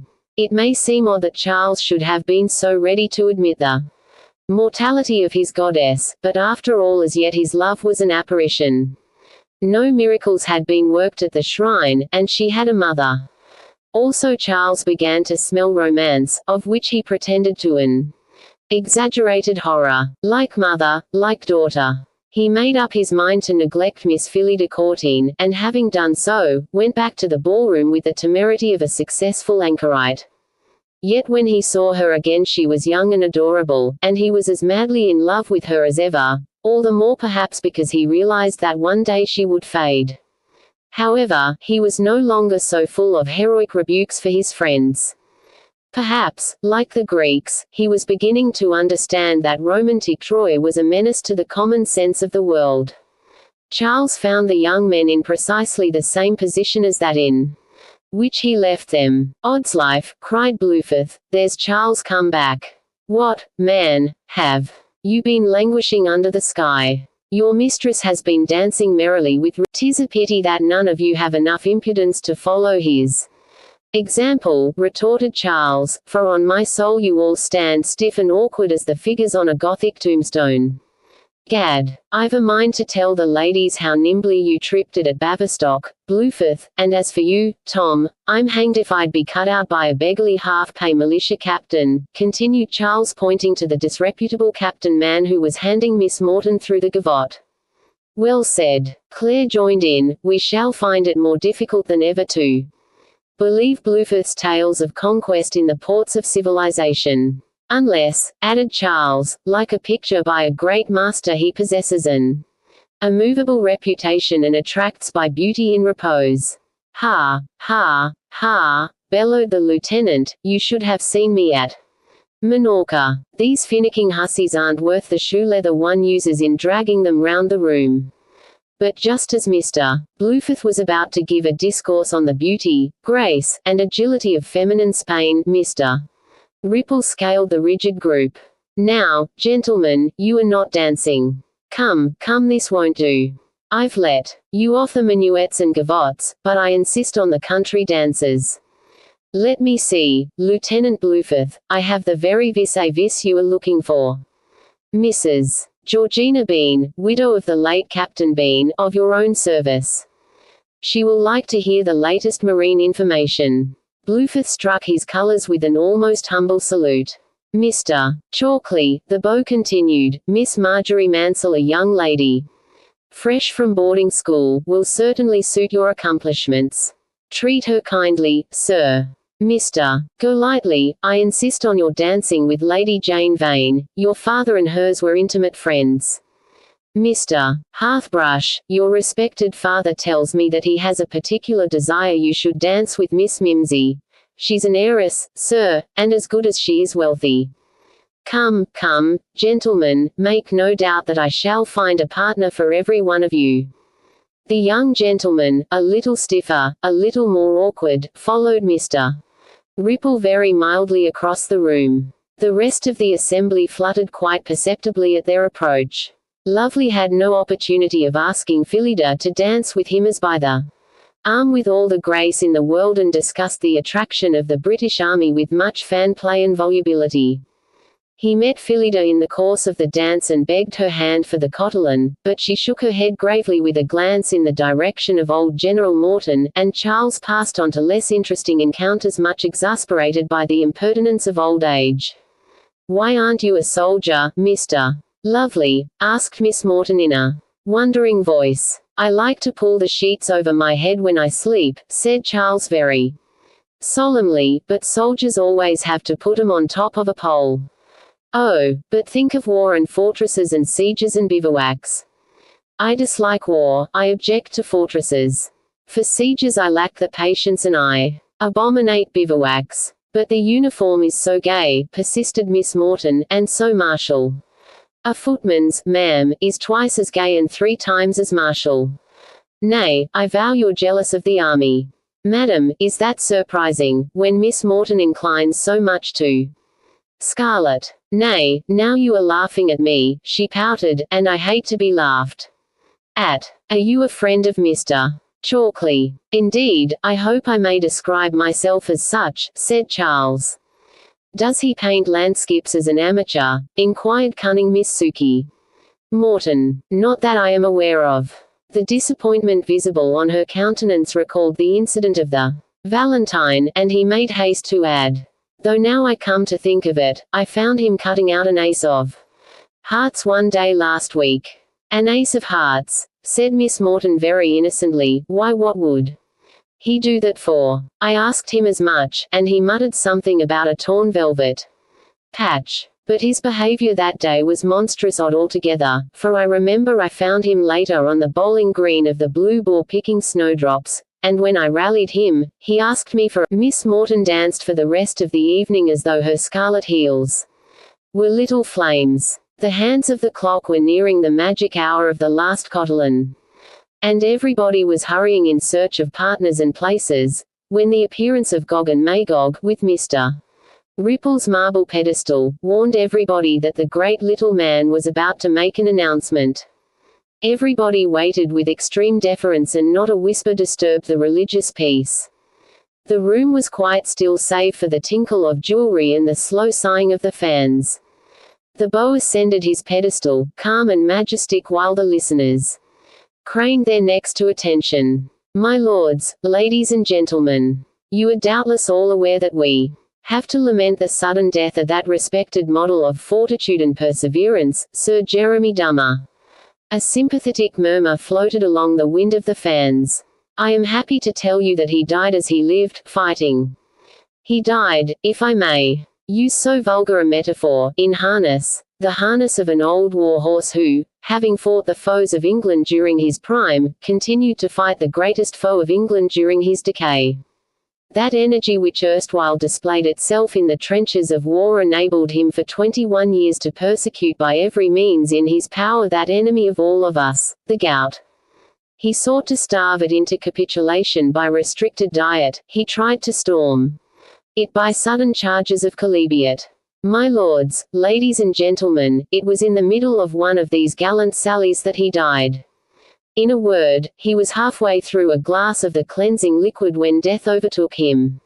There it stood, that partially empty glass beside the dead form of the veteran. May we not regard this relic as the tears of Aesculapius?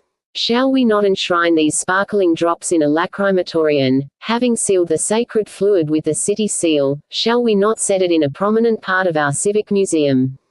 My lords, ladies and gentlemen, we shall. I have consulted with my brother the mayor of this town, and he has agreed. Moreover, let me remind you of the last words of the great Socrates, his last injunction to his friend to sacrifice a cock to Aesculapius. Let us also, in memory of our deceased exemplar, present a new The great little man here paused to wipe away the tears of sorrow in the heat of the atmosphere. It seems, he continued, out of place to make any announcement of a new diversion, but pleasure is as inexorable as death. Here the audience seemed to murmur a mournful assent. Next Tuesday at 7 o'clock precisely will be held the Chinese masquerade. This, as you are aware, limits our costumes to those authorized by gold-lacquered cabinets and teacups of blue china. I myself shall act as gold mandarin and my young friend Mr. Charles Lovely will be the blue mandarin. There will be a grand minuet of Cathay, but I will not detain you now with farther particulars of this entertainment. I hope that we shall hold masquerades of assorted characters until May, when we shall make an attempt to start the Fates Champetas which were so successful last year. Finally, my lords, ladies and gentlemen, you are aware that an incident of an unpleasantly obtrusive habit deterred us from terpsichore on Monday night. I am, indeed, happy to say that the curtain has fallen upon the whole affair without a dissentient voice. I should have been inexpressibly grieved if the gloom consequent upon the defiance of my authority had been at all lasting. May I add that the rebels, if I may call them so without offense, have acted in the handsomest manner and have offered to set up in the portico of these rooms a tablet commemorating the temporary cloud upon your delight. I should be more than mortal if I were not proud of such a token of confidence in my despotism. My lords, ladies and gentlemen, I am your very grateful, humble, and obliged servant to command. The beau's descent from his pedestal was the signal for much waving of lace handkerchiefs and fans. There were cries of "Bravo, Beau, Viva, Ripple." Single quote. Finally, when old Lord Vanity stepped up to the dignified Lord of ceremonies and solemnly offered him his noted jade snuff-box full to overflowing of the richest brown rappy, and when the beau, having dropped his jeweled fingers into the modish soil, drew them forth and raised them to his aquiline nose, a stillness fell upon the room, and above the silence the sniffs of the great beau, 3 in number, were distinctly heard by all. It was as if he wished them good health. But this was not enough for the exquisite mob. Somebody, it may have goblets. Presently, the prettiest impromptu in the world was enacted, and very proud indeed were the spectators of a scene memorable for many years in the chronicles of fashion. Delicately veined hands untwisted the silver wire and tore off the gold cap. Somebody fetched a corkscrew, somebody clenched the sombre green bottle between his brocaded knees. An arm tapering to snowy peaks pulled at the unwilling cork. A fairy explosion was followed by the dewy vapors of long-imprisoned sunshine. The amber liquid sparkled and bubbled and flowed over the many-faceted goblet in cream and foam. The beau mounted once more upon his pedestal and drank to the pleasure, health, and beauty of the company, while Lord Vanity and my Lady Bunbutter quaffed an answering toast in deputy for the lords, ladies and gentlemen present. Salvos of well-bred applause pattered round the room, and the beau's triumph was hailed with acclamations. And you, beautiful women and fine gentlemen, roses and carnations of an older century, nothing remains of you for us. Your very perfume is but a name. You are no more to the world of today than those glossy candles that spluttered to death in gilt sockets. And yet, from the ruin of elegance, one relic of that famous evening remains. For the silver wire of the bottle of champagne, flung heedless to the ground, caught in a flounce of some beauty's petticoat. Long ago the gossamer stuff molded, long ago was beauty herself a skeleton, but the wire cherished by beauty's family may still be seen in a glass-topped table in the corner of a quiet library somewhere in the broad Midlands. O insignificant wire, you are more durable than the flowers who despised you. And now another famous ball, chapter the 10th. After the assembly Mr. Charles Lovely walked back with Mr. Anthony Clare to the Blue Boar, and joined Mr. Francis Vernon in the coffee room. The latter noticed that Clare frowned slightly when he saw him, and explained, almost apologetically, that he had moved thither from his lodgings in the Crescent. Charles was delighted and immediately proposed a game of hazard. "You'll play, Tony," he said eagerly. "Not I," his friend answered. "I'm too sleepy, 'tis confoundedly fatiguing to be on such polite behavior for so long." "That's true indeed," cried Charles, "and therefore we need recreation the more." With this he gave a tug at the bell-pull of flowery chintz, and presently Mr. Daysh, who had sent the waiters to bed, came yawning to answer the summons. "Daysh, bring 2 bottles of Burgundy like the fine fellow and good landlord that you are." "Yes, Mr. Lovely, certainly, Your Honor, but I hope Your Honor will be careful with the bottles. It would be a terrible thing for the house if the watch was murdered as they nearly was twice over last week," said Mr. Daysh, crumpling into obsequiousness at the impudence of his request, and retreating sidelong from the room. Mr. Clare, seeing that it was useless to argue Charles out of his determination, took a seat by the fire. "Egad," said Lovely, "what a jealous dog it is, he won't play, but can't bear to go to bed." Clare gave the fire a meditative poke. "What shall it be, Mr. Vernon?" "A cart." "With pleasure. Or picket." "As you will." "Why, then, picket, and if we find we grow too sleepy to count our sequences, we shall, at any rate, not be too sleepy to trickle dice out of a box, eh?" Charles turned with these words to take some unbroken piquets of playing cards from a small mahogany cabinet hanging against the wall. The picture presented was a friendly one as the 2 men seated themselves at the card table. The fire was burning brightly and rosy shadows flickered over the ceiling. The curtains were close drawn and the ample flowers of their pattern seemed to retain somehow the warmth and the light. By the side of the grate sat Tony in a high grandfather's chair. He had taken off his wig and was staring meditatively at the crisp curls, as it reposed on his knee. The buckles of his shoes spat tiny glints of flame, red, blue and green. Presently he leaned across to a small bookshelf and took down some dry-in volume, but the print danced in the firelight and very soon he was dozing peacefully, while his wig slipped to the ground and became a pleasant couch for a large tabby cat to purr away comfortable hours. At the table sat Vernon and Lovely face to face, and the green baize made a prim battlefield for the debonair antagonists. It was a meadow fight viewed from towering Olympus. Here was pasture profitable enough to some, to others barren as the unharvested sea. No crescent moon lighted it, no sun parched the fresh greenery whose 4 tall candles flickered only to chamber tempests, storms of tapestry, keyhole zephyrs. At either end were ranged round guineas in wicked little heaps, and along the borders stood serried packs of cards, shorn of their meaner numbers as becomes the apparelled jewel of piquet. These had been flung contemptuously onto the floor and the survivors lay face downwards on the table with a new and alluring slimness.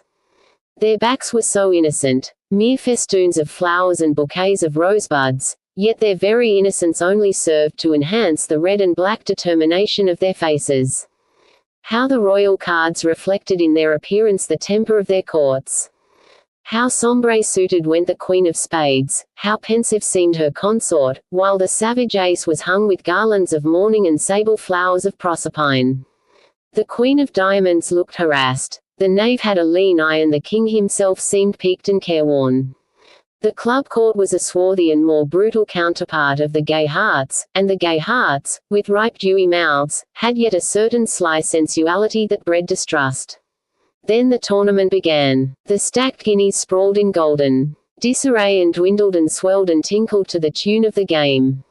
Charles was winning. 5 times he had made the grand repique, 5 times the gallant piquet, thrice Capote had taken captive 12 hostile cards to be redeemed with rippling guineas. Ace, king, queen, knave, 10 came in sequences as month succeeds to month. His hands were palaces for the abode of many courtiers. They were picture galleries of the oldest kings and queens in Europe. If he threw away spades, he took up the red hearts for which he longed. If he discarded diamonds, he gained a lusty host of clubs to serve his purpose. At last Vernon, who had lost steadily for a pair of hours, 6 games at an average price of 30 guineas a game, declared he would fight no longer against his adversary's good fortune. Moreover, he added, so much counting has set my brain in a whirl. As you will, said Charles, who would have liked to continue with piquet, but could not refuse to give his opponent an opportunity to avenge himself at another game. So they turned to écarté. And now his fortune deserted him. Each time Vernon dealt he turned up a king, and Charles began to dread their florid appearance, as some ambitious minister dreads the veering of his master's favour.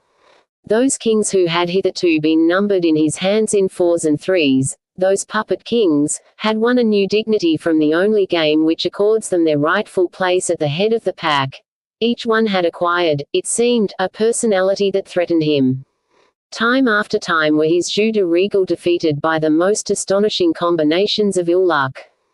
So many times did those confounded monarchs affront him face upwards on the serene bays that he began to suspect Vernon of being a sort of gamester Warwick, a maker and unmaker of kings. Indeed, he went so far as to watch his deals rather narrowly and, being unable to detect anything amiss, became heartily ashamed of his suspicions. It was now 5 o'clock of a chill morning, the fire had sunk into ashes. And dawn would soon shoot her icy arrows into the slow-flying bulk of night. Claire was still asleep. Burgundy was drunk. The room smelt stale. Come to bed, Charles, he cried out. Lovely, who had lost at écarté considerably more than he had won at piquet, drew back the curtains for answer. The dawn was in the east. He blew out the candles one after another, and in the unreal morning twilight, the aftermath of smoke curled like an outworn pleasure into extinction save of a foul odor. We have still a grey hour for the dice, said Charles. As you will, replied Vernon. The dice boxes were brought out, and the ivory cubes began to dance. Strange fancies assailed Claire as he watched the gamesters. Morbid imaginations, caught from the chilly atmosphere, froze his reason, and the rattle of the dice acquired a macabre significance. They clicked like the hoofs of horses on an iron-bound road. Then they were the castanets of a sinister dance. Soon they were the shaken ribs of death, the king of dancers, and at the end no more than a baby's rattle, insistent, importunate, maddening. Charles was winning again. The various faces of the cubes took fantastic likenesses. 2 was a patched beauty, leaden-eyed, pallid, pleasure-doomed. 5 was a skewbald cat, and 4 a plum cake. 6 was a ladder to some evil house. 3 was a necklace of jet, 1 a Pierrot's velvet eye. Charles was still winning. The irresponsibleness of the dice annoyed Claire. They tumbled and rolled so gaily, and it was mortifying to see a man enslaved by acrobats of ivory. The bodies, too, with their absurd waists, were like women whom extravagant stays had driven to vomit sweetmeats. Charles had won. The casement swung open in the sudden winds of dawn. The room was tinted with the cold colors of sunrise. The 3 men stumbled upstairs, disdainful of the morning's gold. A guinea slipped from Lovely's pocket and tinkled down to the foot of the stairs to reward the little scullery maid who was even now. Chapter the 11th. Nox Alba. Charles was tempted to deprive himself of sleep for the pleasure of bedabbling his pale silk stockings with dew, but vanity killed romance, and the fresh light enchanted a still unruffled couch. So he flung his coat over a chair, and the heavy pockets chinked as they fell back against the taper legs. His prayers were all to rosy aurora when the fragrant linen sheets flowed like water over his parched brows. Sleep could not pass the melodious batteries of many birds, and Lovely's brain had captured something of the time's clarity. The clock has many secret hours, but those who would know them must follow their slow pilgrimage wide awake. What castles men build to the pipes of the morning. The world was waking up. Outside the talk of hostlers grew so loud that the birds fled from the inn-yard to the still deserted bowling green. Soon he heard the jangle of pails, the swish of mops, and from time to time, the sound of a horse's hoof striking the cobbles with a clap. In the distance a post horn endowed the air with silver tongues. Charles followed its course along the London road. He pictured the cumbrous vehicle swinging in its straps between the black February hedgerows. He saw the postilions blinking sleepy eyes to the eastern sun. He saw the great London road like a tape measure unfolded from the gilded case that was London. Already he was at Knightsbridge watching some town-bred maid gathering cresses in the little stream. Now he was spurring the horses to a fine lather, for he could see the grooms in a black knot by the White Horse Cellars. In a trice he was taking the air in St. James Street, and then suddenly he was a little boy picking his way through Westminster mud beside his mother, who was carrying a bouquet of violets to their narrow house near St. John's Church. And now it was winter, and the sea coal was burning sullenly. Millbank Jail. God save the poor soul, the marshes will be icy cold tonight, said his mother, and he knew that some prisoner had escaped. How late your father is, she went on as she opened a cupboard, set in the panelled wall, to reach for plates and dishes. Then she told him to get out the candlesticks, beautiful silver candlesticks with swan-like necks and curious mazy lines around their bases. The candlesticks were nowhere to be found. Where can they be? Exclaimed his mother, pausing to help in the search. Then he heard a sigh and was told to ask Mrs. Gruffle, the landlady, for the brass bed-chamber candlesticks. He rather liked these. There was always a delightful quagmire of grease in the little plate where the socket rested, grease that could be molded into queer little pliable shapes, with shreds of tobacco stuck around for fur. When he came back to the parlor, he saw his father with his legs on the bars of the grate. They had to go, my dear, they had to go, the latter was saying. They were my mother's. I know, but Zed, D's you wouldn't have me fail Dickie Clarabiot. But sure they were not worth oons. I pledged my best buckles to him, the candlesticks were for his. Gentlemen, I'm devilish sorry, my dear, but, faith, 'twas not to be avoided, and here's young Charles. Charles, my boy, never play, or, if you do, play deep and win. Don't put such ideas into the boy's mind, said his mother anxiously. Oddslife, my dear, be very sure the ideas are there already. How can you have the heart to persist when you know? The heart, madam, interrupted his father. Let me tell you that the hearts of the lovelies are all of a piece, and 'tis cardboard. Our hero came to his elegant self with a start and was back in Courteen. Wells with hot eyelids, and thoughts continually racing over the flowery wallpaper. It was not long, however, before he was once more in pursuit of the past. And now he was seated beside his handsome father in a chariot. They were both in mourning, and he thought how well the black-frogged ridingcoat became his parent. "Where are we going?" he was asking. "To your mother's brother, Sir George Repington of Repington Hall. That's the man whose letters made her cry." "The same, young Charles," said Mr. Lovely, ogling a dairymaid through his black-rimmed perspective, as the object of his glances shrank into a hedge, powdered with cow parsley, and closed her eyes against the dust of their chariot. Then, without any warning, they were driving through a stately park, and as they turned a corner, Mr. Lovely Senior exclaimed, "Good gee!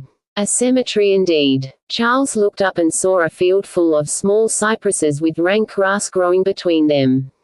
His father, who was looking rather pale, signed to the postboy to stop, and, "Charles," said he, "do you go on up to the hall, knock at the door and ask for your uncle, Sir George Repington.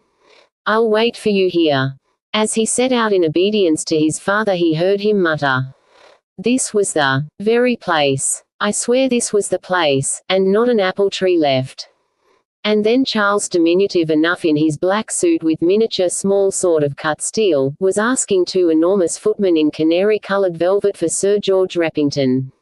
They looked at him and laughed. "My uncle," said Charles solemnly.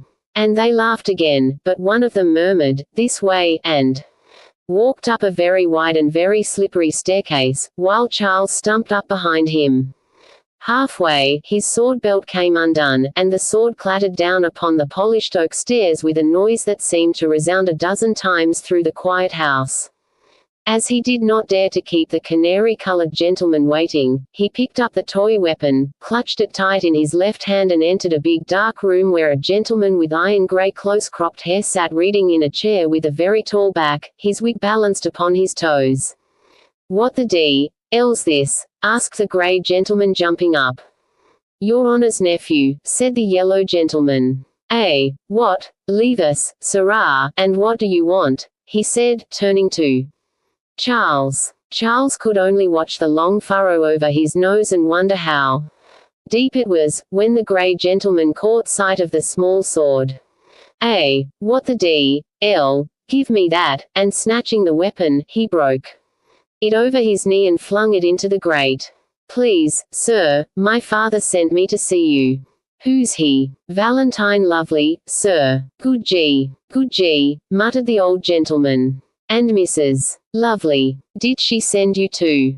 "Mrs. Lovely's dead, sir." The grey gentleman looked across the room at a large painting of a girl in a white dress skipping with a rope of roses. "Please, sir," said young Charles, "I think that is Mrs. Lovely." It was, boy, it was. "I wish I had known her then," said Charles. "Is your name George, boy?" inquired the grey gentleman in a tone that was half eager. "No, sir, 'tis Charles, after the Prince of Wales." "A papist, said the grey gentleman bitterly. "George was too honest a name for that scoundrel." "Well, boy, you can stay. Please, sir, I'd rather go back to my father," said the boy. "He's waiting for me." "Then go and be said the grey gentleman, and he walked over to the window. Poor little Charles was left standing alone in the big room. He waited a moment, but as the grey gentleman did not turn his head, he edged his way towards the great door. When he reached it, he looked round at his uncle. The latter was still staring out of the window. The child gave a puzzled sigh and with both hands succeeded in turning the handle. The clock seemed to tick very loudly as he breathlessly closed the door and set out to descend the wide staircase. The canary-coloured gentleman having vanished, he could hold on to the balustrade with both hands without shame. As he crossed the green sun, then he was in the chariot with his father, and this time he was really fast asleep. And now he was boy and man at once. The picture of the girl with roses. became his mother as he had known her, pale and sad.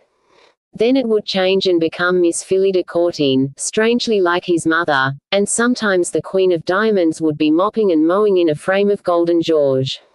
At last these many dancing visions forsook his brain, and he slept a dreamless sleep, not waking until high noon of a wet and gusty day. When he reached the coffee room, he found Mr. Francis Vernon perusing the latest edition of Mr. Hoyle, and as the weather was dirty, agreed to give Mr. Francis Vernon his revenge. This favor was accorded in the handsomest manner possible, and when, late in the afternoon, the young gentlemen all returned from hunting, Mr. Charles Lovely owed Mr. Francis Vernon rather more than he could very easily pay. No doubt the latter's success is to be ascribed to his opportunity. Chapter the 12th. Wet days. If cards are the devil's playthings, wet days are certainly his select playtime, and all the days before the Chinese masquerade were very wet indeed. The exquisite mob returned from the pump room remarkably depressed in spirit. The forenoons passed away in the coffee houses and the shops, but in the afternoons, when it was wont to exercise itself and air its modes, the stuffy parlors of Curtain Wells became vastly tiresome. The result was that all the young gentlemen played very hard and very deep and very late, and Mr. Charles Lovely hardest, deepest, and latest of all. The old gentlemen all found their gout teased them more lamentably. Even Beau Ripple grew tired of reading the epodes of Horace and the letters of Tully to his grey Angora cat. The ladies played quadrille and talked scandal, while some of them, I grieve to say, supplied a foundation for much of the gossip. Candlelight intrigues flourished, and there were not a few tragedies in porcelain, when some Sir John Vulcan, returning too soon from his favourite coffee house, caught my Lady Venus in too ardent converse with some young ensign Mars.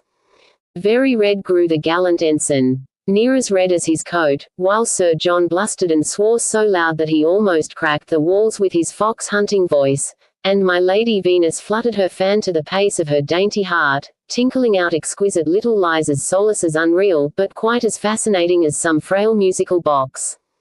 And the trio acted and declaimed their time-honoured parts to a keyhole audience of ladies' maid and gentlemen's gentlemen. Very diverting the footman of Curtain Wells found the story that evening. And very savoury it was voted below stairs, nearly as savoury as the stewed trotters over which it was related. And so the days went by. Pitter-pat went the rain on the window panes, pitter-pat went the cards on the card tables, pitter-pat went the spoons in the coffee cups, pitter-pat went my lady's shoes across the floor to watch for the third person, pitter-pat went many fans and many hearts. Mrs. Courteen decked herself in the rosiest satins, bade Betty close the shutters, draw the curtains and light the candles. Then she composed herself to read the last number of the Prattler until a knock at the door announced the arrival of Mr. Gregory Moon and Major Constantine Tari. Both vowed that their enchantress looked vastly well, and nodded agreement with her assertion that she believed she had a very fresh colour, no doubt due to the tonic air of the Wells. "It flushes one merely to go upstairs," she declared. "I vow I take as much exercise in going up and down stairs as I do in taking my morning saunter to the pump room." The climb was euphemistically known as the saunter. "Lud, lud," continued the widow, "complexions are droll things." "Monstrous elusive, ma'am," said the justice rather gloomily. "Ha, ha," yapped the major, "I pickled my skin in the Low Countries. That would be injudicious for a delicate surface." "Height, major," sighed Mrs. Courteen, "height. How we pine for it. Mortals. Dear, dear. I remember I once examined a vagabond who claimed to have been there," remarked Mr. Moon. "We ordered him a whipping." "What became of him?" asked Mrs. Courteen. "I believe he died shortly afterwards."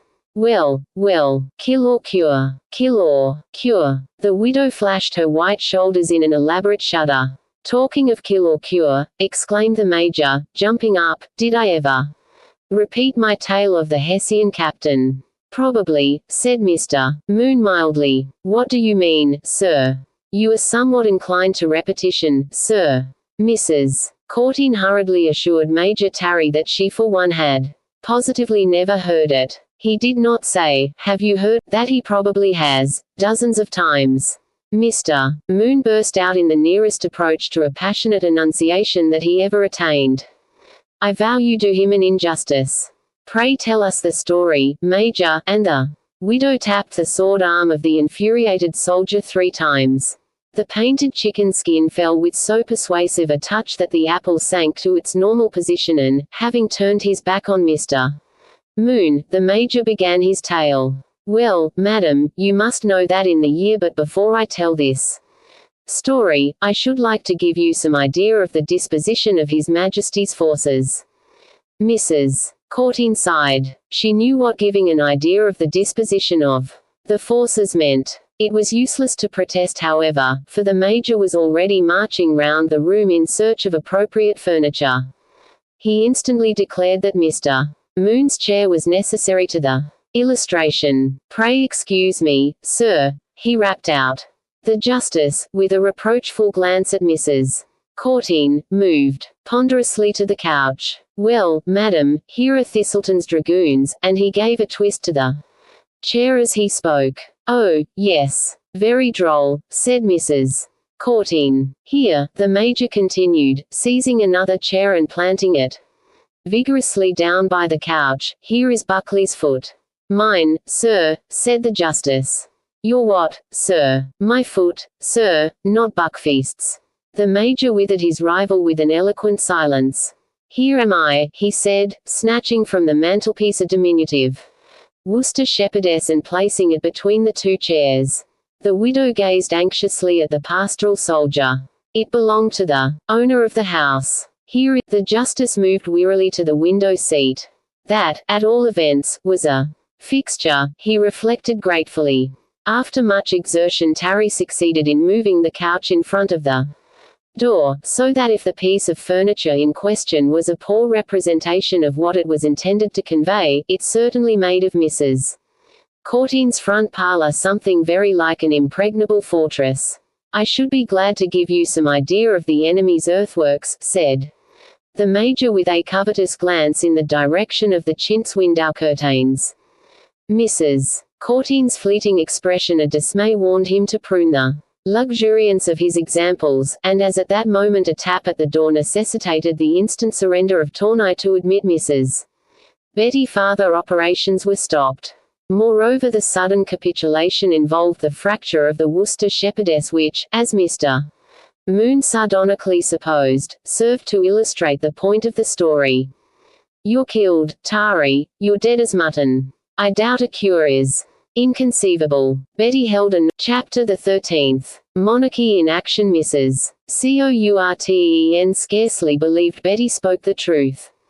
Never could she remember such a gigantic wave of elation as swept over her on receipt of the Beau's letter. Yet, without a doubt, it was true. There was the royal notepaper and, as she reverently examined the outside, there was the river of the House of Ripple meandering in regular curves through meadows of sealing wax. She marked the color, lilac, as if faintly to adumbrate the imperial purple of Rome. Moreover, the sprinkled sand, a few particles of which still adhered to the surface, smelt of quartz. There were years of authority between the lines of the graceful superscription, the very sea of the crescent bellied in the breeze of royal favor. Major Tari and Mr. Moon regarded her with an expression compounded of jealousy and respect. Who was this woman, this correspondent with monarchs? "Pray excuse me, neighbors," murmured the widow, sinking into a chair. The seal crackled musically as with smooth forefinger and shapely thumb she gently withdrew the diaphanous paper from its waxen prison. So must the golden bow have sounded to the touch of Aeneas. The Great House, Curtain Wells. February. Madam, I shall do myself the honor of waiting upon you this afternoon at 4:30 in order to the discussion of an affair of the gravest moral importance. In expectation, madam, I subscribe myself. Your obliged serv. Gemini, cried Betty, the Beau will be here in 14 ticks. Gentlemen, said Mrs. Courteen with that stateliness which follows from intercourse with princes, gentlemen, I must beg to be excused. The Major and the Justice solemnly advanced and, having kissed the outstretched hand, moved sadly from the room. As they went downstairs, the former mused on the unrepeated story of the Hessian captain, while the latter vowed to insert a supplementary chapter to his great essay on peace which should deal with the self-esteem of retired majors. With similar thoughts, no doubt, Mr. Oliver Goldsmith went home from that famous dinner when General Oglethorpe, at the instigation of Dr. Samuel Johnson, spilled the port on the bare mahogany board in order to draw a plan of the siege of Belgrade. At any rate, old Mr. Hardcastle talks a great deal about that famous beleaguerment in the witty and diverting farce of She Stoops to Conquer. Mrs. Courteen tremulously sought her toilet glass. An affair of the gravest moral importance. Powder judiciously distributed removed any implied indifference in the freshness of her widowed cheeks. Paleness and morality were certainly akin. As for her lemon sack, Betty vowed she would find nothing more becoming to the unique occasion. A dignified knock at the front door put an end to any longer hesitation. And Mrs. Courteen, like the Queen of Sheba, presented herself immediately. The great little man was pacing the carpet of the front parlor, but at the widow's entrance he turned on his heels with a low bow. "We are quite alone?" he inquired. "Solitary indeed," replied the lady. Surely he could not be contemplating an offer of marriage. Yet certainly such might well be described as an affair of the gravest moral importance. If weddings were not moral, what would become of our weak humanity? "Madam," said the beau, "'tis only after long thought and exhaustive research among the social archives of Curtin Wells, 'tis only after a complete examination of my glorious predecessor, Beau Mellon's notes on the amenities of polite cures, in which he calls attention with a red cross to the special difficulty of tendering advice to perplexed visitors, that I am resolved to inform you of a fact which may distress your maternal heart." The widow raised two anguished hands, but Mr. Ripple continued, "When I say in love, madam, I say so because I am not so cynical of maiden humanity as to suppose that she would sit in vivacious discourse with a young gentleman for the space of 1 hour and a half measured by the frequent chimes of the public clock unless she were in love." "You cannot mean this," palpitated the unhappy mother. "Say you cannot mean it." "Madam, I am not used to devoting so much valuable time to the preparation of circumstantial falsehoods. Your daughter is in love." "But she is so young," protested the widow. "Not more than 15 or at the most 17. To you, madam, deaf to love's alarms, forevermore protected against his showered darts, such precocious ardor must appear improbable, but I have proof of its existence." Malicious tongues. The world is so censorious. It would destroy the reputation of the mother by insinuations against the virtue of the child. "Madam, pray allow me to narrate the unhappy but indisputable facts of the affair. You must know that it is a part of my duties, a pleasant part, if I may say so without undue want of reserve, to inspect Curtin Garden from time to time. You will recollect that this forenoon we enjoyed for 2 hours a glimpse of the sun. Having been kept indoors during the last 2 or 3 days, I determined to seize the balmy occasion and perform my rural duties. I observed that the spring bulbs were remarkably forward. I noticed with pleasant anticipation of summer saunters that the paths were in good order, the gravel free from weeds. From the main promenade I turned into the maze." The widow started. The yew hedges were neatly trimmed and I noticed some very good examples of topiary. I may mention in particular the transformation of the old Noah into a peacock whose tail will doubtless gain a more vigorous plumage from the warm weather. I wandered along contemplating the various greens of the mosses that adorn the path and muffle the footsteps in a manner extremely suitable to the decorous quiet of the surroundings. During my saunters, I delight to rest my mind with the recitation of the odes and epos, nec coi referunt jam tibi purpurae nec clari lapids tempora, quae semel. Nodus condita fastus inclusit volucris dies. I had got so far, but egad, I could get no farther for the life of me. I repeated the last 4 lines, and in my attempts to catch the fugitive. "Ah!" cried the beau, "I have it. Quo fugit Venus? Heu quo color, descens quo motus," or to paraphrase with an extempore couplet, "Where now is fled thy beauty?" Where thy bloom, those airy steps that charmed expectant room. To continue, however, this elusive sentence made me lose my direction. And I found myself removed from the center of the maze by an impenetrable hedge of yew. I was about to retrace my steps when I heard voices on the other side of the hedge. It was a duet, madam, man and maid, flute and bass viol, fife and drum, describe it how you will. Did you recognize the voices? Madam, I did not. Then how, since you were not able to see over the tops of the hedges? Without. The great little man drew himself up. Madam, he said, I regard the physical exertion of bobbing up and down as ungenteel. Then how do you? Because on retracing my steps I passed your maid in an attitude of vigilance, and exactly 1 hour and a half later I saw Miss Courteen and the aforesaid maid leave the garden, and vastly well she looked, madam. Mrs. Courteen asked why Mr. Ripple did not interrupt them. Twould surely have frightened them out of love-making. I will call the hussy and you shall reproach her, Mr. Ripple. Madam, that is precisely what I am anxious to avoid.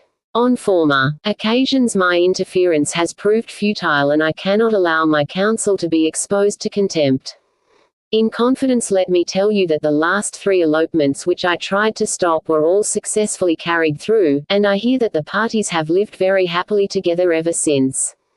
I have vowed not to accept again the responsibleness of a prophet. My glorious predecessor, Beau Ripple, mentions several instances of his advice being neglected without any ill effects and notes that it is probably injudicious to interfere unless compelled by the prospect of a duel. Let me read you his comments. Elopements. Tell the father. D.N. Miss. She won't listen. Fool for your pains. 15 times bitten. Shy forevermore. Bodies more important than souls in curtain wells. An ill-constructed sentence, madam, but nevertheless full of truth. Then what do you advise me to do? Madam, I should recommend you to pay less attention to your own heart, and give the most of your care to your daughters. The widow rose in a state of extreme agitation and rustled about the room. To the hazard of all wear under a certain stability. Such a reproach from Mr. Ripple was more than she could bear politely. However, presently she caught her placard in the wanton arm of a chair, and after a short struggle capitulated to stillness. She began the catalogue of her natural virtues. I vow the child has been reared on the church catechism. She was forever learning collects, texts, parables, miracles, question and answer, sermons, homilies, and aspirations. If I had been allowed my own way with her education, she would have led a life of Sundays, but the late Mr. Nicholas Courteen, her father and my husband swore the child's intelligence was become like a crusader's tomb, scrabbled over with pious nonsense, ill-digested and ill-writ. Have I not warned her 100 times that gentlemen do not love the gawky charms of a hoyden? Have I not repeated to her the history of 60 seductions? Am I to blame? Don't I keep a maid to look after her? What else has that hussy to do? I ask you, Mr. Ripple, what else? Upon my soul, ma'am, I don't very well know, murmured Mr. Ripple. Nothing, sir, nothing, save to dress and undress me twice a day, given I to my gowns and arrange my toilet table. Should. The widow broke off to ring violently for Betty in order to reproach her with a careless supervision of Phyllida. Mr. Ripple seized the opportunity to make his farewells. He swore to himself that nothing should induce him to remonstrate again with a careless mother. He would say a friendly word to the child herself. The widow thanked the beau for his advice and promised to be mighty severe with Phyllida. Not if you will be warned by me, madam. No, no, I beg you will not think it was to urge severity that I made you this visit. No, no, it was merely to suggest prudence. Your humble servant, madam. Your very devoted, sir. The widow curtsied the beau out of the room, and, having heard the front door closed, she watched in prim disgust for the entrance of Betty. That young woman presently came into the room. Well, vixen, said the widow. La, ma'am, what is it? Well, gypsy. Not a drop in my family, ma'am, and that's more than some of the Cottage folk nearby can say, "Well, little impropriety, what excuse have you to hand?" Betty asked what impropriety meant. "Would it be stealing you mean, ma'am?" "Well, madam, indecency." Betty suddenly saw the widow's amber petticoat gleaming through the unfastened placket. "Dear love and barley breaks. However did I come to leave that undone?" "Never mind, ma'am. 'Tis not as if he'd caught a sight of your smock, though for my part one should not be afraid to show clean linen to any man, beau or whatsoever. 'Tis not to talk of plackets that I called you, hussy, but of packets, love packets, notes, letters, assignations." Betty began to understand. She remembered how they had met Mr. Ripple that morning in Courteen Garden, and at once connected the two incidents. "'Twould be about this very forenoon that you were talking, ma'am." The widow was surprised. She had expected an impregnable barrier of mock stupidity. "It would," she answered severely.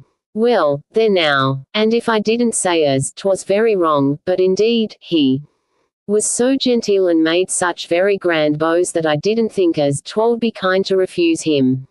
"Refuse him what?" "Why, direction, ma'am, for the handsome poor soul was lost in the maze.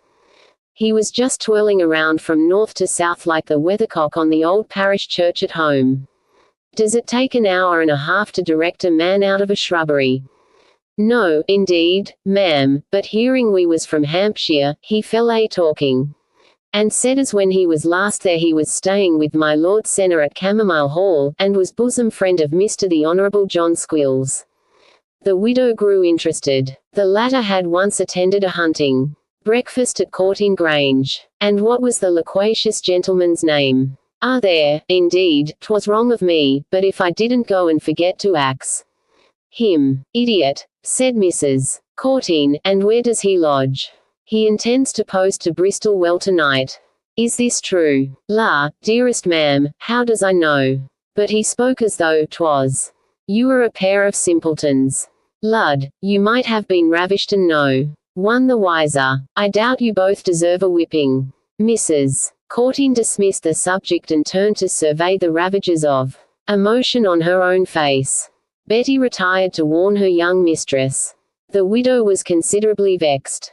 Vain woman as she was not too dull to perceive that the beau's complaint of her daughter levelled an indirect reproof at herself.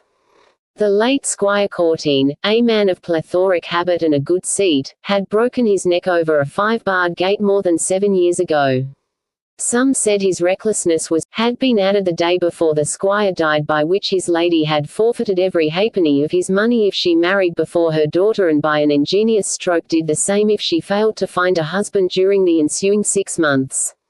Farther, a provision was inserted that this husband must be 10 years younger than herself. It was all very much complicated and extremely malicious. Mrs. Courteen fanned herself reflectively. She was perfectly happy in the ridiculous attentions and elderly gallantries of Major Tarry and Justice Moon. At 29 she had still possessed enough florid beauty to excuse her ill-spelled love letters. Moreover, she had a husband and was safe sport for young gentlemen who lost the hounds somewhat early in the day. When she was widowed, most of her attraction vanished. She grew fat and had to content herself with middle-aged suitors for whom she became a placid ideal on the dull journey of their lives. Mrs. Courteen continued to fan herself. That absurd codicil drifted across her thoughts. If Phyllida married, she was condemned to poverty or a young husband. Yet, after all, Moon or Tarry had enough. Not much, but enough, but then both firmly believed in the annuity. The bitterness of her husband's dying jest stung her for the first time. What a fool she would be made to seem. Certainly Phyllida must not be allowed a wedding, that was the solution. How fatiguing solutions were, to be sure. She felt quite vapored. At any rate she would look after her for the future. If she had a gallant he should be discovered. If Betty's tale were true, why, prevention was better than cure. Alas, sighed the widow.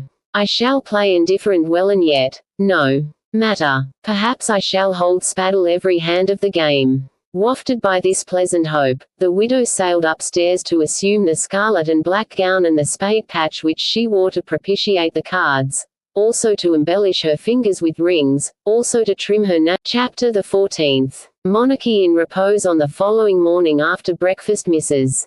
Courteen produced a strip of faded rose riband. "Try to match this, child," she said to Phyllida. "But mamma, 'tis not possible.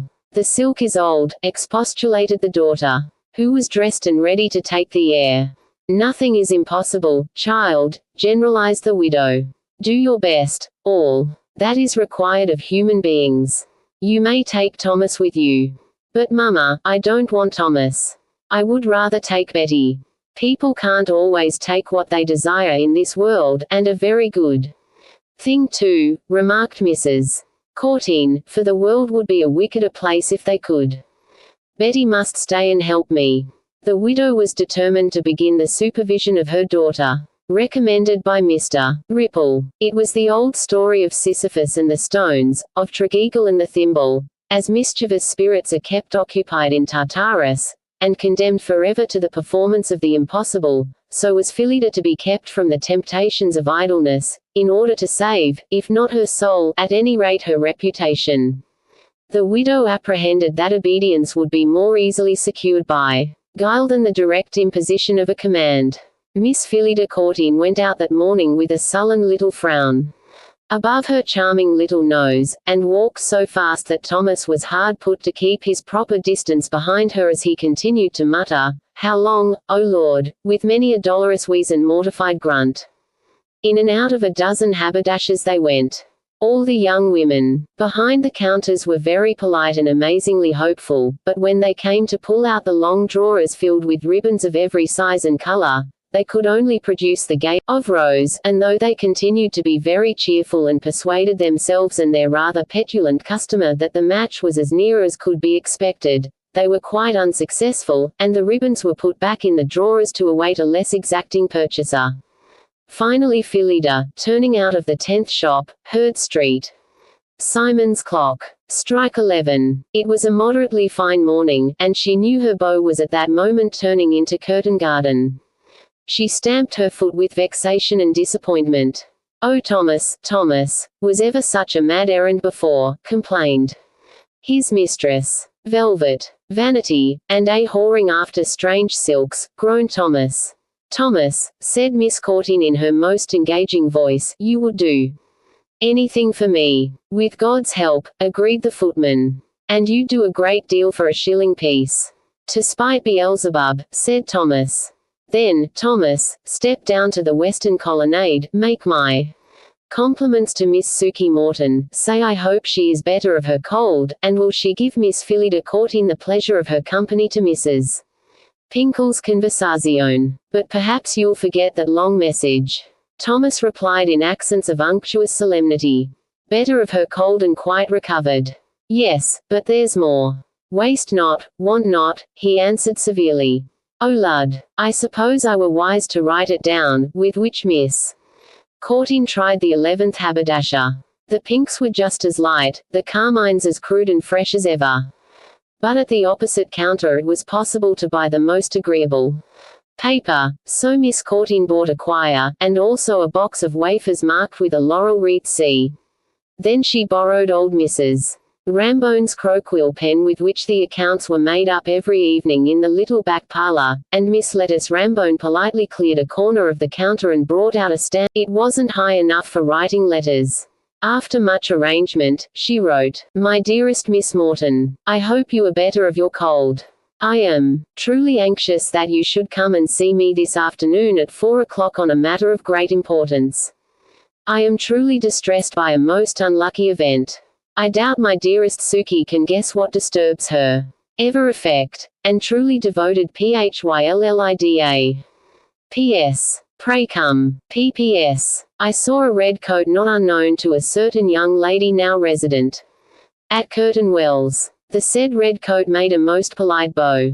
P.H.C. Then Phyllida sealed the note with one of her new wafers, and Thomas unscrewed the knob of his tall stick and put the note inside and the shilling piece in his waistcoat pocket and marched away down the high street, while Phyllida rushed off with her muff held up to the east wind, which was quite cold when one was walking so fast. For the western colonnade, you turn to the right, but if you were going to Courteen Garden, you turn to the left, and Phyllida turned to the left. She had to pass the end of the crescent on her way, and hurried past. Afraid for her life to see Mrs. Courteen sailing round the corner. She was now outside the great house, and could not help looking up to the big bow windows to see if Mr. Ripple was there. There he was, very calm and very dignified, but a little out of focus because his windows all had such very thick glass. She caught his eye, and the great little man smiled at her. She smiled back and blushed, thinking of the meeting of yesterday. Suddenly the window shot up, and Phyllida turned her head to see the bow beckoning. She stopped in dismay, while Mr. Ripple, having first spread his handkerchief on the sill, leaned out to speak to her. "Pray pardon this ungenteel summons, my dear Miss Courteen, but if you would not consider yourself compromised by such an event." Miss Courteen was overwhelmed by this invitation. What could she do but murmur assent? The beau, with a delightfully suave gesture, hurried to open the front door. For Miss Courteen, who tripped up the dazzling white steps, all swansdown and blushes. Mr. Ripple begged her to follow him upstairs to the drawing-room and be seated before the fire. It was a fine high room of good proportions, with 3 large sash windows and a wrought iron balcony running along the breadth of the house. The walls were panelled and painted white, and the floor was stained and varnished to a glaze of immense brilliancy. The rugs scattered about it were aubusson, of rare hues in fawn and puce and faded lavender and old rose interwoven with queer dead greens. There were several prints on the walls, mostly after Watteau and Fragonard. The whole room wore the indescribable air that is only to be found in the house of a bachelor of comfortable means, good taste and a certain age. There was no trace of a woman's hand in its arrangement, and yet one felt that the owner, through long seclusion from the other sex, had softened towards it with the years until, secure at last, he was able to admit a feminine cirrus into the limpid and rarefied air of his remote celibacy. Phyllida, as she watched the firelight ripple in orange wavelets across the surface of the blue and white Dutch tiles set on either side of the hob, wondered what the beau meant by this sudden invitation. Just then he begged to be excused for a moment while he fetched the portfolio containing his new purchase. She heard the door gently closed and looked round the room. How tall and white it was, just like Mr. Ripple's hand, smooth and white, and exquisitely shaped. Outside, the grey weather mellowed the ivory of the room. There was a curious stillness as of frost, and she watched the reflection of the fire leaping in opalescent miniature about the high windows. There was a new spinet, set at an angle to the rest of the furniture, in a case of light-coloured wood, painted with cupids, zephyrs and roses, all waxen pale. The tall, quiet chamber began to depress her spirits, so that she, at last, Phyllida, whose whole body was beginning to tingle with the effort of waiting in such breathless quiet, heard someone coming upstairs. Gog, the beau's diminutive negro, entered with a silver tray, on which small and shining lake swam coffee cups like swans or fairy shells. The great little man followed close upon the dusky heels of his squire, and soon Phyllida found herself sipping her coffee in easy conversation with the King of Curtain Wells. "Do you know the Maze?" he was asking. "Oh yes," said Phyllida. "A pleasant spot, cool and green." "It is indeed. I often sit there," said the beau. "'Tis a pleasant spot. Less fortunate than my poetic namesake, I have no plane tree there, no long-buried Valentine, but I am unjust to my time, for, after all, I have Courteen Garden and chalybeate that springs from the depths of earth," continued the beau, half to himself. Phyllida was not quite sure what he was talking about, but agreed politely. "My dear Miss Courteen," said the beau suddenly, "may I say something? Very abrupt and perhaps intolerably free, but nevertheless something which I feel ought to be said." "Oh yes, sir," Phyllida replied, wishing devoutly that she was well out of this tall, white room. "My dear Miss Courteen," he went on, "I am a man who knows something of life on its merely social side. I have been an observer, if I may say so, a naturalist of humanity. My self-chosen attitude has forbidden me all passion, save that which is the recognized privilege of an audience.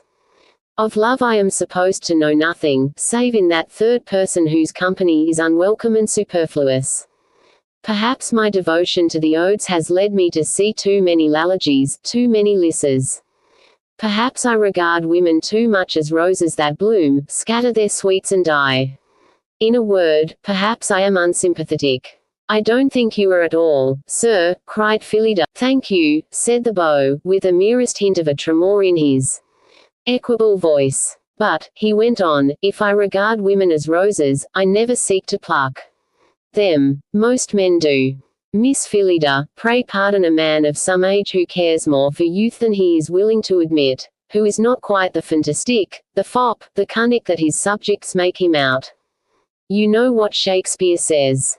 Each man in his time plays many parts. I, my dear, have remained for more than 30 years faithful to one. That is why I am considered so eccentric. Well, I grow loquacious. My dear Miss Courteen, it is very unwise to make assignations in the pride of youth. Assignations belong to the middle-aged, the disillusioned.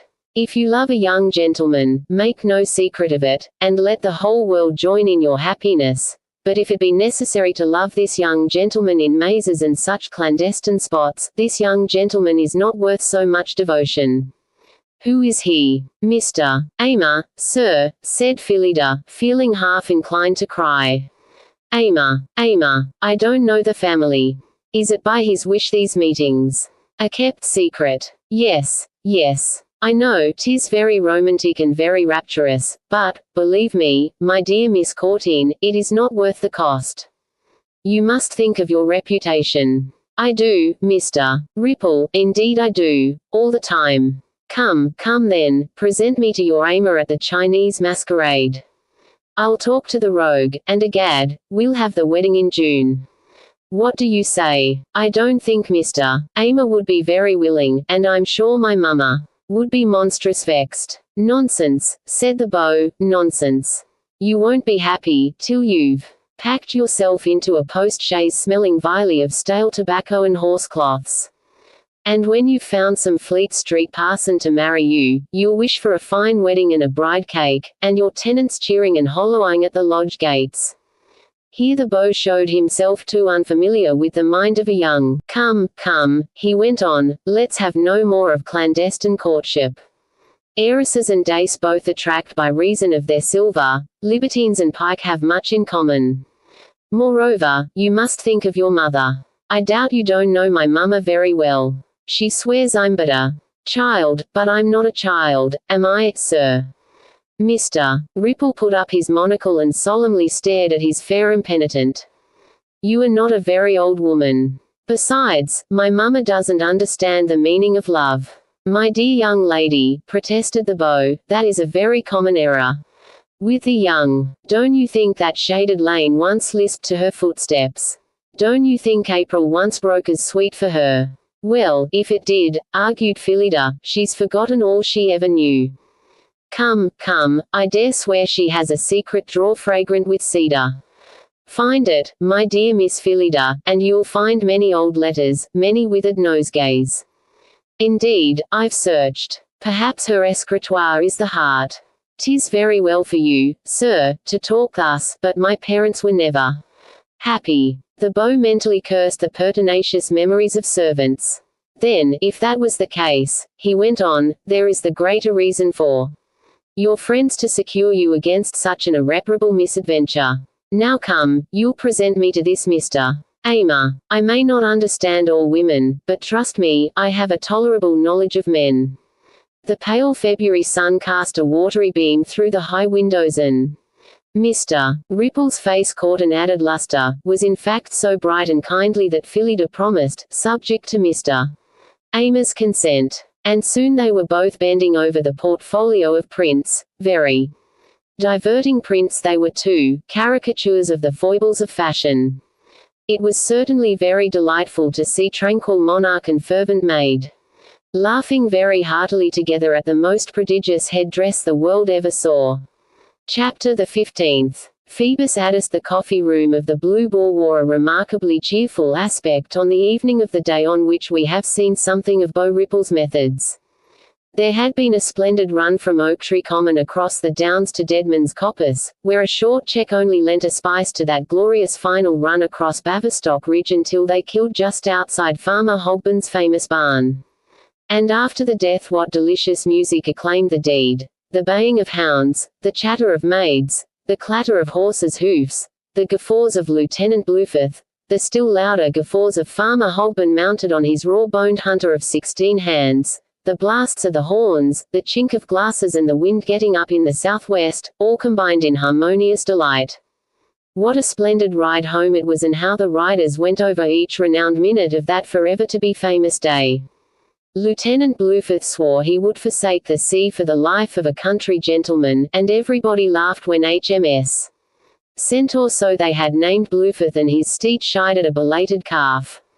"Egad, B.B. Blueforth," stammered little Peter Wingfield, "'tis lucky your stomach was trained on the roaring D.D. deep, for you pitch and roll like a sloop making ushant." "Ah, my boy," shouted Blueforth, "my pretty sloop don't shy like this D bum boat I'm pulling." How Mr. Golightly of Campbell's Grey Dragoons swore such a run was better than a frontal charge at the enemy's guns, and how young Tom Chalkley of the Foot stiffened all over and muttered something about the cavalry. Indeed the only person to look glum was Mr. Anthony Clare, who, though he rode better than any of them and had shown 'em his horses, as they walked along the road, fading into early dusk, and heard the wind sighing in the trim hedges and saw the lights of Curtain Wells 7 miles away, Clare cursed that passion for cards which made a man forsake the bleak spring fallows for pastures of green bays. But later, when the huge cold sirloin that sailed in so sleek, sailed out like a battered wreck, and when pints of generous Burgundy had coloured life to its own rich hue, and when Mr. Daish himself had coaxed the fire to roar and blaze up the chimney, and set out the walnuts and put half a dozen ample chairs round the fire, Mr. Clare could not resist the universal content, but must laugh and make merry and relate the events of the day for the 7th time, with as much zest as any of the returned heroes. Charles had surely been winning. He was so flushed and talked so loudly. Actually he did not possess a penny, and what was worse, owed Mr. Vernon a couple of 100 guineas. Not much, but enough when you have only clothes to sell, and not a prospect in the world.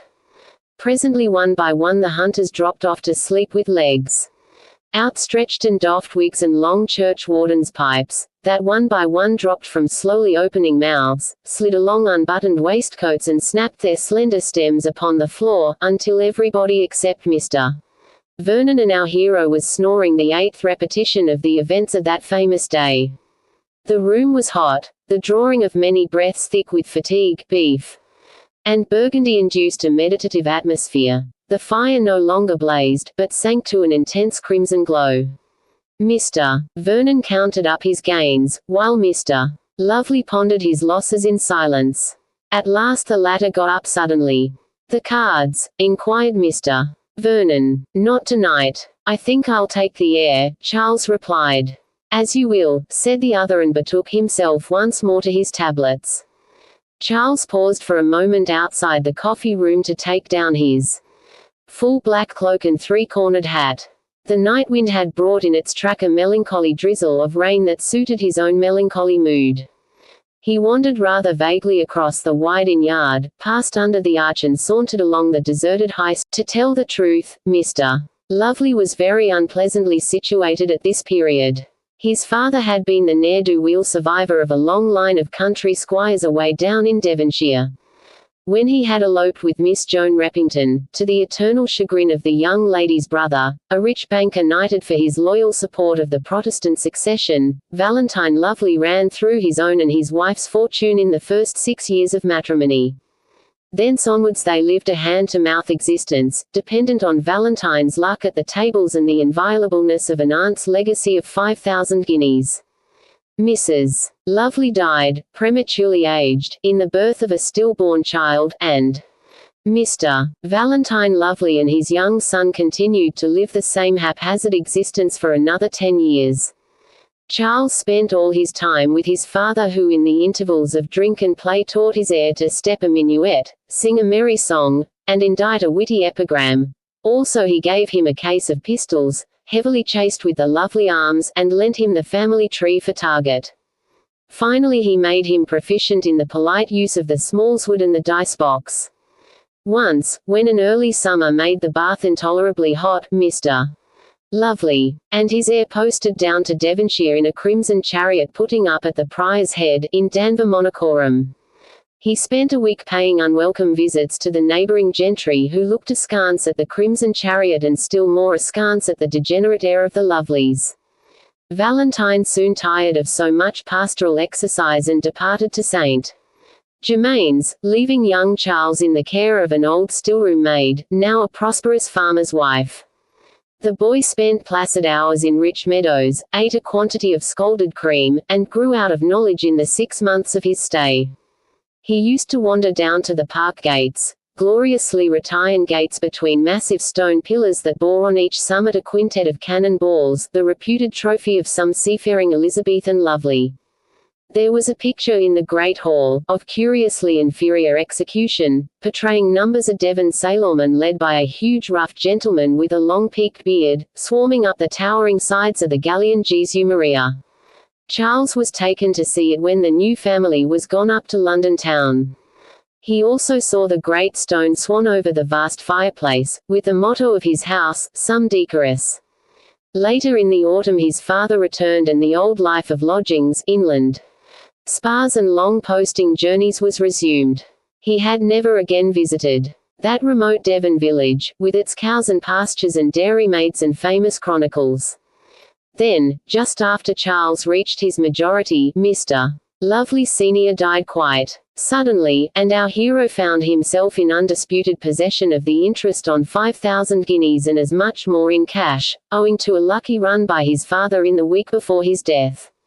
Charles now indulged the family vice of throwing money to the dogs and, having lost the earnings of his father, set about realizing a trifle of ready money on the 5,000 guineas left him by his mother's aunt.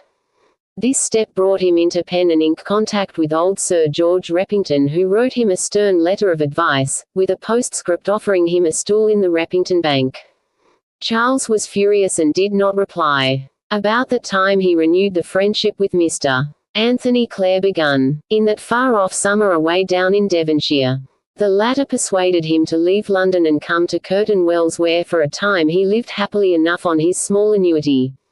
However, just before our story opened, he had been hard hit at loo and had raised 1,000 guineas by making over the interest on his inheritance to the friendly moneylender who advanced the needed sum. On the top of this came his losses to Vernon, and now he was stranded indeed. Therefore the melancholy drizzle of rain suited his melancholy mood. Of course he could borrow, play again and perhaps win, but if he should lose he would be in debt to a friend, a position which he disliked. His father, less scrupulous in this respect, was always content to lay himself under fresh obligations. To Charles, however, something of the pride which sustains a great financial house had descended through his mother and, prodigal though he was, he would never borrow money from a friend. Of course a moneylender was different, but what security could he offer? It looked as if he would have to appeal to his uncle after all. This alternative was thoroughly odious, and Charles racked his brains to discover a way out of the difficulties into which he was plunged. In such despondent meditation he wandered on until the dancing glare of 2 large flambeaux, stuck in iron sockets, caught his attention. He found himself outside the great house. The project of consulting with the beau entered his mind, but Street Simons struck the hour of 10, and he knew Mr. Ripple would be retiring to rest. Since he was accustomed to preserve his energy on those nights when he was not called out to preside over an assembly, rout, or masquerade. At that moment the 2 flambeaux, as if to proclaim their owner's withdrawal from the claims of society, simultaneously collapsed and strewed Mr. Ripple's fair white steps with ashes. The sudden darkness betrayed the opalescent windows of the beau's bedchamber. He had neglected to draw the curtains, and on the blind his suave shadow disported itself in preparation for the night and the next morning. Charles watched the shadow dip giant fingers into monstrous pomade pots. Now those fast deepening crow's feet were being vigorously rubbed. Now that swift creasing neck was being smoothed with slow caressing movements. The wig block displayed itself in generous shadowy curves. Now, surely, the shadow's sudden inaction betokened a contemplation of creeping age. And this, thought Charles, is the destiny marked out for me by Ripple. He knew if he waited upon him on the morrow, explained his reverses, and promised amendment, the Beau would one day procure for him the monarchy of the Wells, but Charles was not inclined to manipulate the strings of marionettes, himself suspended from a longer cord and dancing for the amusement of a higher power. The incongruity of the situation, disclosed by the Beau's window, tickled his sense of humor. There was the monarch of an artificial kingdom caulking his wrinkles like a beldame in search of her youth. There he was, that despotic king who prescribed chalybeate as the panacea for all earthly ills, in ludicrous terror at the swift flight of his complexion. There he was, no better than the chief eunuch of a Persian harem with authority over women and the power of lock and key against intrusive fops. Yet he was a kindly man and a gentleman. He was feared and loved, a man whom the world called successful. Charles himself liked fine clothes, found talking pleasant, enjoyed the organization of splendid entertainments, yet he could not condemn himself to eternal celibacy and the preservation of his figure. The restriction of such an existence would be unendurable. You will remember perhaps the very fact being forced home to Mr. Charles Lovely, an understudy to divinity. Our hero went on his way, fortified against one ambition. Presently he passed by the lodgings of Mrs. Courteen as the door was being opened to let out the satellite moon and the appropriately named Tari. The pair of them paused on the steps to ascertain the state of the weather and discuss the several games of ombre which they had played for mother o' pearl counters. "Gadslife," murmured Charles, "ombre for counters. Then is great Anna really dead?" The expensive lodgings of the Earl of Vanity towered above him, and he heard my lord, with a flowered dressing gown wrapped about his skinny shanks, d.g. his daughter's eyes for being so late at old Mrs. Frillface's quadrille party. Farther down the crescent was old Mrs. Frillface's house, and outside stood two handsome chairs with the chairman fast asleep on the cushions, soon to be wakened from the frowsy damask by Mrs. Frillface's bloated footman. And so on past all the lodgings of Curtain Wells. There was young Miss Kitcat, who was really 29 and single only. Because, so they said, no one would marry her since that affair with Sir Hector Macrath, the young, Nova Scotia baronet, more than 10 years ago. To be sure, the matter was never rightly explained, and everybody excused the poor child because her mother never set her the best of examples, and as for her father, everybody knew that he thought of nothing but MDLLE. Dankaboot, who had such trim ankles and spent so many guineas and even wore the Kit Kat rubies at a Ranelagh supper party. So Sir Hector married the lean heiress of Lord Glue, the chief of the Macstickies, and Miss Kitcat remained young Miss Kitcat for many a long day.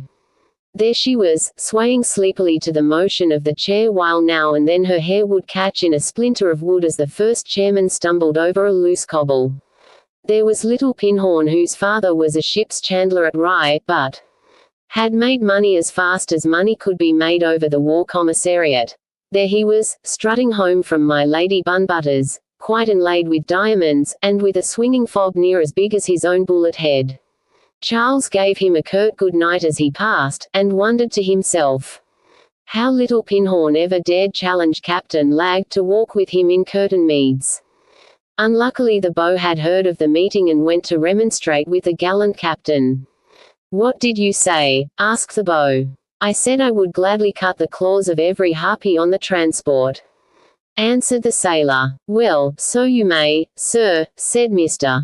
Ripple, "but by heaven, you shan't do so.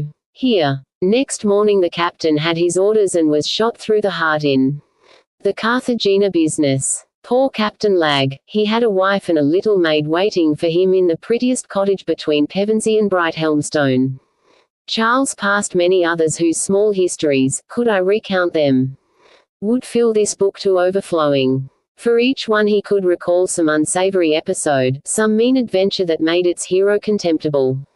Oddslife, thought Charles, was ever society so corrupt, so insincere, so Entirely damnable. By this time he was back in the high street after a long circuit, and just as he was thinking of crossing the road to reach the Blue Boar and bed, he noticed a candle was burning in his bookseller's little back parlor.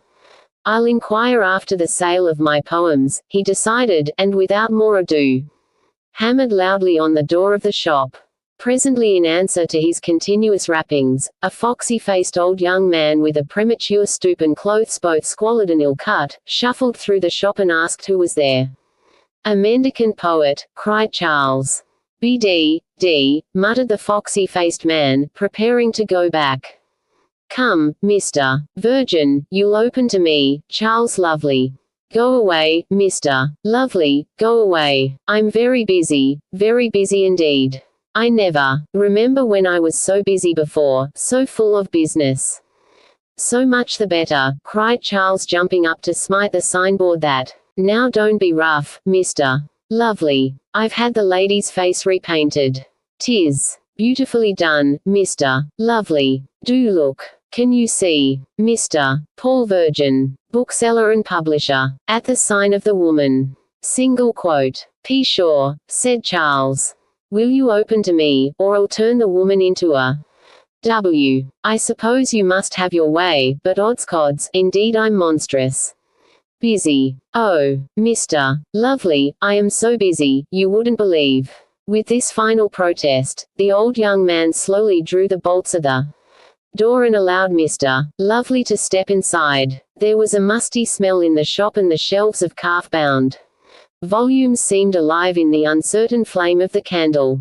The counter was heaped high with volumes, and on the floor lay gigantic tomes bound in jaundiced vellum covers. Lovely followed the foxy-faced man into the back parlor, which in addition to the general mustiness of the premises had a rank odor of printer's ink and newly struck proofs. "I am so busy, Mr. Lovely. Mr. Antique Burroughs' great work on the Abbeys of England and Wales must positively appear before the public next week. The subscription lists are filled up, and we expect a very favorable reception, and so we ought, for the woodcuts are beautiful. Look at this one, Mr. Lovely. This is Glastonbury, the abbot's kitchen. What a place just for one man. Ah, those monks, what bellies they had." Charles scarcely glanced at the proof. "Very proper," he said, "and what about my poems?" "Ah, you always have your joke, Mr. Lovely. That's always the way with poets. They will have their jokes just when I'm so busy too," said Mr. Virgin, sidling across the room to a shelf full of ledgers bound in hideous marble boards. "How many sold, these 3 months?" "One, Mr. Lovely. 1 copy. You see it entered." "Who was the purchaser?" said Charles with affectation of great indifference. "Not a lady, I presume." "Ha, ha, you poets, so fond of the women. Singers and poets always like the women. There was Signor Amoroso, do ye know him? The famous tenor, now singing every night at Vauxhall. He used to buy all my books about the ladies. But, pray excuse my chatter, Mr. Lovely. I'm sure I oughtn't to be talking, just when I'm so busy too. Let me see, who was the purchaser? Ah, here it is, it was Miss Courteen." Charles let slip in his eagerness. "Ha ha, laughed the foxy-faced bookseller, ha ha. You must keep your love secrets better than that. No, it wasn't Miss," he pursued. "Oh," said Charles coldly. "It was Sir George Repington. I remember now, he wrote from the north." "Sir George Repington," exclaimed Charles, completely surprised. "Humph. I wish him joy of my effusions. Oh, no doubt he'll like 'em, or he wouldn't have sent all that way for them. Well, some men are mighty whimsical in their tastes, and there's no denying that people do read verses." "However," said Charles, "I take it the taste is not an extended one." "Well, you mustn't complain. You had 200 taken by subscription, and half a dozen copies sold to casual purchasers. You won't lose a vast deal over the publication." "No," said Charles, "you wouldn't like that." "No, indeed I shouldn't, sir. I take a pride in the success of my clients." So did my father, sir, and he became an alderman of this town, though he was a native of Exeter. I take it, then, you are not prepared to offer a sum of money on account of a new volume. Ho ho, laughed Mr. Virgin, what a droll gentleman you are, to be sure. You will have your joke, and don't seem to regard how busy I am. Very well, sir, said Charles, I'll wish you a good night. Good night, Mr. Lovely, good night, sir. When I'm not so busy perhaps. Another time, I'll be most happy to talk over your, literary projects. Mr. Virgin held up the candle to light Mr. Lovely through the shop. The rays happened to fall on a poems, said Mr. Lovely in accents of incredulity. To be sure, poems, but such poems, lampoons, squibs, and pasquinades. 'Tis a satire on the characters of the Bath. Very scandalous, they tell me, but oddscods, Tasmania run through 9 editions in as many weeks. Now, if your name was Lively, sir, instead of Lovely. Mr. Virgin. No offense. What I mean is, if you could write something similar about the visitors to Curtain Wells. You'd publish it. Well, perhaps that's going too far, but I would give it my very best attention. Humph. Good night, and Charles went out into the drizzle. On his way home, he saw the exquisite mob and the exquisite mobmaster grouped before a satirist, and very soon he saw them performing their antics thinly disguised by initials and asterisks. That is how Mr. Charles Lovely sat down to indict curtain poles, severely lashed by a curtain rod. Chapter the 16th. The Chinese Masquerade. The Chinese Masquerade was the outstanding event of early spring at Curtain Wells. It was the quintessence of refined affectation, the great fount in which many tributary delights found their source. Moreover, in its character there was a national significance. It was not held merely to emphasize the importance of being seriously amused. It was not one of many entertainments sacred to Epicurus. It did not serve to commemorate the fleetingness of life. It was no burial service with a ritual of flung roseleaves and spilt wine. The Chinese Masquerade of Curtain Wells was something far more grand than any of these, being a great national act of homage to the beverage of tea. Of old, Bacchus was saluted in Samothrace, and the festival of wine was celebrated with all the absence of restraint that might be expected from the past. Nymphs raved, satyrs danced, and garlanded leopards jigged to one wild inspiration. Frenzy footed it. Troop followed troop, broke and dissolved in flashes of white limbs when Dionysus of the sly smile and rosy cheeks bewitched thousands with his strange madness. In fact, the whole affair was an intolerable concession to nature. At Curtain Wells you saw the centuries at work. There the bacchantes were corseted and hooped to primness. The satyrs had high red heels for hoofs, silken breeches for the fur of goats. Instead of velvety leopards that used to amble over tuffets of fragrant thyme, each with a hussy astride his supple back, went greasy chairmen in lurching escort of dowagers and misses. Dionysus himself was changed. He had kept his sly smile and rosy cheeks, but his vine wreaths were become ruffles and ties, while his body glittered, not with youth and health and immortality, but with paste buckles and brooches and solitaires. The crashing cymbals of Thrace found a thin echo in the honor the former, society took off its clothes, whereas in order to celebrate the latter, all the world dressed itself up. Mr. Ripple wore above his suit of amber a robe resembling a golden dressing gown. He was the gold mandarin, decorated with dragons, tall pagodas, flowers and fireworks. The blue mandarin, whose robe concealed the pearl-grey suit of Mr. Charles Lovely, seemed as he moved across the room like a blue garden, so many small landscapes wrought in azure silks trembled in the folds of his garment. Only these two officers of the pageant were privileged to remain unmasked. The rest of the company wore yellow vizards whose painted eyebrows soared at a celestial angle over eye-slits, cut almondwise. The general effect was of animated Ming laughing, jesting, talking, and dancing with the lacquer cabinets that were used to contain it. The ballroom had pagodas in each of the corners where the children of the exquisite mob dressed to a more exact replica of the farthest Orientals, nodded and peeped and chirped the austere maxims of Confucius without the slightest idea of their meaning, but all convinced that it was extremely diverting to partake of a grown-up entertainment, and far better to drink real tea out of real cups in a delightful palace of their own, than to play with acorns and ditchwater in the mildewed Doric summer house at the head of the Park Avenue. They wore pigtails, which were considered unbecoming by the older follies. Besides, head-dresses were too elaborate to be ruined for the sake of one entertainment. Chinese lanterns bobbed on golden wires slung from wall to wall whence the gilt mirrors with the wax candles of the West had all been removed. This eastern light softened the mingled hues of blue and gold to a gorgeous moving twilight stained by the afterglow of sunset. All along the sides of the ballroom were placed for seats queer-twisted animals, winged dragons, squat bronzes, Chinese geese, monkeys and parrots in crude shades of green and vermilion, while at suitable intervals were set little houses to contain 2 persons. These were intended to encourage the intimate amenities of polite conversation. Outside in the Rococo cloister unknown flowers expanded and curious fruits ripened by lantern light, and though the flowers were made of linen dipped in scent, they served very well to pluck and offer to a masked fair, and as for the fruits, they were all filled with comfits.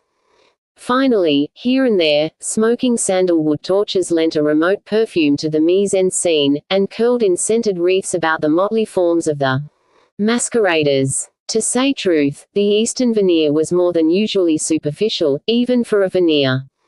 The result of the attempt to secure reality only accentuated the difference between East and West. Still, the latter enjoyed making believe so far as it consorted with true gentility, and it may very easily be understood that nothing low was permitted by the British nation in the 18th glorious century of Christian civilization. Thea was the first masked ball that had been held since Phyllida grew enamored of Mr. Francis Vernon, so she made no doubt he would avail himself of the opportunity to be present. As soon as the exquisite mob was assembled at 7:30 precisely, because it was considered vulgar to be late, there was a solemn drinking of tea, no mere handing round of teacups and saucers, but a far more impressive ritual, invented to mark the occasion with due importance. The gold mandarin seated himself on an ivory stool whose claw legs were fretted with diminutive foliage, temples and flying birds. This was set on a small platform draped with broideries, at the foot of which was an azure velvet cushion where, with crossed legs, sat the blue mandarin. Mr. Ripple clapped his hands twice to command the entrance of the procession of tea. First walked 2 musicians slowly tapping gongs shaped like saucers with large spoons. These were followed by 6 children with nodding porcelain mandarins whose tongues trembled in and out of their surprised mouths. Then came the bearer of the caddy, a magnificently decorated specimen of lacquerwork. On either side of the caddy was borne a nankin jar full of milk. Finally, a lacquer table on wheels, overhung by a fringed canopy that protected an enormous bowl of rarest Ming whither odorous vapors ascended from the flowery liquid, was pushed along in slow and reverent state. The company opened its ranks to allow the procession away until it stopped before the gold mandarin's ivory throne. The beau at once descended, dipped a diminutive teacup into the bowl, took 3 sips and sighed rapturously. The 6 porcelain mandarins were set nodding with redoubled vigor, gongs boomed from the topmost windows of the pagodas, and the procession reformed and passed into the upper room, whither the assembled company followed it in order to drink in turn from teacups filled in the crush. Phyllida, who was wearing a gown faint blue like the March sky, felt her sleeve pulled gently by a tall mask in tawny raiment. She recognized the pointed white fingers and whispered, "Ama." Single quote. The mask shook his head to indicate silence, but presently Phyllida succeeded in conveying her cup of tea to the outskirts of the crowd and hurried through a corridor to a side door opening into the cloister, where she waited for her lover's approach. In a minute he was sitting beside her. She turned to him delightedly. "Dear Ama, this will be the first ball that I shall have truly enjoyed." This statement scarcely did justice to the many pleasant hours she had spent to the sound of fiddles, horns, and clarinets. Why was my charmer absent yesterday? The maze was prodigiously dull, without the sweet nymph who loves to haunt its verdurous ways. "Oh, Ama, we are discovered." "Faith, is that so?" remarked Vernon, without any apparent concern. "Mr. Ripple told my mother I was conversing with a gentleman for 1 hour and a half by the clock. Interfering dancing master. And yesterday I was sent to match a riband quite impossible to match.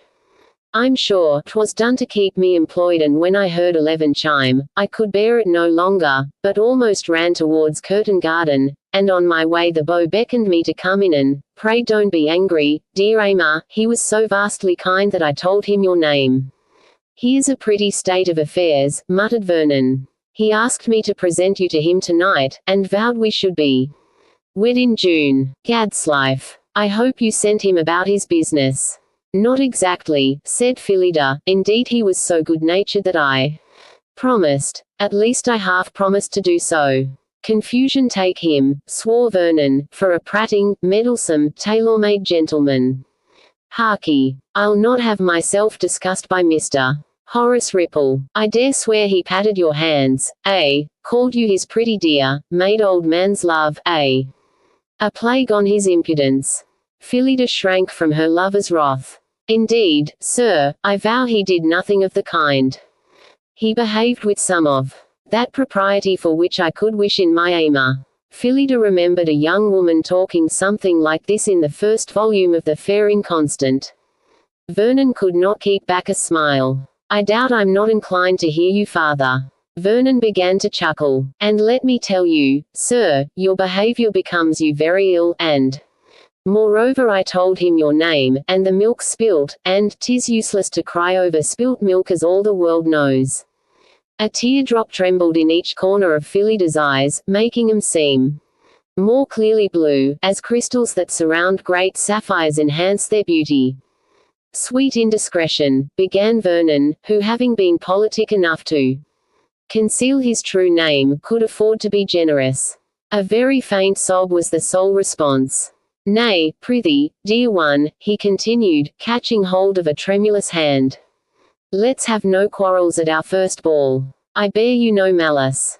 I should never have told him, had I been ashamed of you," she interrupted. "Just so, adorable creature, but since we had resolved to keep our affair secret, and since we were agreed that stolen meetings, like stolen fruit, taste the sweetest, I was surprised to hear you had told everyone." "I did not tell anyone." "But, my angel, you did." "Not until I was forced." "'Tis very well for you. You're a man of fashion and independence, and I'm a young woman. Incontestable truth. Now you're being satirical, and I vow I detest sarcasm. Indeed, I think it has all been a mistake, and I'll go back to Hampshire tomorrow, and you may go back to your Haymarket." "Very well, madam, since you dismiss my suit, I will go back to my Haymarket. It may be vastly diverting, daffodillies don't grow in the summer. Alas, madam, I am ignorant of these pastoral delights." This was perfectly true, since Mr. Vernon's mother was a lady who thought a bow pot in Eyre Street worth the finest estate in the kingdom. "I," he continued, "have lived my life in cities, and though I have often hoped to hear the cuckoo wake me at dawn, 'tis very evident I must forever bid farewell to such vain dreams." Here, Mr. Vernon, who had inherited considerable histrionic ability on the female side, contrived to get an effective break into his usually smooth enunciation. "But I don't want to quarrel forever," protested Phyllida. Mr. Vernon turned his head away, probably to hide a tear. "For my part," she went on, "I should be very willing to live always as we are living now, my angel. But since the world is so censorious and seems to concern itself with every unimportant young woman's affairs, I thought. You thought a wedding would put a stop to scandal. How little you know the world. Why, madam, a hasty wedding would set people's tongues wagging at once. Come, pay no attention to old Ripple. He knows my name. If he choose, he can seek me out. I warrant I shall hear no more about it. But we shall be watched. Then we'll change our trysting place. At any rate, prithee, let us enjoy tonight." Here Mr. Vernon put on his mask and taking off his gown resumed it inside out. Do you see, dear charmer, I am both porcelain and lacquer, so that no one will be able to say you prefer the one to the other. Hark, the fiddles have begun. Let's go and step our first gavotte together. Phyllida took his arm and they returned to the ballroom. The visits made. All the faces appear fixed and wooden, and Miss Courteen could not help looking very often at Mr. Charles Lovely, who was sitting cross-legged on his azure cushion and, in contrast to the rest of the masquerade, was plainly a man. Once she fancied she caught him. "Who was your late vis-a-vis?" Charles inquired. "I beg your pardon," he added as he saw Phyllida hesitate. "My manners grow as barbaric as my costume."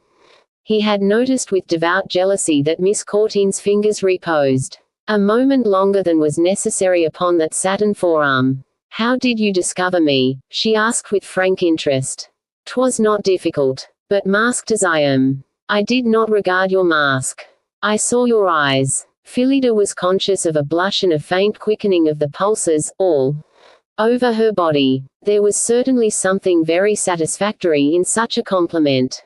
It was genuine moreover, for indeed he had discovered her through the distorted yellow visage which concealed her roses. Presently the dance began, and, though Phyllida liked every moment of it, she could not help observing Aimer, half buried in the greenery of an alcove and, as it seemed to her, forbidding too keen a pleasure. Charles found it difficult to extract from his partner more than the ordinary small talk of ballrooms, and as she became more and more absent-minded during the progress of the dance, he let her go at the end of it without a very valiant attempt to detain her for the next. Presently he saw her join a blue mask and lose herself in the flickering throng. Last time he had remarked particularly that her vis-a-vis wore brown and gold, yet the two figures were alike in movement and gesture, and he could swear the hands were identical. It was the same without a doubt. Charles bit his nails with vexation, and fretted confoundedly. "My dear boy, my dear Charles, pray do not gnaw your fingers." Narcissus admired himself, 'tis true, but without carrying his devotion to cannibality. Charles turned to the well-known voice of Mr. Ripple. "1,000 pardons, dear Beau, I was vexed by a trifle. The masquerade comports itself with tolerable success." "I think so," the Beau replied, adjusting his monocle and gazing critically at his subjects. "I certainly think so, but I am never easy in my mind until the grand minuet has concluded the entertainment, yet even so, they take their pleasures very easily, sir." Again the Beau examined his puppets. The burden of amusement certainly weighs very lightly on them, and yet, Charles, I sometimes fancy I detect a shade too much of self-consciousness in their movements. I could wish for a less anxious grace, a less ordered abandon. My monocle, which diminishes their size, diminishes their importance, and I must confess that the motion of dancing, if one regards the ensemble, appears to me nothing less than idiotical. However, do not let my cynical attitude prove contagious. I have watched so many dances. Yet you are willing for me to succeed you, said Charles. Foragad, Mr. Ripple, I was never intended for a spectator. I have energy to keep me in office long enough to let you grow older. Come, come, Charles, admit the career I offer would tempt many more deserving young men. But I have passions, feelings, desires, ambitions. All very suitable, commented the Beau, till you grow tired of versifying life. We write poetry, Charles, in order to improve our prose. Some men write poetry to the end. Usually a bitter end. But, indeed, I would not goad you into accepting my offer. Have your dramas, lose your money, expose your heart to Cupid, commit the 1,001 foolish actions that will afford you a moral occupation for your middle age. What would that be? A leisurely repentance. Sir, I think you spin the natural functions into silk like the silkworm. Well, Charles, and isn't silk a more durable excrement than most?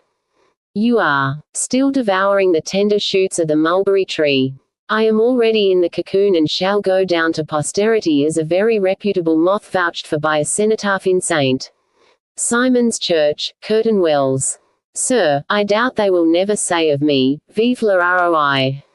We shall see, we shall see. By the way, do you know a Miss Phyllida? I believe I have met her once or twice at assemblies. At any rate, you know her by sight. Oh yes, replied our hero. Now, I wonder whether you could pick her out from this multitude of masks. Charles at once perceived the subject of the question. She is standing over there by the second pillar and talking to a mask in porcelain. No, in lacquer. That's strange. What is strange? Inquired Mr. Ripple mildly. Nothing. A lantern effect, Charles explained. Surely he could not be mistaken in those taper fingers. Moreover, they were familiar to him. Where could he have seen them? So that is Miss Courteen, said the beau, looking at her very intently. Yes, now that you have pointed her out, I certainly seem to recognize her. Who is her vis-a-vis? That I do not know, said Charles rather gloomily. Then, pray, be so good-natured as to make an attempt to ascertain an.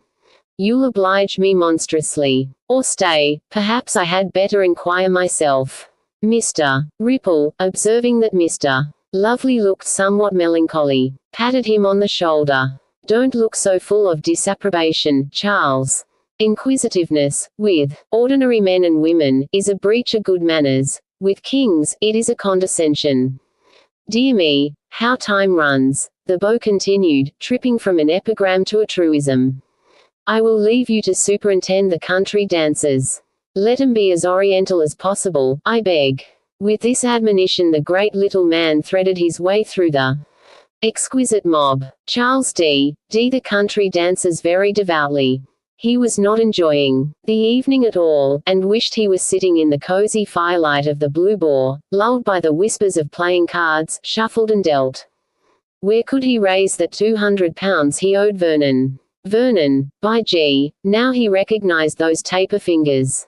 Vernon, they belonged to Vernon, he could swear to them, harvesting of his guineas. He began to fret more than ever. Suddenly he noticed that everybody was looking in his direction, and became aware that time was indeed running and the moment for the country dances had arrived.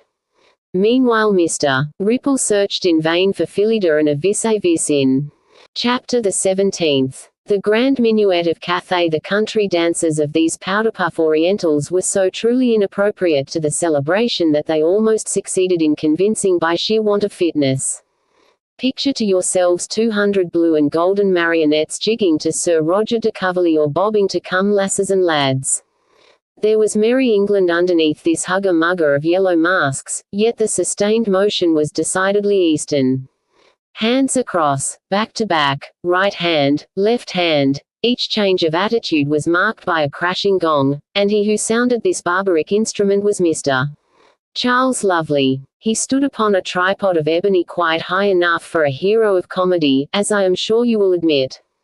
As soon as his proconsulate was over, he jumped from the pedestal and, once more assuming our poor humanity, sought desperately for Mr. Vernon and Miss Phyllida Courteen. And now the great ballroom was cleared. The exquisite mob refreshed itself not with chopsticks, but with two-pronged forks and stout-handled knives. Nor was the fare ascetic rice, but pies of mutton, rounds of beef, custards, gay jellies and dappled puddings. In the ballroom the attendants busily ran hither and thither in preparation for the grand minuet of Cathay. 4 pagodas guarded 4 corners. Little bridges spanned little rivers of blue silk. There were miniature groves that shielded queer little Chinese gods and goddesses, while here and there were temples with crooked roofs, hung round with silver bells destined to be jingled at set moments of this incomparable minuet. High up near the ceiling among the swinging lanterns one saw the peaked faces of giant kites gazing benignly down. Finally in the very center of the room was a small fountain with a pond all about it of real water, starred with white water lilies, on the highest jet of which a little god, inflated by air, jigged to the rise and fall of the water. Called to inspect the scene of the minuet. Gog was sent to fetch Mr. Lovely, and presently the gold mandarin and the blue mandarin were stepping over each bridge, peering from each pagoda, gently trying the bells, lending a last touch to the rivers of silk and coming to a standstill in silent admiration of the dancing water god. I think, said Mr. Ripple, we may venture to proclaim, the minuet of Cathay. I think so, said Mr. Lovely as he cast a quick eye in the direction of Every entrance in turn. I could not find Miss Courteen, said the beau. Have you had better luck? Lovely hesitated a moment. No, he said finally. The beau looked at him a moment. I cannot imagine who this Aimer can be. He is not down in my list. Aimer? Inquired Charles, somewhat too suddenly. Is his name Aimer? So the young lady informed me, when we considered the situation together. I perceive you know him. Indeed, sir, I am acquainted with no one of that name. I never imagined you were, replied the beau testily. 'Tis too plainly a nom de more, but I'll wager you are able to extract a personality from this pseudonym. Nay, indeed, I. Very well, said the beau, cutting him short, there is no more to be said, and he turned away to order a burly Oriental who on less decorated occasions was wont to assist Mr. Balhachet the butcher, to sound the gong of invitation. While the huge sullen instrument boomed a diapason that threatened more than it cajoled, Charles wondered if he had been wise to conceal his knowledge of Mr. Aimer's identity. Ripple had obviously not believed him and was moreover very sensitive to any concealment on the part of his subjects. Him all he knew. Ripple would act for the best and close the pump room against the intruder. It would be kill or cure. But just as he was upon the point of informing the great little man, our hero remembered he owed Vernon £200. O resolute hero, be quick to mount your ebony pedestal or we shall think you no better than a walking gentleman. The exquisite mob of crimped and corseted Orientals began to saunter back from supper, and the debate between honesty and honor was adjourned to a more meditative opportunity. By this hour of the evening most of the masks were tolerably sure of each other's identity, and though it was an acknowledged custom of the Chinese masquerade as opposed to other masked balls that all visits should be worn from door to door, the grand minuet of Cathay afforded much scandalous talk for the ensuing days, all the more potent because a convention of anonymity was sedulously maintained. It was not surprising that intrigue should flourish at a dance where half the company was hidden for many moments at a stretch. The minuet lasted a whole hour. It reproduced in the various side figures many emotions.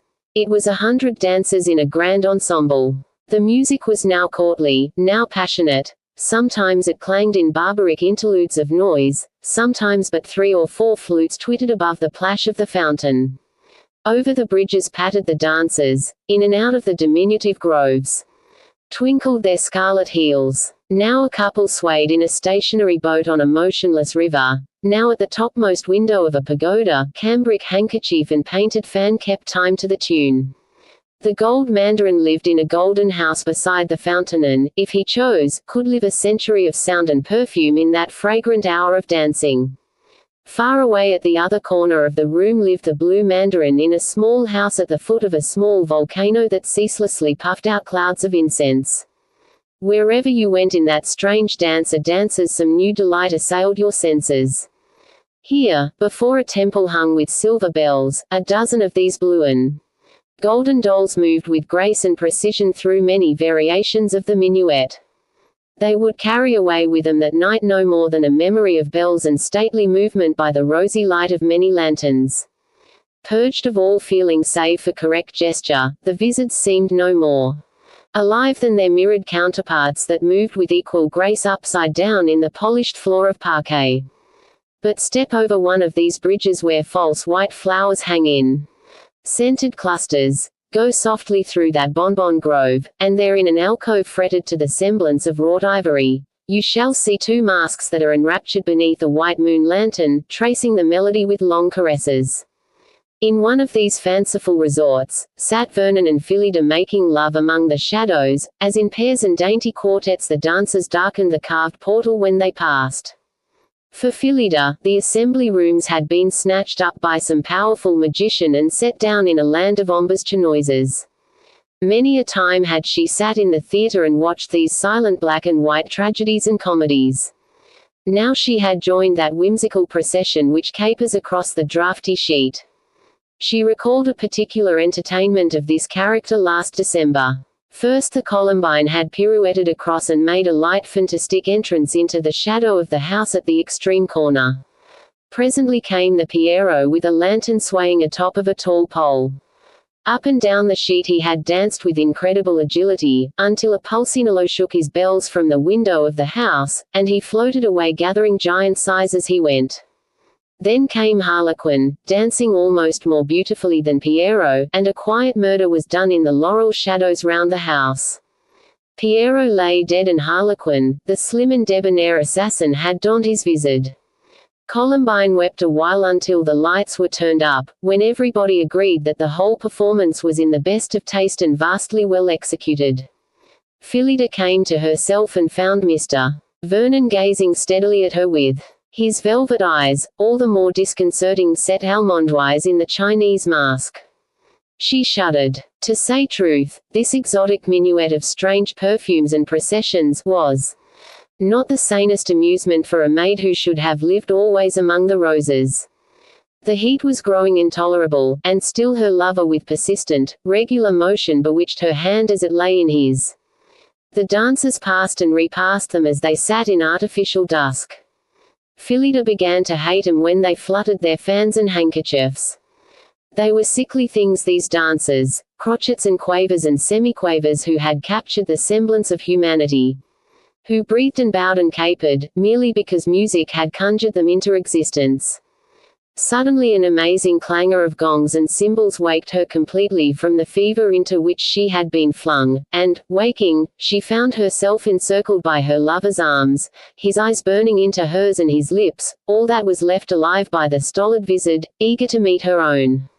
"Don't," she gasped. "Don't. I hate you when you do that. Nay, my angel must not be so prudish.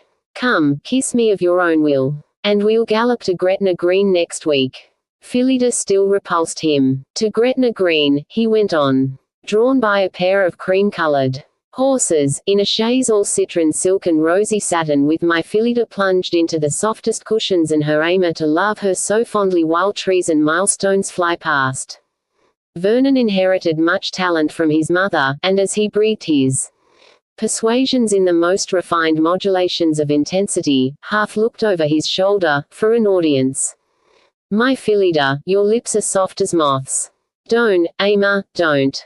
Soft as little moths that in wet garden paths brush the cheeks with feathery wings. Release my hand, detestable Ama. I will sit here no longer to be tortured by your boorishness. But why will you repulse me? You love me. We are to be wed almost at once. Why were you willing to sit in this dark corner, unless for the charms of love?" The minuet was drawing to a close. Long since the music had departed into wilder channels. This was now no courtly measure, but a barbaric medley of noise, fit for trumpets of India, cymbals of Ethiopia, and the hollow booming of drums that affright wrecked pirates in the green swamps of Madagascar. Vernon stood up and drew Phyllida closer. "By G, child, you madden me with your prettiness. Come, I swear. Miss Phyllida Courteen, all swansdown and blushes in our first chapter, is scarcely recognizable now. She is growing old fast. She is kindling the faggots that will warm her chill old age." But still, though passion tugged at her heartstrings, the school miss, the older Eve before the fall, made her struggle against knowledge. I hate you like this. Let me go, sir, let me go." With a sudden effort, she escaped from his arms, and he, plunging back at the same moment, struck the frail summer house of ivory so that it toppled over in front of the blue mandarin who was crossing a bridge over a silken stream that flowed in the direction of his little house beneath the miniature volcano. The bonbon grove was strewn with fragments. Like Cinderella fled Miss Courteen and was quickly lost in the golden azure company. With careless air, Mr. Vernon stooped to buckle his shoe and Charles, seeing the taper fingers, stood for a moment petrified upon the ridiculous bridge over which he had been stepping with such an affectation of importance. Now was his opportunity to probe Mr. Vernon, or rather to lead him gradually into the urbane presence of Mr. Ripple, who would certainly probe him deep enough. There was every reason to admonish him, for, as he knelt over his shoe, Charles could plainly see his costume was reversible. Such a device was a breach of etiquette, deserving public censure. himself as viceroy of society, should not be backward in arresting a traitor to society's rules. Of old, the favorites of monarchs had not scrupled to owe money to those whom they denounced as dangerous to the state. Charles took a step forward. "Sir," he said, pointing with a tasseled wand whose handle was a squat. "Buddha, you have broken a law of the Chinese masquerade." "Indeed," said Vernon, rising from his knees, not at all perturbed. Apparently by the accusation. "Yes," went on the Blue Mandarin. "Pray let our hero be impersonal for a while. You are wearing a double costume." "What a monstrous breach of privilege," said Vernon chilly, unmoved. "And it is my duty to report the incident to Beau Ripple." "Your name, sir?" It was now the turn of our villain to hesitate. If he frankly avowed his identity, Lovely was bound to say no more about it, but did the interloping young jackanapes once that night? If he said Ama, Lovely might easily inform Ripple and plead ignorance. The young fool. Why didn't he pass over his absurd stream and take his callow brain, stuffed with ceremonies, to the sugar-plum atmosphere of the Beau ante-room? "Why, Lovely, man, don't you know me?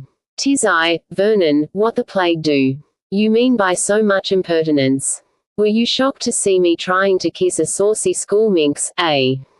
That was little miss. Her mask, sir, should conceal her name. With what fair incognita Mr. Vernon intended to couple himself, will never be known. No doubt a pseudonym as nice as his own would have been forthcoming, since he was of an inventive disposition and had on occasions a pretty turn of fancy. The music had stopped. The grand minuet of Cathay was finished. Mr. Charles Lovely was aware of a rival to whom, by cursed ill fortune, he owed money which he was unable to pay. "Shall I give you your revenge?" murmured Vernon. The company, still masked, were hurrying in blue and golden bunches to their coaches and chairs. "Not tonight," said Charles. "But on my honor, Vernon, you must really be careful not to offend against our rules on another occasion." So, lightly enough, with no appearance of mutual ill will the rivals passed on. Phyllida was gone home, her face afire beneath her Chinese mask. "To her virginal chamber, I shall presently take you in order to hear what Mistress Betty has to say about the ways of lovers. And while we walk in the direction of the crescent, somewhat overwrought by a plethora of color, scent, movement and sound, we may be tolerably certain that young Mr. Charles Lovely, no longer Blue Mandarin, but again our admired hero, is seated furiously inditing the most satirical verses on the residents and visitors of Curtain Wells, in order to make money enough to pay Mr. Vernon. Chapter the 18th. The confidant. If Eve had possessed a confidant, it is probable that the evil wrought by woman would have been double as great as it is reputed to be. Miss Courteen had stepped into the mud of reality and, not unnaturally, was eager to tell Mistress Betty of the accident and ascertain by candlelight consultation, whether or not her glass slipper was truly lost. As they drove home in the rumbling coach, Phyllida experienced an emotion of futility as she half listened, half dozed, to the conversation of the Major, the Justice and her mother. To this came youth. Bumpety-bump went the coach, bumpety-bump went the conversation, bumpety-bump went Thomas's broad back on the jimmy, bumpety-bump went Phyllida's head, while her thoughts and memories kept pace in the darkness like swift sparks that are blown along by the wind. At last the coach drew up before their house in the crescent. Phyllida and her mother alighted. Betty opened the door and the coach drove off to put down Major Tarry and Mr. Moon at their lodgings. The hall seemed drab and unfamiliar, the bedchamber candlesticks set out upon the little gate table had an air of reproof about them. They seemed to say as they sat in a prim row, "Look at us, we are quite content. Last night our candles burnt an inch lower, and the candle suffers diminution, but we remain the same. We are quite content." "My pretty one looks pale," said Betty, full of solicitude. "I'm tired," said Phyllida. "Betty," said Mrs. Courteen, "you must help me to undress. The evening has been most enjoyable, and my Lady Bunbutter tore her gown on a monkey's tail.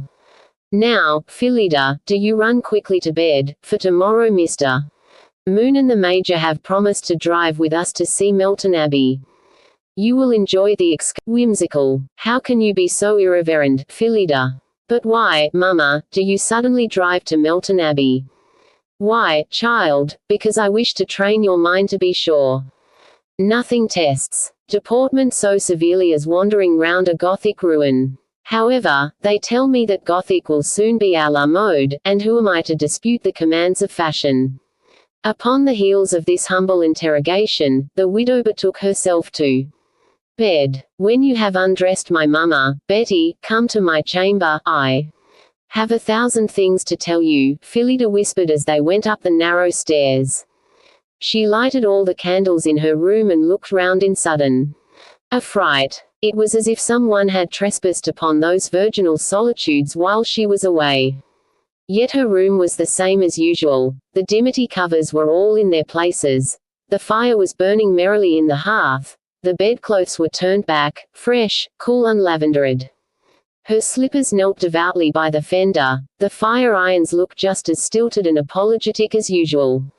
Everything was perfectly familiar, perfectly ordinary, and perfectly safe. Yet something in the room was strange, or was it herself who was altered? Was she out of harmony with this palace of amber morning dreams, this treasure box of twilight hopes and imaginations? Down she sat in the big flowered armchair and stared at the crackling logs, a stranger to her own possessions, and, as she untied one by one the ribbons from her glinting chestnut hair, she seemed to smell the jasmine of Courteen Grange and hear her father calling below her casement to come down quickly and count the buds on the York and Lancaster rose, as he was used to call in those sweet dead Junes. Presently came Betty with a soft knock, and Phyllida, starting away from the host of childish memories that assailed her, sprang up as the maid came in on tiptoe. Now, sit down, Betty, and listen with all your ears, for I dearly need your advice. My sweet one, I'm listening to, said Betty, pulling forward a fat low-pared hassock and squeezing herself as close to the fender as possible. Betty, Mr. Amer kissed me this evening, and what should I do? What were best to do? Why, think no more about it, for indeed I dare vow you're not the first maid that was kissed.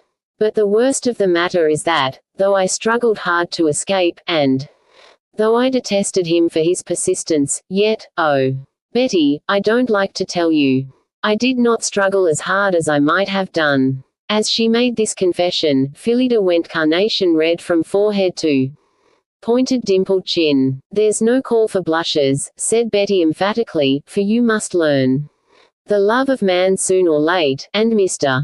Vernon is a proper enough gentleman for sure. And he said we should presently elope. Oh, time enough to be wed come 3 years or more, commented Betty. Oh, but you would not have me allow a gentleman to take my hand, and kiss me, and call me his dearest life without being married immediately. It would be most unbecoming. If all the world knew, 'twold, but then nobody don't know, and that's the best way for all true lovers. Nevertheless, Betty, I feel uneasy. 'Tis only the stirring of your blood, my dear. Only to think, went on the confidant, that last sweet springtime you was building great cowslip balls in the green meadows, and now you are quite grown up with a beau of your own to arm you through the minivets and gawats, so grand as may be. Yes, love makes one grow old, Betty. I've aged very much these weeks. Well, and 'twouldn't be right otherwise, for life bean't all along sweet. April month, my pretty one. Then truly, dear Betty, you swear you think there is no harm in what I have done. Oh, my dear, harm. Why, what harm could there be with your great fat Betty to watch and guard, Still, I'm not sure, Betty. There's something tells me not to be sure. Then, do listen hard to me, my dear, while I tell what I do think about life. Open place fit for scampering jack hares and such like, but bare enough and bleak enough when you do grow old, and then you're too fat to get through that kissing guard, and then you do wish why, all your might and main that when you was young you'd gotten into the garden among the sweet flowers. Betty stopped, exhausted by the allegory. Yes, Betty, that is all very well, but you must go through the gate with the person whom you love forever and a day. Nay, you can meet him inside and say good day and thank you kindly to the arm you went in on. I don't believe you give me good advice. If I told you that tomorrow morning I was going to run away with Mr. Amer to Gretna Green, what would you say? Oh, God preserve you from the wicked thought, Gretna Green or any other such unlawful heathenish village green. There you see, complained Phyllida, you do not take me seriously, and it was foolish of me ever to tell you about this evening. But now that I have told you, you must never breathe a word to a living soul, never, never, promise. I do promise, said Betty.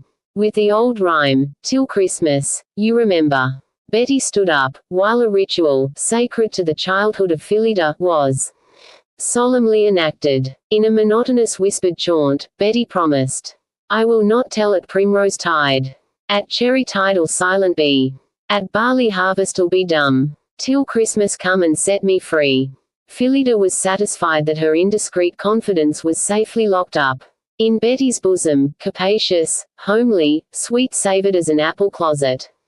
You have seen the confidant in action. Is it not well that we have banished her from society? No longer may she enter stark boroughs and watch at ribbons. No longer does she play asterisk to a heroine, because nowadays the adventures of our heroines are entirely introspective. But, as upon all time-honored institutions, let us drop a tear for the confidant. She has helped 1,000 perplexed authors to unfold their simple dramas, she has helped many a scene shifter to leisure. Mr. Sheridan could laugh at Mr. Cumberland through this artless medium, but he too had his Lucy. Mr. Smollett depended upon Miss Williams, a lady of the loosest character, in order to help his Narcissa to reveal herself anew. Mr.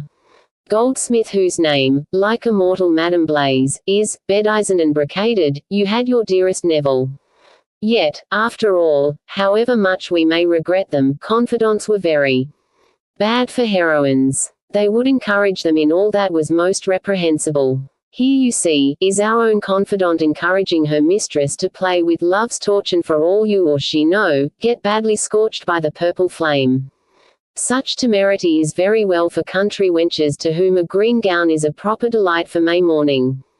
Betty, with her memories of many barley breaks, junketings and Halloween festivals, where ripe lips are as common as cherries at midsummer, was not the perfect monitor for Swansdown misses brought up under Miss Prudence Prim's long rattan, taught to sit up straight and put into corsets almost as soon as they were out of robe-coats.